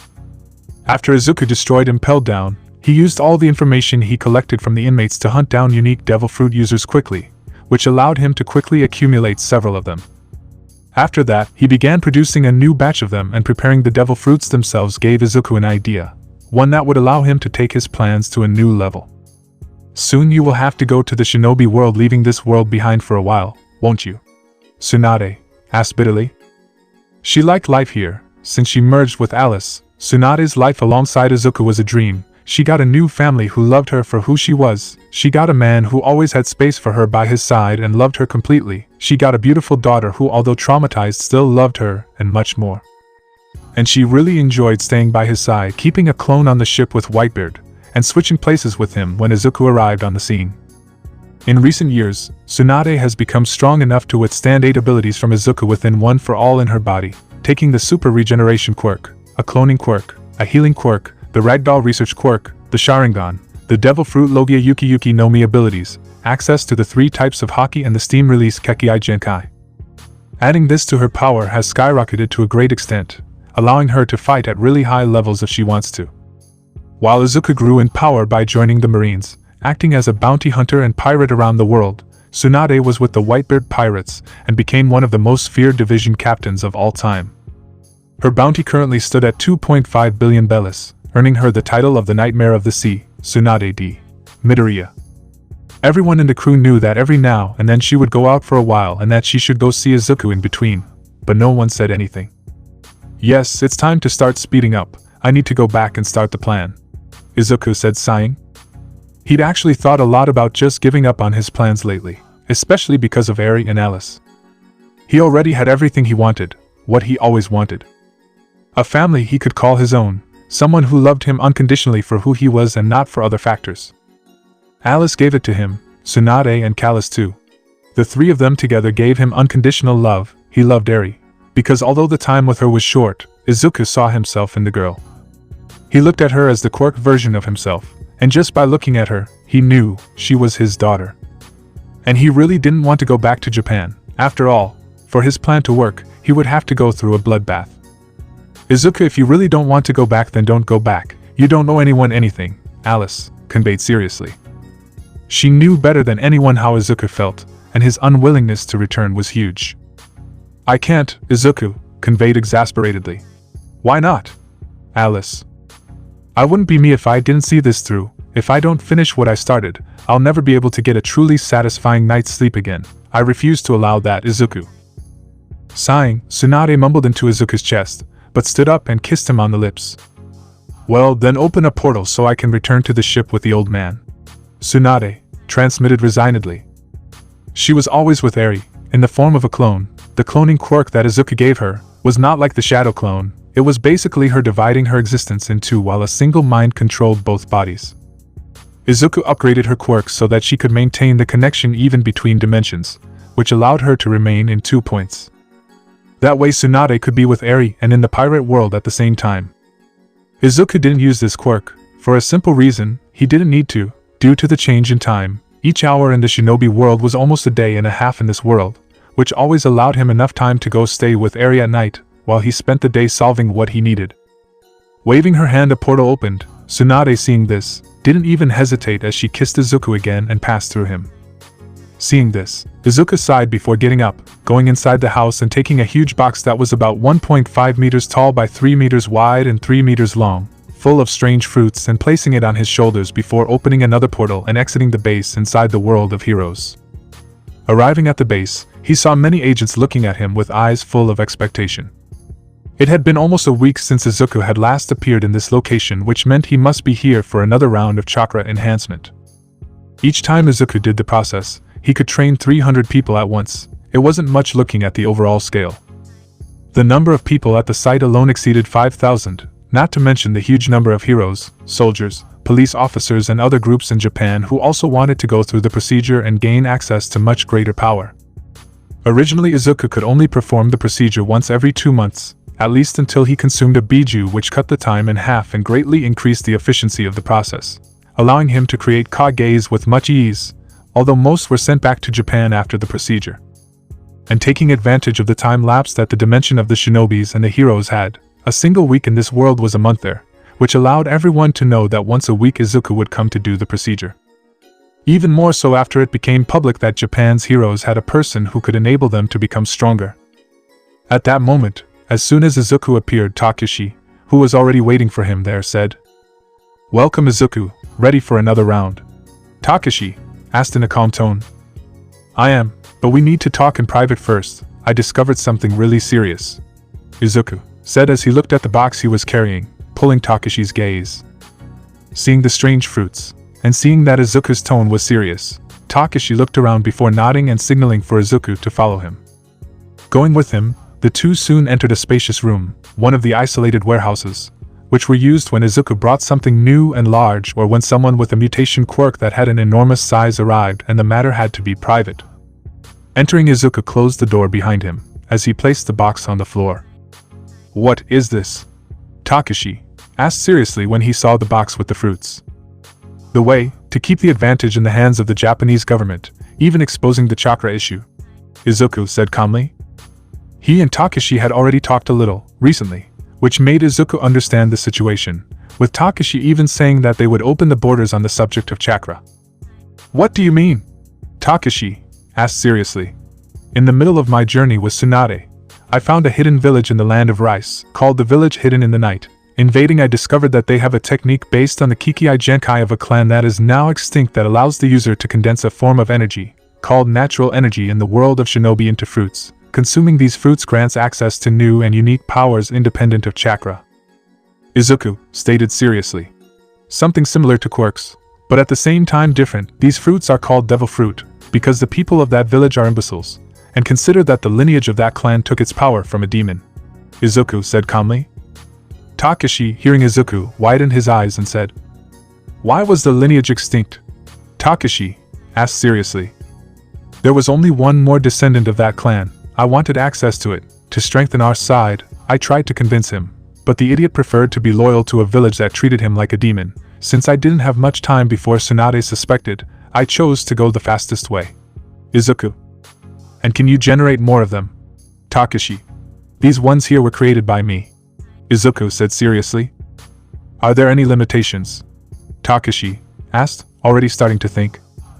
"Yes, the power of the devil fruit that I create is random, and although I know what its power is after it is created, I do not control the type of devil fruit generated or the effects," Izuku said, lying. There was no way he would reveal that he could create any devil fruit he wanted, however he wanted. "Like Takashi." "Yes, you see," Izuku soon began to speak and explain the devil fruit to Takashi. He was not 100% sincere, hiding a lot of information in the middle, but in the end Takashi looked at the fruits in wonder. "How many of them can you create?" Takashi asked anxiously. On average, I can create 2 per hour, condensing the power of the devil fruit into 1 fruit. Izuku said seriously.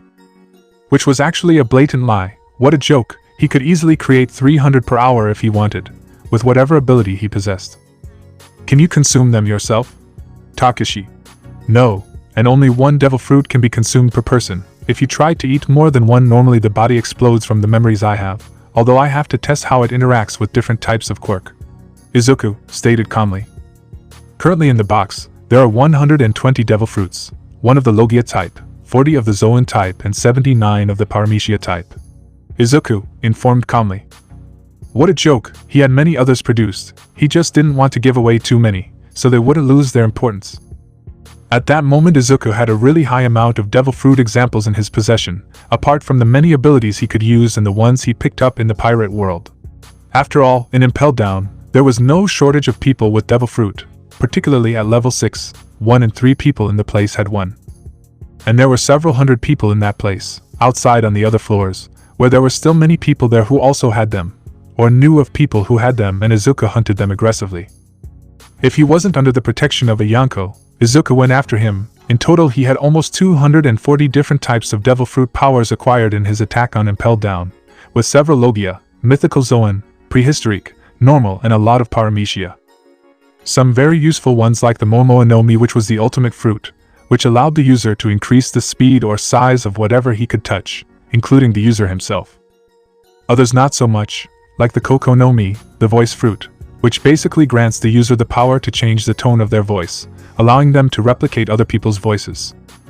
While it gave one relatively weak Logia to Takashi, which was the grass one. Having heavy weaknesses to fire and ice, something Izuku could easily take advantage of. Furthermore, among the Zoans, there wasn't a single mystical one, only common and prehistoric Zoans, with the Paramecia only having powers that Izuku could contain if things went wrong. I labeled the devil fruit powers and made a catalog, so that you could better understand them, Izuku said as he picked up a book and gave it to Takashi. The devil fruit's capabilities should strengthen our side enough to compensate for giving chakra to other people. After all, it is the equivalent of having a second quirk with high performance and little expense. Adding the original quirk and the powers, it should be easy, Izuku said, explaining. And the best thing is that I did some tests, and it doesn't conflict with the quirks. We can even have people who support each other, Izuku stated seriously. I see, this is really something amazing, Takashi stated with a serious look on his face, as he began to think about how to maximize its use. Also, I discovered how to open a portal that allows travel between the shinobi world and this one, Izuku said tactically. How? Takashi asked seriously. I developed a jutsu, based on the summoning jutsu. I tested it, and it works, Izuku said seriously. After testing a little, I discovered that the summoning jutsu can allow something in another dimension to be summoned, as long as what is going to be summoned is not anchored to the dimension. After researching this for some time, I quickly discovered how it works and created a theory based on it, Izuku said, explaining. I learned how to bind something, through a contract, by consuming some shinobi, as well as discovering how the summoning jutsu works. With enough chakra being used, it is possible to travel between the 2 worlds via summoning. What I did with my jutsu is to use the contract to create a viable path and expand it with chakra, creating a passage between the worlds, Izuku said as he took a paper and started drawing some projects. Now with this, I know how to create a machine that meets the specification, although to keep it running a person with large enough chakra reserves will have to be on each side to start it when it is to be used, Izuku said, explaining.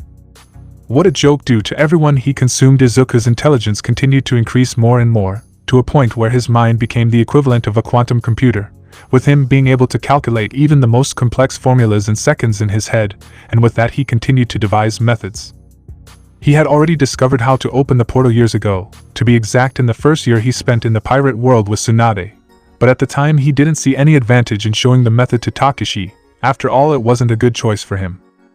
For his plans to work, Takashi had to believe that he had him in hand, something that after the fiasco with Shai Hasaikai, he did not do, giving Takashi now a means to strengthen the side of the Japanese government, while simultaneously giving him something that will reduce his own importance, will make Takashi believe again that he has everything under control, which will allow Izuku to keep everything on the line he wants. How would the machine work? Takashi asked seriously. In short, Using two people who make a contract with each other, we will create a path between the two dimensions using chakra as a medium, while using Fuinjutsu to expand and stabilize the path, and technology to keep what has been created open," Izuku said as he continued to draw the designs. "In general, it will take a lot of chakra to start the process, but once we start it, we can keep everything running with electricity. After all, we just need to convert it," Izuku said as he continued to draw the designs. "With the machine ready, we can immediately open a portal that can be maintained for up to 3 hours a day in this world's time." Izuku. "Why the time limit?" Takashi asked seriously. "Due to the time difference," Izuku said, explaining. "If the portal stays open for longer than that, the time on both sides as well as other laws and rules will begin to stabilize, which will generate massive natural disasters on both sides," Izuku said, explaining. "And while it won't destroy the world itself, or cause irreparable damage to the world or humanity on either side, things will be a mess after it's done." Izuku. "If they were worlds with the same time difference, would there be such a problem?" Takashi asked seriously. "No," Izuku said as he finished drawing the designs and started writing down specifications. "Any other problems?" Takashi asked calmly.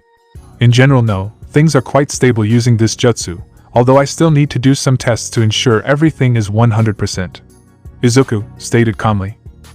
Another lie, he had already tested it with TSUNADE several times, so he knew it worked. Hell, Alice with Momo's body even created a suitable portal, allowing travel itself for testing. Hearing Izuku, Takashi smiled and said, "You did a great job, Izuku. I'm proud to have met such a good and honorable young man like you." Takashi, as he thought. "It seems I worry for nothing and I still have it in my hands," Takashi said with an approving look at Izuku. "Thanks, Takashi," Izuku said with a smile on his face as he thought. "Enjoy it while you can, Takashi. Your usefulness to me will soon end," Izuku thought coldly with a smile like that of a son who received praise from his father, and was happy with it on his face, looking at Takashi with eyes full of joy.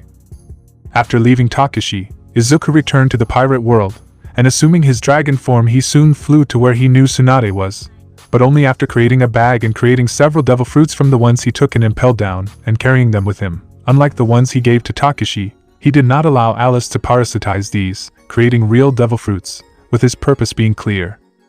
"You've really grown attached to the old man, haven't you?" Alice conveyed amusedly. "As much as it pains me to admit it, yes," Izuku conveyed amusedly. "I know how it is. I always thought that humans other than you are worthless, at least before I met the old man. He is someone I have come to respect in recent years, someone with overwhelming power who lives for his family. I respect him for that," Alice informed calmly. "Indeed, coming to this world was the right choice in many ways. Not only did we advance our game, but we also found a family, no matter how strange it may be," Izuku conveyed with amusement as he began to fly. "Don't even tell me, although when we saw Sengoku I was quite shocked. He looks identical to Takashi," Alice informed, amused.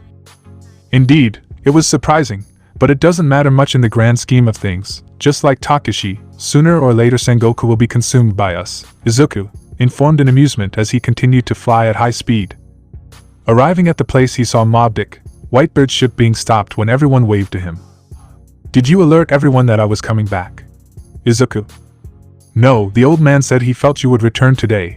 His senses and instincts are still monstrous," Alice informed as Izuku began to descend and landed on the deck with the huge bag containing all the devil fruits on his shoulder. "So did you miss me?" Izuku asked when TSUNADE ran and hugged him. "You're late," TSUNADE said as she hugged him tightly. When Whitebeard saw him he said, "And so, brat, I heard that you caused a mess out there. Poor father who had to see one of his sons away from home for 2 years." Whitebeard said with a huge welcoming smile. "Yes, old man, I did, and sorry for leaving. Now that I'm back, at least we can sail for a while together. But hey, look on the bright side, I brought back amazing gifts," Izuku said, smiling as he dropped the bag. Hearing what Izuku said, everyone showed some surprise, which turned into absolute shock when he opened the bag. A huge number of devil fruits are present at the scene. Marco saw that and his eyes widened as he said, "Holy shit, they're all devil fruits," Marco said in horror. "Not just devil fruit, they are the devil fruits of the prisoners who were in impelled down. I know Barbarossa with him owing me a favor, and that son of a bitch has a method to extract devil fruits from those he kills. When he escaped he accumulated almost all the devil fruits of those who were there, and gave them to me to repay the favor," Izuku said with a calm smile, making everyone shocked. In total, there are 125 devil fruits, some of them quite powerful, including the Momoa no Mi, Hora Hora no Mi, Dokudoku no Mi, some mythical Zoan fruits, and even some Logias. Izuku said with a smile while everyone looked on in horror, and Whitebeard had a wide smile knowing well that Izuku was Barbarossa. In this environment, there are opportunities for almost everyone to grow. Marco, I'm counting on you to share the devil fruits that are there, and I also got another gift for everyone. Izuku said, stretching, before reaching inside his clothes and taking out a book. Here are the 6 styles of the Marines, and the method they train hockey there. Izuku said with a psychopathic smile. Anyone who wants to become strong on this ship now has a chance. We can train the entire crew in this, and let's see if those Marines dare to even start a fight after this. Ha ha ha ha ha. Izuku said, smiling maniacally. Seeing this, everyone looked in shock before Thatch looked at Izuku and spoke. If this is what you achieved after spending 2 years away, I believe you should come back and spend another 2, that way wouldn't we be the most powerful crew in the world? Thatch asked in an amused tone. If the old man wants that, I have no problem. Izuku. No way, 2 years were enough, it's better not to think about leaving this ship for the next 5 gurararara. Whitebeard said, laughing happily as he saw his children getting along well. Today one of us returns, let's have a party. Whitebeard shouted, and soon everyone started celebrating with Izuku feeling at home. Meanwhile at Marine Ford, a tall man with black hair and a scar over his eye stood in a room as a meeting took place among the top brass of the Navy. That was John Rombo, the Vice Admiral known as the greatest prodigy the Navy had in 500 years, as he saw the reports related to the most dangerous pirates in the world. The one in front speaking was the newly promoted Marine Marshal, Sengoku. And that concludes the matter about Kaido, Big Mom, and Whitebeard.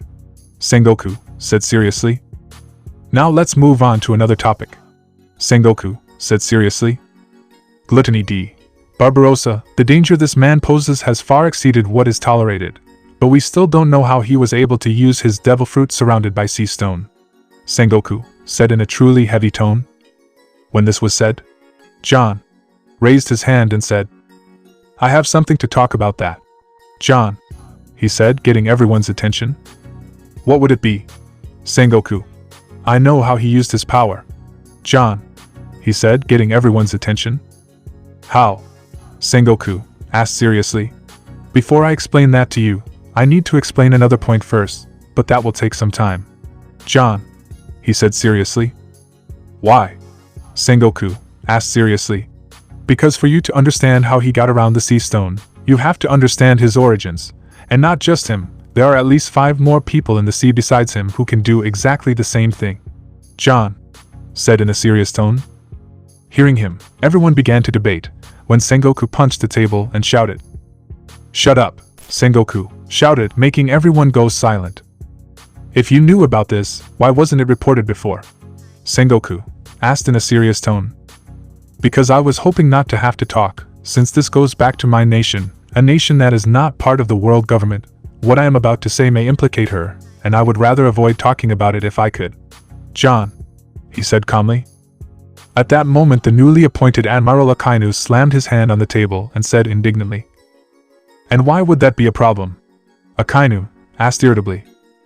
Ask the innocent women and children you killed in Ohara what happens when something displeases the world government, like a country refusing to join. John said coldly, looking at Akainu, making the entire room go silent. Akainu at that moment gritted his teeth as magma began to appear from his body, with John merely looking at him and saying, Attack me ready to die, because don't be fooled Akainu, I just want the excuse to send a genocidal like you straight to hell. John, he said coldly as his eyes shone with immense coldness as the atmosphere cooled in the entire room and everyone prepared to contain the fight. With Sengoku speaking. Enough. Sengoku said coldly, interrupting the subject.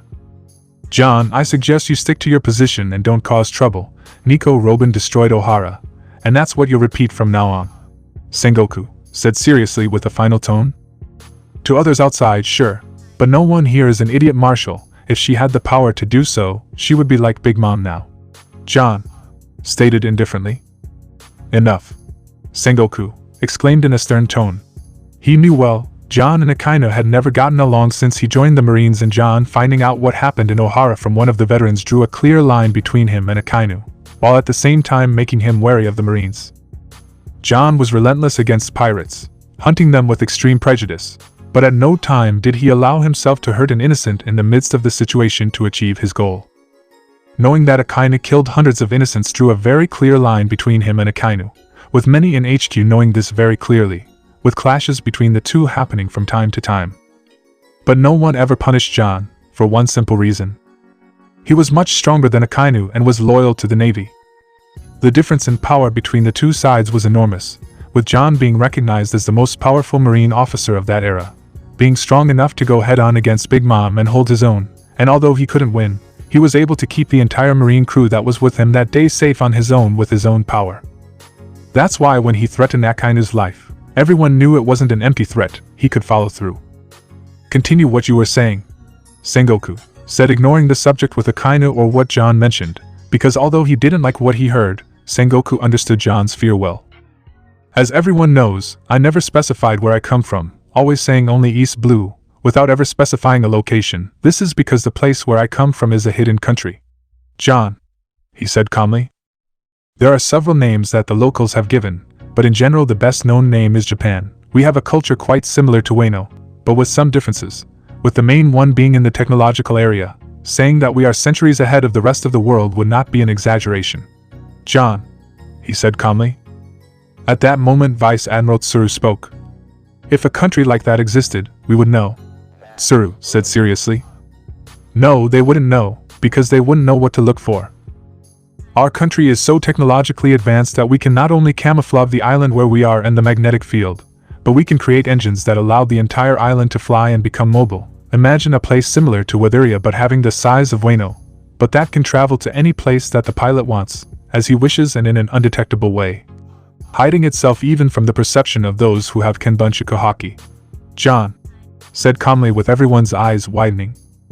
"That's absurd," Sengoku said in shock. "Yes, but the place exists." "John," he said calmly. "And it doesn't stop there. Our research as a whole is so advanced that we've reached a point where we've discovered how to create perfect artificial devil fruits of all types and mass. As long as we have a sample of the original devil fruit, the scientists in my country can create any amount of that same devil fruit, with the same effects without any problem, and that's not even the scariest part. The research they conduct there is so advanced that if even one came out, the technology of any country that received it would jump a decade."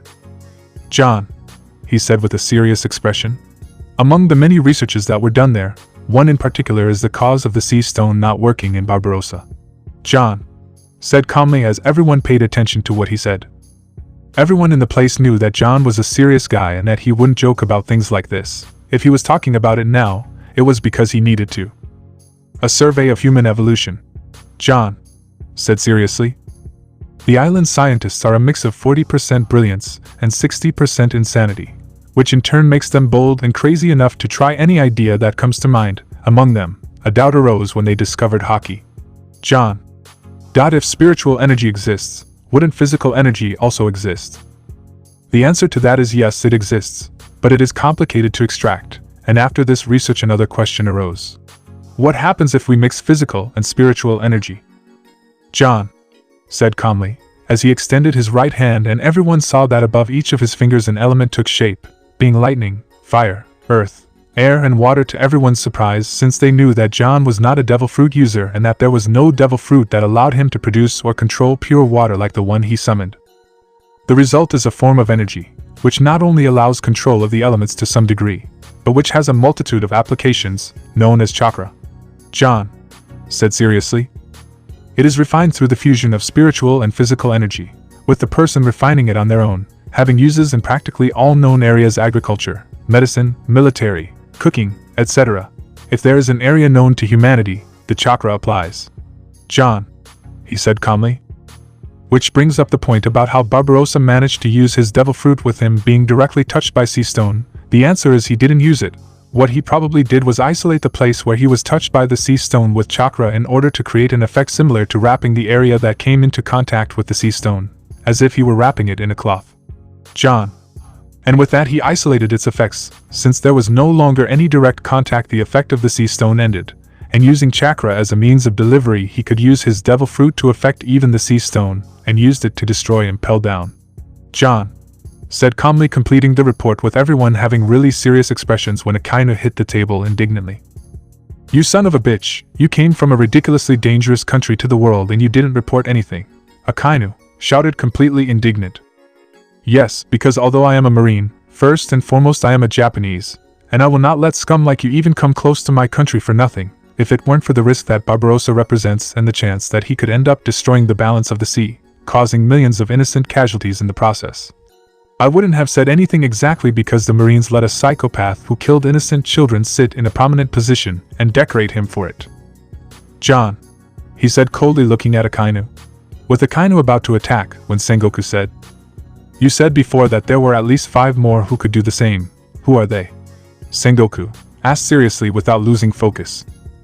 He believed in John. Just seeing him producing water as it was done was more than enough for Sengoku to understand that it was possible, and his explanation was reasonable enough for him to understand the matter. Izuku Midoriya, Tsunade Senju, Eraserhead, Callus Bakugu, and a woman named Alice Spades. We all came from Japan after all, and I know that they all have chakra and that they ate a devil fruit. John, he said calmly. At that moment Admiral Aokiji said, You haven't added yourself to this group. Aokiji. Because I didn't eat the devil fruit. John, he said calmly. But you could, and it would greatly increase your combat strength. Aokiji said seriously at that point. Hearing what Aokiji said, many looked at him in shock. After all, John made it clear that he did not trust the Navy and that he was not willing to take a stand against many of the targets that the world government had. Giving more power to someone like him would only make him uncontrollable. Don't look at me like that, Aokiji said calmly. I know that many in this place have their doubts about whether what he said is true or an exaggeration. What better way to confirm than to give him a devil fruit and test it? Aokiji asked calmly. If it's true, he'll be able to eat the devil fruit and hold Karasaki while using it without any problems, following the theory of what was said, while at the same time we gain a trump card that can face a Yonko if we give him the right devil fruit. Aokiji said calmly. Something we'll need a lot to deal with someone like Barbarossa, who by the way announced he would come after us at that monument and impel down. Aokiji said in front of everyone. If I'm going to eat one, let it be a mythical Zoan. John, he said calmly. Do you think you can choose, after not having told anyone about such an important matter? Akainu asked coldly. I think so, because I'm strong enough for it, and if it's not a mythical Zoan I refuse to eat it since it will be practically useless for me in the long run, changing my current combat style. If you want to treat me as an enemy, so be it, but I guarantee that the ones who lose are you. John, he stated calmly. Listening to him, Sengoku rubbed his temples. He never liked how John acted. After all, he always followed what his justice commanded and stayed as far away as possible from all the celestial dragons, refusing to escort them, inventing all kinds of absurd excuses when he was assigned to anything that involved him even having to get close to them. But due to the need for a strong power to really make a difference in the Navy, he always tolerated it, even though John had problems with the celestial dragons, he never acted against them, and he had the right to have his opinion, since he was not the only one who avoided them among the Navy members. After a moment of thought, Sengoku looked at John and said, You said that people in your country can recreate as many devil fruits as they want from a fixed model, as long as they have the original one, right? Sengoku asked seriously. Yes. John, he said seriously. If I give you a mythical Zoan, could you bring 2 others of the same fruit back along with the original one? Sengoku asked seriously. Hearing what Sengoku said, everyone understood what he wanted to do. He wanted to not only test whether what he said about the devil fruit replication was true, but also win twice by profiting 2 mythical Zoans for the price of 1 in this exchange, while validating what John said. If you give me the money to pay for it, yes, but it will take some time. John, he said calmly. How long? Sengoku. 3 to 4 weeks after I get there, counting the travel time if I have a good ship, about 2 months. John, he said calmly. Hearing him, Sengoku thought for a while before speaking. How much money? Sengoku. The currency in my country is not measured in berries. Like here, it is measured in yen, so it would be in the case of giving me something in value. If we are talking about gold, with them giving me back the devil fruit in the end if the price has not changed 1 ton. John, he said calmly. At that moment, Vice Admiral Mamanga, hearing the price, widened his eyes as he said, This is a robbery.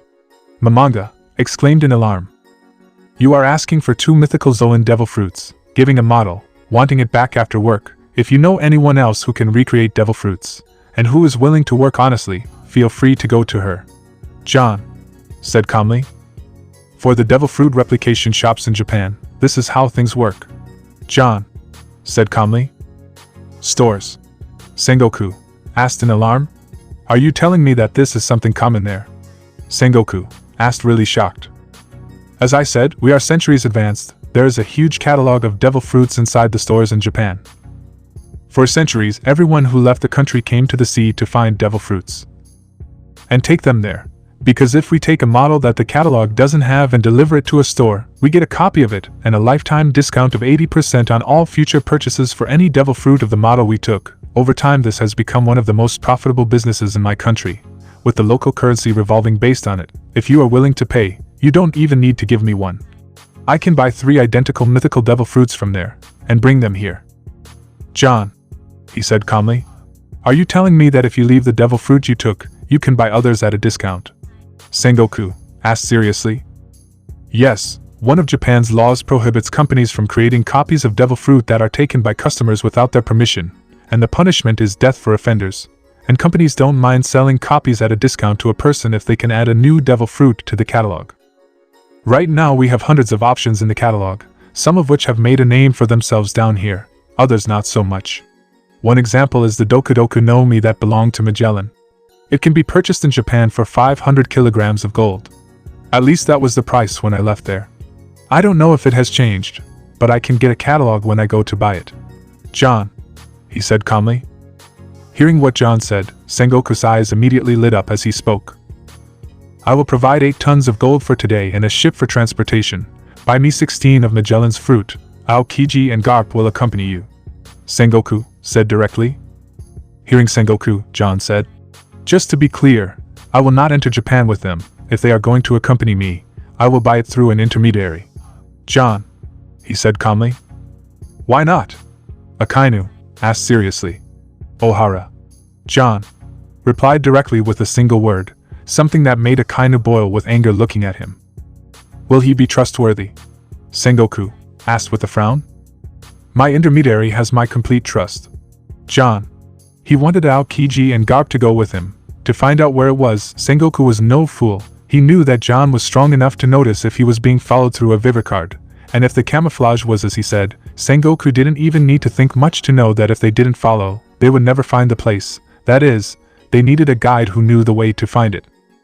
Sengoku knew that just like anyone who leaves, though, if what John said is true, anyone who leaves Japan would have a method to return in most cases. And if John was confident in bringing things back, he also had one. If what he said up until that point is true, it was in the highest interest of the Navy and the world government to find out where this place was and negotiate with them or force them to hand over the technology. But with John being the way he is, it would be difficult to force him to talk. He was strong enough to cause massive casualties to the Navy and kill himself if the situation came to that, and that too without giving it his all, because Sengoku hadn't forgotten the elemental manipulation he had shown. He had never used something like this. If he can go beyond that and fight with something like this, there will be serious doubts whether the Navy could contain him. How do I work with this intermediary? Sengoku asked seriously. I can contact Alice. Her family runs one of those stores and we can negotiate with them through her.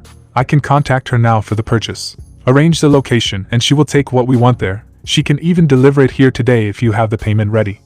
John, he said calmly. That's a lie. There's no way something like that is possible.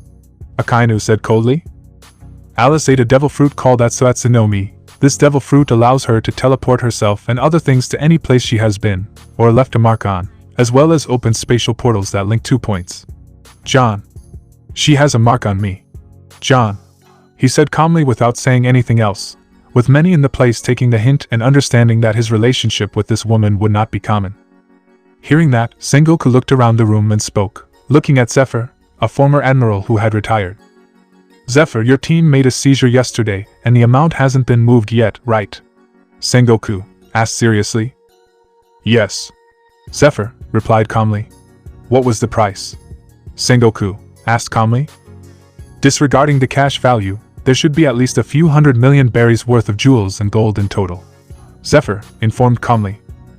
Hearing him, Sengoku's eyes shone a little as he spoke, looking at John. Are other forms of resources accepted besides gold? Sengoku asked calmly. Yes, valuable metals, jewelry, weapons, etc. Whatever you have to trade that has value to them, they will accept, although the average value for each of them is different. John, can you call her here, so we can negotiate the price? Sengoku asked seriously. I have your word that no one here will act against her. John asked calmly as he looked specifically at Akainu, with everyone taking the hint. You have to, as long as she is here for the business, and what you told us is true, no one will act against her. If they do, they will be labeled as traitors to the Navy and killed. Sengoku stated in a deep tone. Sengoku was no fool. If he could establish a business with a group that could produce powerful devil fruits, and by them the power of the Navy would skyrocket, and dealing with beings like the Yonko would become much simpler. If a business like this could really be established through this girl and John, they would become irreplaceable to the Navy, and if the matter was true, any action against her was an action against the benefits of the entire Navy. At that moment, reaching into one of his pockets, John took out a touchscreen cell phone and unlocked it in front of everyone. When he pressed a few keys and a call was initiated. Putting it on speakerphone, he left it on the table for everyone to hear.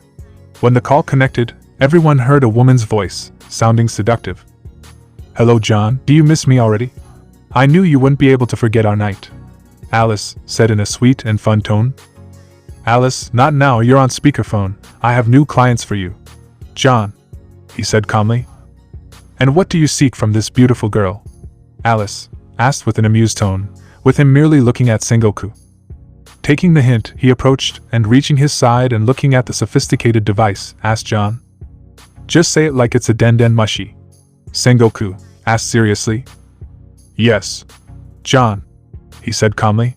Hello, this is Navy Fleet Marshal Sengoku. I would like to talk about purchasing some devil fruits. Sengoku spoke in a serious tone. I see, are you next to John now? Alice asked in a calm but professional tone, completely changing the mocking tone of voice. Yes. Sengoku. With John speaking. Open a portal behind me, it's empty. John, he said calmly. Soon everyone saw a black portal appearing, and from within it, a beautiful girl with chocolate skin, white hair, rabbit ears, dark sclera and red pupils appearing with an arrogant smile on her face while wearing tight clothes and carrying a book with her.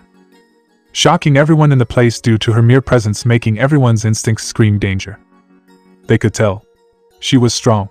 Looking at John, Alice said. What did you say to them? Alice asked calmly.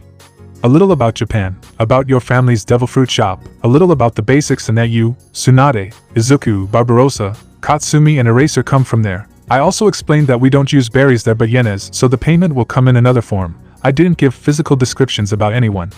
John, he said calmly. I see.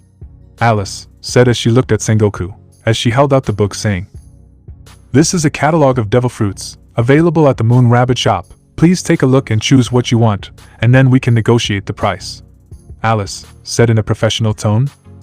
With Sengoku taking the catalog and seeing several clear images of devil fruit, along with a detailed description of the effects and powers, having seen a huge number of them, several of them being of people who went to impel down precisely because of the danger and power, others that Sengoku didn't even know existed. Going through the list, he saw that there were some prices on the side, with several zeros, but that had a different emblem. When he stopped at one that made his eyes widen. Do you have the mythical Zoan of the Nemean lion? Sengoku asked, really surprised. He had heard rumors about this fruit, and knew that it was ridiculously powerful. If the user awakened it, their defense would become almost unbreakable even with the use of haki. Looking at John, Sengoku thought for a bit as he spoke. How much would it cost to buy 3 of these? Sengoku asked seriously. In total, about 3.5 tons of gold. If it were just that, we could also value jewelry and other things at the same value. Alice said with a smile. Doing the math, Sengoku felt his blood run cold. After all, this sum exceeded 3 billion berries. Seeing Sengoku's expression, John sighed as he spoke. Alice, can't you give me a discount? John asked in a friendly, interceding tone. The Navy is having some problems right now, due to that jerk Barbarossa causing trouble. John, he said calmly, with Sengoku looking at John with appreciation at that moment. Alice smiled and said, A discount would be difficult, even if it were for you, John, but we can negotiate and come to a more affordable price, if the Navy is willing to make a deal. Alice said with a smile. Was Sengoku looking at her and asking, "What kind of deal and how much more affordable?" Sengoku asked seriously. "Look, Sengoku, my family is one of the 7 biggest sellers of devil fruit in Japan, which puts us in a strong but unstable position. I want to change that. For that we need a bigger catalog," Alice said calmly. "I am willing to sell any devil fruit in the catalog to you at a 70% discount, but in exchange, the Navy will prioritize arresting rather than killing devil fruit users who do not possess fruits that are in the catalog, and all those arrested under these circumstances will be handed over to me," Alice said with a smile. Hearing the offer, Sengoku almost jumped for joy, but then he stopped to think and calmed down. "Why do you want something like this?" Sengoku asked her seriously. "Her family has a way to extract someone's devil fruit, but the person dies in the process," John said directly. Ara, revealing trade secrets, what an ugly thing, John," Alice said in a playful and teasing tone. With Sengoku widening his eyes along with everyone in the place fearing the implications of the matter. "I need time to decide, and I have to report to my superiors," Sengoku said seriously. "Do whatever you want, but as a proof of good faith and reality, accept some gifts," Alice said calmly as she opened another portal and went through it, before returning with 4 boxes and placing them in front of Sengoku on the table.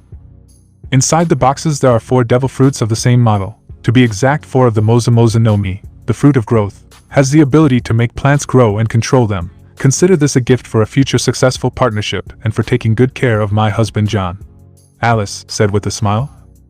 "We're not married, John," he said directly. "Still," Alice said as she disappeared in front of everyone.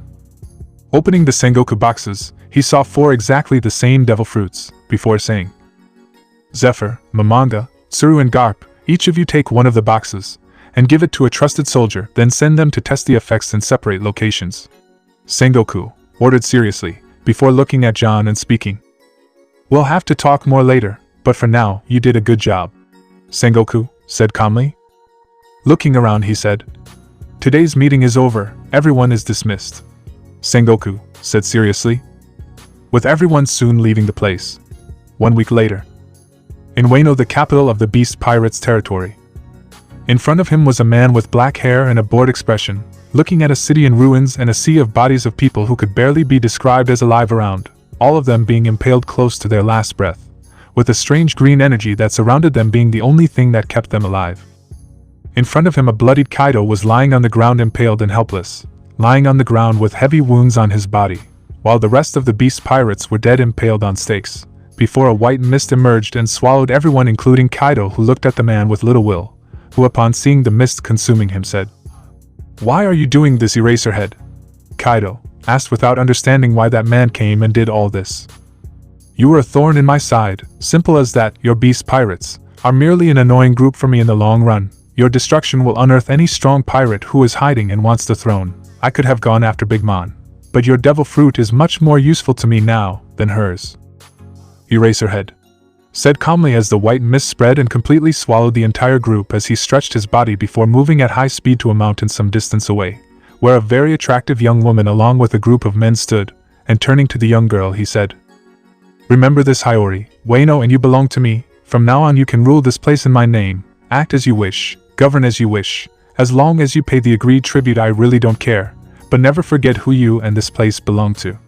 Eraserhead, he said calmly to the young woman, who nodded with moist eyes looking at him.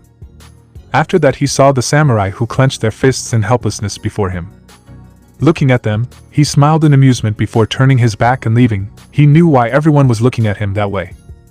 Originally, Izuku had no plans to dethrone Kaido yet, although he knew that he had a large number of devil fruits that would be useful to him among his crew. The reason he did so was because the samurai sought out the most infamous pirate hunter in the world, and someone who had clashed with other Yonko on more than one occasion, taken down Barbarossa and come out alive, in addition to several other notable feats. And when they came to him, they offered him a generous deal, calling him to Wano, something he did and heard the proposal where a lot of money would be given, but he refused, and made a counteroffer when he saw Kazuki Hiyori and knew who she was. He would take down Kaido and all the beast pirates, as well as any other threat that came to plague Wano, but in exchange, he would become the owner of the nation. He would give control of it to Hiyori, the daughter of Odin the original shogun, and allow her to rule in his name, but he would be the owner, with the condition that when she grew up Hiyori would be his too, something that in the end after some debate they accepted. Originally the samurai who followed her expected him to self-destruct along with Kaido, or be injured enough for them to finish the job. What they didn't expect, however, was that he could negate the effect of Kaido's devil fruit, reversing its effect on his body, and then violently defeat him. Since even without the devil fruit, Kaido was still extremely powerful, but Eraser was much more. It was a massacre. He gathered all the beast pirates, as well as all of their subordinates, leaked the news of an all-out attack coming from the world government towards them months in advance, made preparations to make it seem like it would actually happen, and when Kaido gathered his entire fleet, Eraser appeared and single-handedly eliminated everyone. With the massacre lasting 5 days, while he left everything on display, Izuku did this because he knew that the elders were starting to plan, and he wanted to show what he was capable of, so as to dissuade idiotic ideas, although it was only the beginning, as he had other plans as well. He leaked the entire battle to Marines and world government agents who were infiltrated in Wano, and let them film it after all. In a room in Marijoa, a few hours after Eraser's massacre in Wano, 5 men gathered together. Those were the 5 elders, the men who stood at the top of the world government. I know they are below MO, but for general knowledge I will address the subject as the FIC progresses. They are the ones at the top. How should we proceed with the situation with this new country?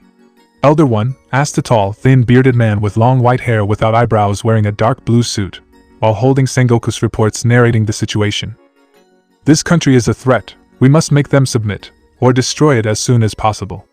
Elder 2 said a bald man who has large nevus flammeus spots on his forehead and a large white mustache wearing a dark green suit.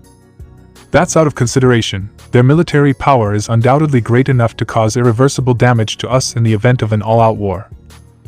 Take the base for the 6 that left there, each one of them is a threat in their own right. John is loyal to the Navy, but he has already made his position very clear on the matter. If a war breaks out he will be against us. And if the catalog shown is real, it means that at the very least they have access to each one of those Akuma no Mi. Add that to Barbarossa with his power of destruction, as well as Eraserhead and the ability to nullify any Akuma no Mi he wants, and we'll be screwed if we act against this country directly. Elder 3 said a bald man, wearing glasses and a white hiyori tied with a light brown sash having a samurai sword with him, having a smooth face without a beard. And what do you propose? Clearly they were hidden until now right under our noses. And we won't be able to infiltrate anyone there, because we don't know where they are, who they look like or how to do it, and we have no way to arrest any of the members related to the place. Because each of them is powerful on their own, being at least at the level of one Yonku. You saw what Barbarossa did to himself. From John's account, he's not even the strongest of the 6 that came. Izuku takes the prize, which means that the current John can't disarm Izuku if he goes 100%. TSUNADE is with him at the moment along with Whitebeard. There are 3 peak Yonka level powers gathered on Whitebeard's fucking ship, because don't forget that Whitebeard is a living nightmare alone with his fleet, let alone with the help of the 2 other monsters on the ship. Elder 4 said a man who sports blonde hair, a beard of the same color, and a scar on his chest, wearing a dark red suit with the buttons of his shirt open and no tie. Alice can move via portals. Barbarossa basically got arrested for chilling with the wrong person, and then destroyed the entire prison upon leaving. Eraser can cancel out the power of devil fruits and destroyed Kaido's entire crew by himself in less than a day. And we're not just talking about the main crew, even the associates were obliterated. He eliminated the entire beast pirate fleet by himself, which implies that any one of them is dangerous on their own, and arresting someone with their level of power is easier said than done. And that's if John decides to act against innocents from his country on our orders, which Sengoku clearly stated is illusory. With John by himself managing to defend an entire crew of rookies from a furious attack by Big Mom and several of her crew's cadres. Elder 4 said, continuing after taking a breath. Which makes us have to consider a means of entry. Perhaps we can establish communication with the ruler of the nation. I bet if we offer enough benefits we can bring them into the fold. Elder 5 said a stocky man with a white mustache and beard. He has white dreadlocks over which he wears a flat black hat, having a scar on the left side of his face, extending diagonally over his eye. His clothing consists of a black suit over a dark purple tie and a white collared shirt, as well as black pants, carrying with him a cane. And since only one of the 5 was named in the work, and I don't want to throw out names for nothing, I'll leave the names as elders from 1 to 5. It wouldn't work, They can create devil fruit at will, to the point where there are stores of it in practically every city in the nation, and they clearly have no shortage of destructive means because from what we've heard, there's an entire family of people who have Barbarossa's devil fruit in their possession, including one of the main sellers of devil fruit. Elder 1 said seriously. At this moment Elder 3 said in a calm tone, John informed us that Izuku is royalty in Japan. A special status and that he can challenge the right to rule of the crown prince or even the king. With the only reason he has never bothered to do so being that he does not care about the throne, we will set a honey trap, get it to convince him to claim the right and ensure his ascension. With him as king and the queen whispering in his ear, we will offer a place among the nobles of the world, in exchange for part of the technology, while we slowly integrate the nation into the world government. Elder 3 said calmly. Adding another family would break tradition. Elder 2. Better tradition than the whole world government, in a war where the odds are against us. Elder 5. Even if we accept this absurd plan, he has a romance with TSUNADE, and he's a pirate. Elder 1. He wouldn't be the first king to have more than one wife, and if TSUNADE becomes a problem, we can remove her. We can even make it look like it was one of the Big Mom pirates who did the job, turning Izuku against them and ridding us of another thorn. Elder 4 said, seeing merit in the idea. This is absurd. Elder 1 exclaimed seriously, when a female voice sounded, and the 5 elders knelt down, lowering their heads in obedience. Bring me Izuku Midoriya alive and well, I want to talk to him, he said calmly. As you wish, Ama-sama. Elders 1, 2, 3, 4 and 5 replied in unison as they thought about how to get Izuku to her alive and well.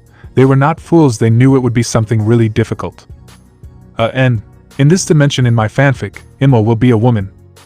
When at that moment a huge explosion sounded shaking the place, and when they looked outside they saw half of Mariajoa burning while a black mist had enveloped most of the place before a huge hand made of stone with a middle finger pointing towards the center of the room appeared and a voice echoed.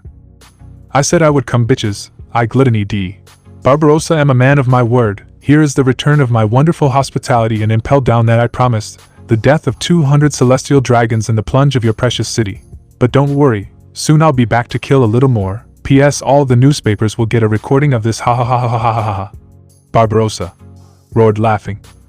Looking out the window the elders had a vein in their forehead, when they saw an immense ship being forged from a destroyed city, with countless slaves inside them, and they saw Barbarossa smiling as touching the ship they all disappeared in a flash of light. Son of a bitch. Elder 5 said with a vein in his forehead, seeing half of Mariajoa burning and Barbarossa escaping with all the slaves successfully. One day later at the Navy headquarters, everyone was having a meeting once again, with Sengoku having a truly ugly expression as he threw the newspaper on the table in front of everyone. I don't think I need to say the problem, Sengoku said in a cold tone, with John looking at the newspaper with a slightly amused expression, while most of the Navy members looked at him with animosity upon seeing the smile on his face. Do you think this is funny? Akainu asked, fuming with anger. Think about it. The celestial dragons consider themselves gods, but they were kicked in the teeth by a mortal. Tell me if that isn't ironic. John asked, amused. John, this is not the time for this, Sengoku said in a cold tone. You're absolutely right. It's time to hold a useless meeting, trying to track down a person who operates alone because the celestial dragons are shitting themselves in fear. John, he said mockingly. Being here doesn't solve anything, Sengoku. We need to track him down and put an end to Barbarossa once and for all. The problem is that we can't track him down without the help of pirates, and I'd rather lose my arms and my tongue than have to go ask one for help. John, he said directly. What do you mean? Aokiji asked seriously.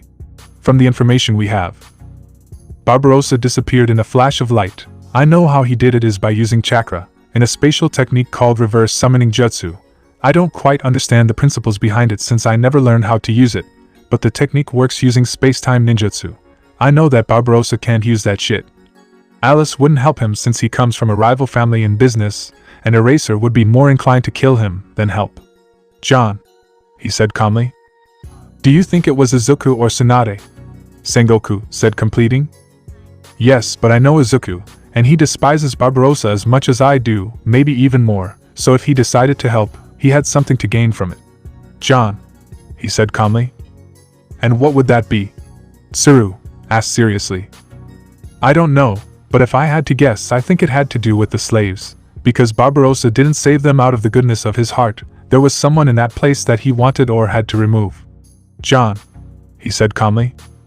Do you think Izuku supported the plan to remove a slave from there? Sengoku asked seriously. Either that, or one of the slaves was very valuable to Barbarossa, and he released the others to cover up who was on the list. John, is there a possibility that someone else came from Japan and helped Barbarossa? Aokiji asked seriously. Unlikely. Barbarossa was never loved in Japan. The son of a bitch is a troublemaker, with the only reason he stayed alive this long being the ties he has with the royal family. John, he said calmly. What do you mean by ties? Sengoku. The bastard comes from a noble family and his sister is the current queen, and as the queen's brother and son of one of the leading families, he has always been unrestrained. John said calmly, which made many people shocked. There were only 3 people in the nation who dared and would use a heavy hand against him without any problem, one being Izuku, me being the second and the other being Eraser. John, he said calmly. What was your exact position in Japan? Tsuru asked, narrowing his eyes.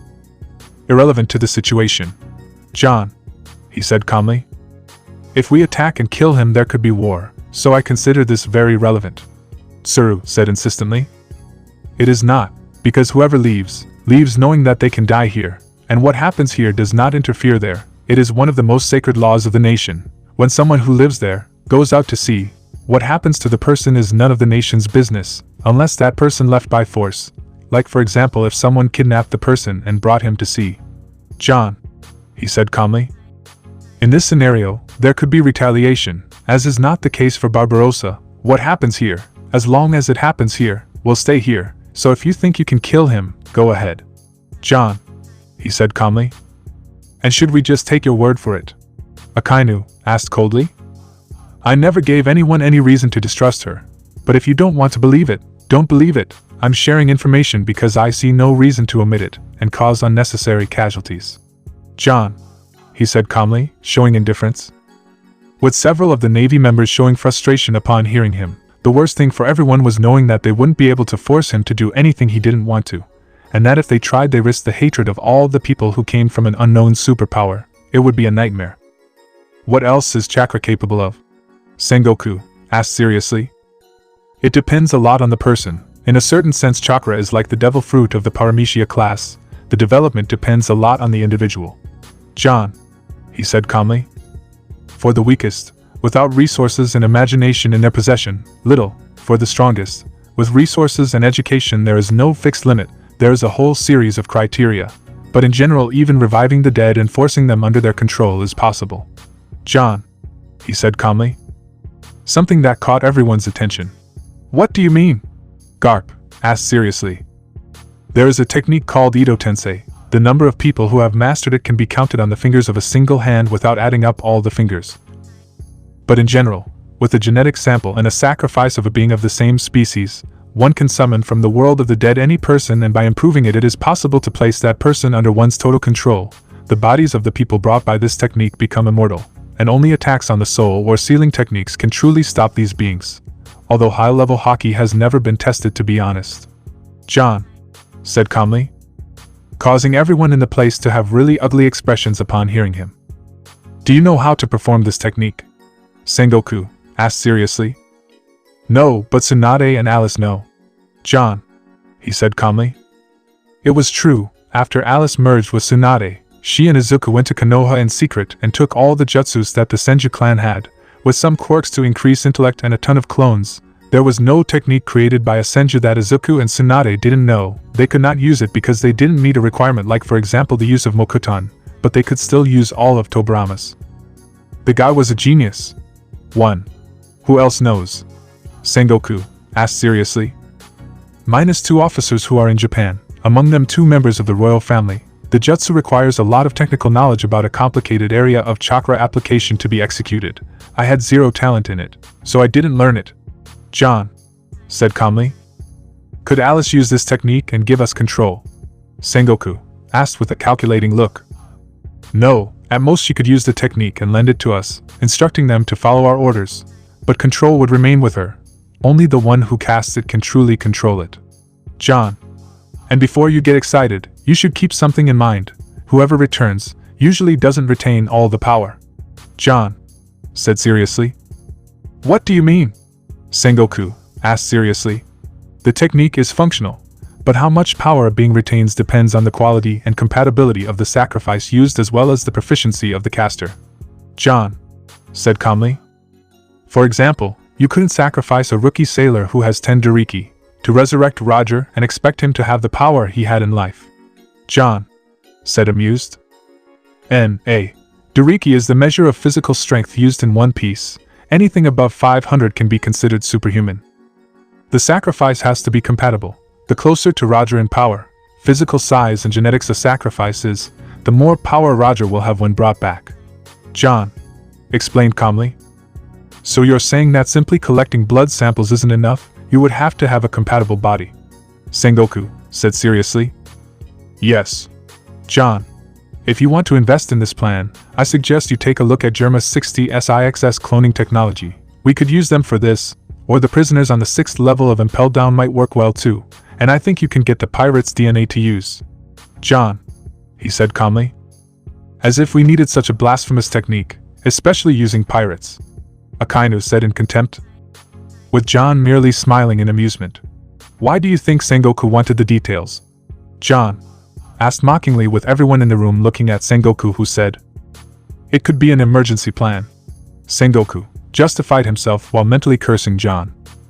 He wanted to use the technique as a means of concealment. After all, no one needed to know that he was desecrating the dead to do dirty work. However, John was not joking and revealed it, although the matter alarmed Sengoku as well, because if such a technique existed and could be used, John's nation was much more dangerous than he would like to admit. Adding up the rest of what was mentioned, this nation seemed to have ridiculously extreme and effective combat power, and it was something that worried everyone attentive in the room. John, if a war breaks out between the world government and your nation, who will you support? Tsuru asked at that moment. It depends on who starts the war and the reason. If it's the world government, by how they act, sorry, but I'm already warning you that I'm going to side with Japan. John stated directly without beating around the bush. Even if the defeat of the world government means the entire sea is in chaos, and hundreds of millions suffer as a consequence. Tsuru asked directly. Yes. John, he stated without even blinking. Don't get me wrong, Tsuru. I work as a sailor because I believe that pirates should be killed for harming the innocent in exchange for personal gain. I will not help the world government act like pirates and screw millions, just because the celestial dragons are selfish and treat the lives of all of us as if we were insects that they can crush without consequences. If they create trouble, I assure you that Japan is more than capable of ending everyone in the world government, with Edo Tensei being just the tip of the iceberg. John said directly. What do you mean by that? Sengoku asked seriously. Chakra is a source of energy, very malleable, Sengoku, and is not as complicated as hockey to train and develop. When I left there, the entire army of the country had access to this energy at a level high enough to wipe the floor with average rear admirals from headquarters. In addition to that, even non-military combatants receive some degree of training that makes them at least as strong as captains here. John, the strong ones are at my level. The strongest ones wipe the floor with me with one hand and leg tied behind their back, and that's disregarding the weaponry, because there are weapons as powerful as the Dyna stones there. John stated calmly, which scared everyone, because feeling with hockey, they could tell John was being sincere. Of course, and unicorns fly, Akainu said mockingly. If you don't believe me, I can ask Alice to buy one of the oxygen warheads she has, and you can play with it to prove how harmless the weapons are. And about the power, go to Izuku and hurt TSUNADE for a test. If you think Whitebeard is strong, wait until you see Izuku going in for the kill. John stated directly. Are you saying that Izuku didn't show his full power? Sengoku asked seriously. Yes, Izuku is restricted. John stated directly. What do you mean restricted? Sengoku asked seriously. As I explained, Izuku is part of the ruling family of Japan, which implies privileges, among them the right to access something called Imperial Chakra. John stated directly. A much more powerful form of chakra, with the difference being that the power and density are 110 as normal chakra respectively. Any technique he uses with chakra once accessing this power is worth between 10 to 100 times when he uses outside of use, depending on how much Imperial Chakra is mixed in. And not only that, this chakra greatly strengthens Haki, allowing common armament Haki to trigger the same effect as an infusion of Conqueror's Haki. John stated calmly, citing the Biju chakra mixed with senjutsu. But there is a limit for access and a cost. After using this power, Izuku is weakened for 1 day for each hour of use, in addition to which it can damage his body, in addition to which from time to time, he has to return to Japan to stabilize, since an unstable form of energy. John stated directly. Normally Izuku wouldn't use it, but that changes when TSUNADE is threatened. Believe me, she under threat brings out the worst side of Izuku, and it's not something anyone with half a brain would like to see. John said it directly, with Sengoku thinking a little about a mission that the elders gave him a short time ago, and saying, "Let's suppose that TSUNADE was injured by Big Mom. How do you think Izuku would react?" Sengoku asked seriously. "It depends on the degree. If it was a serious wound, total annihilation of the Big Mom pirates is the most likely outcome, with Izuku becoming very murderous and having a period of weakness afterwards. A weakness that we could use to kill him," John stated in a bloodthirsty tone exuding bloodlust. "Or capture," Sengoku said with a smile as he began to come up with a scheme in his mind. That's it, guys. Hopefully you guys enjoyed it. With that, take care.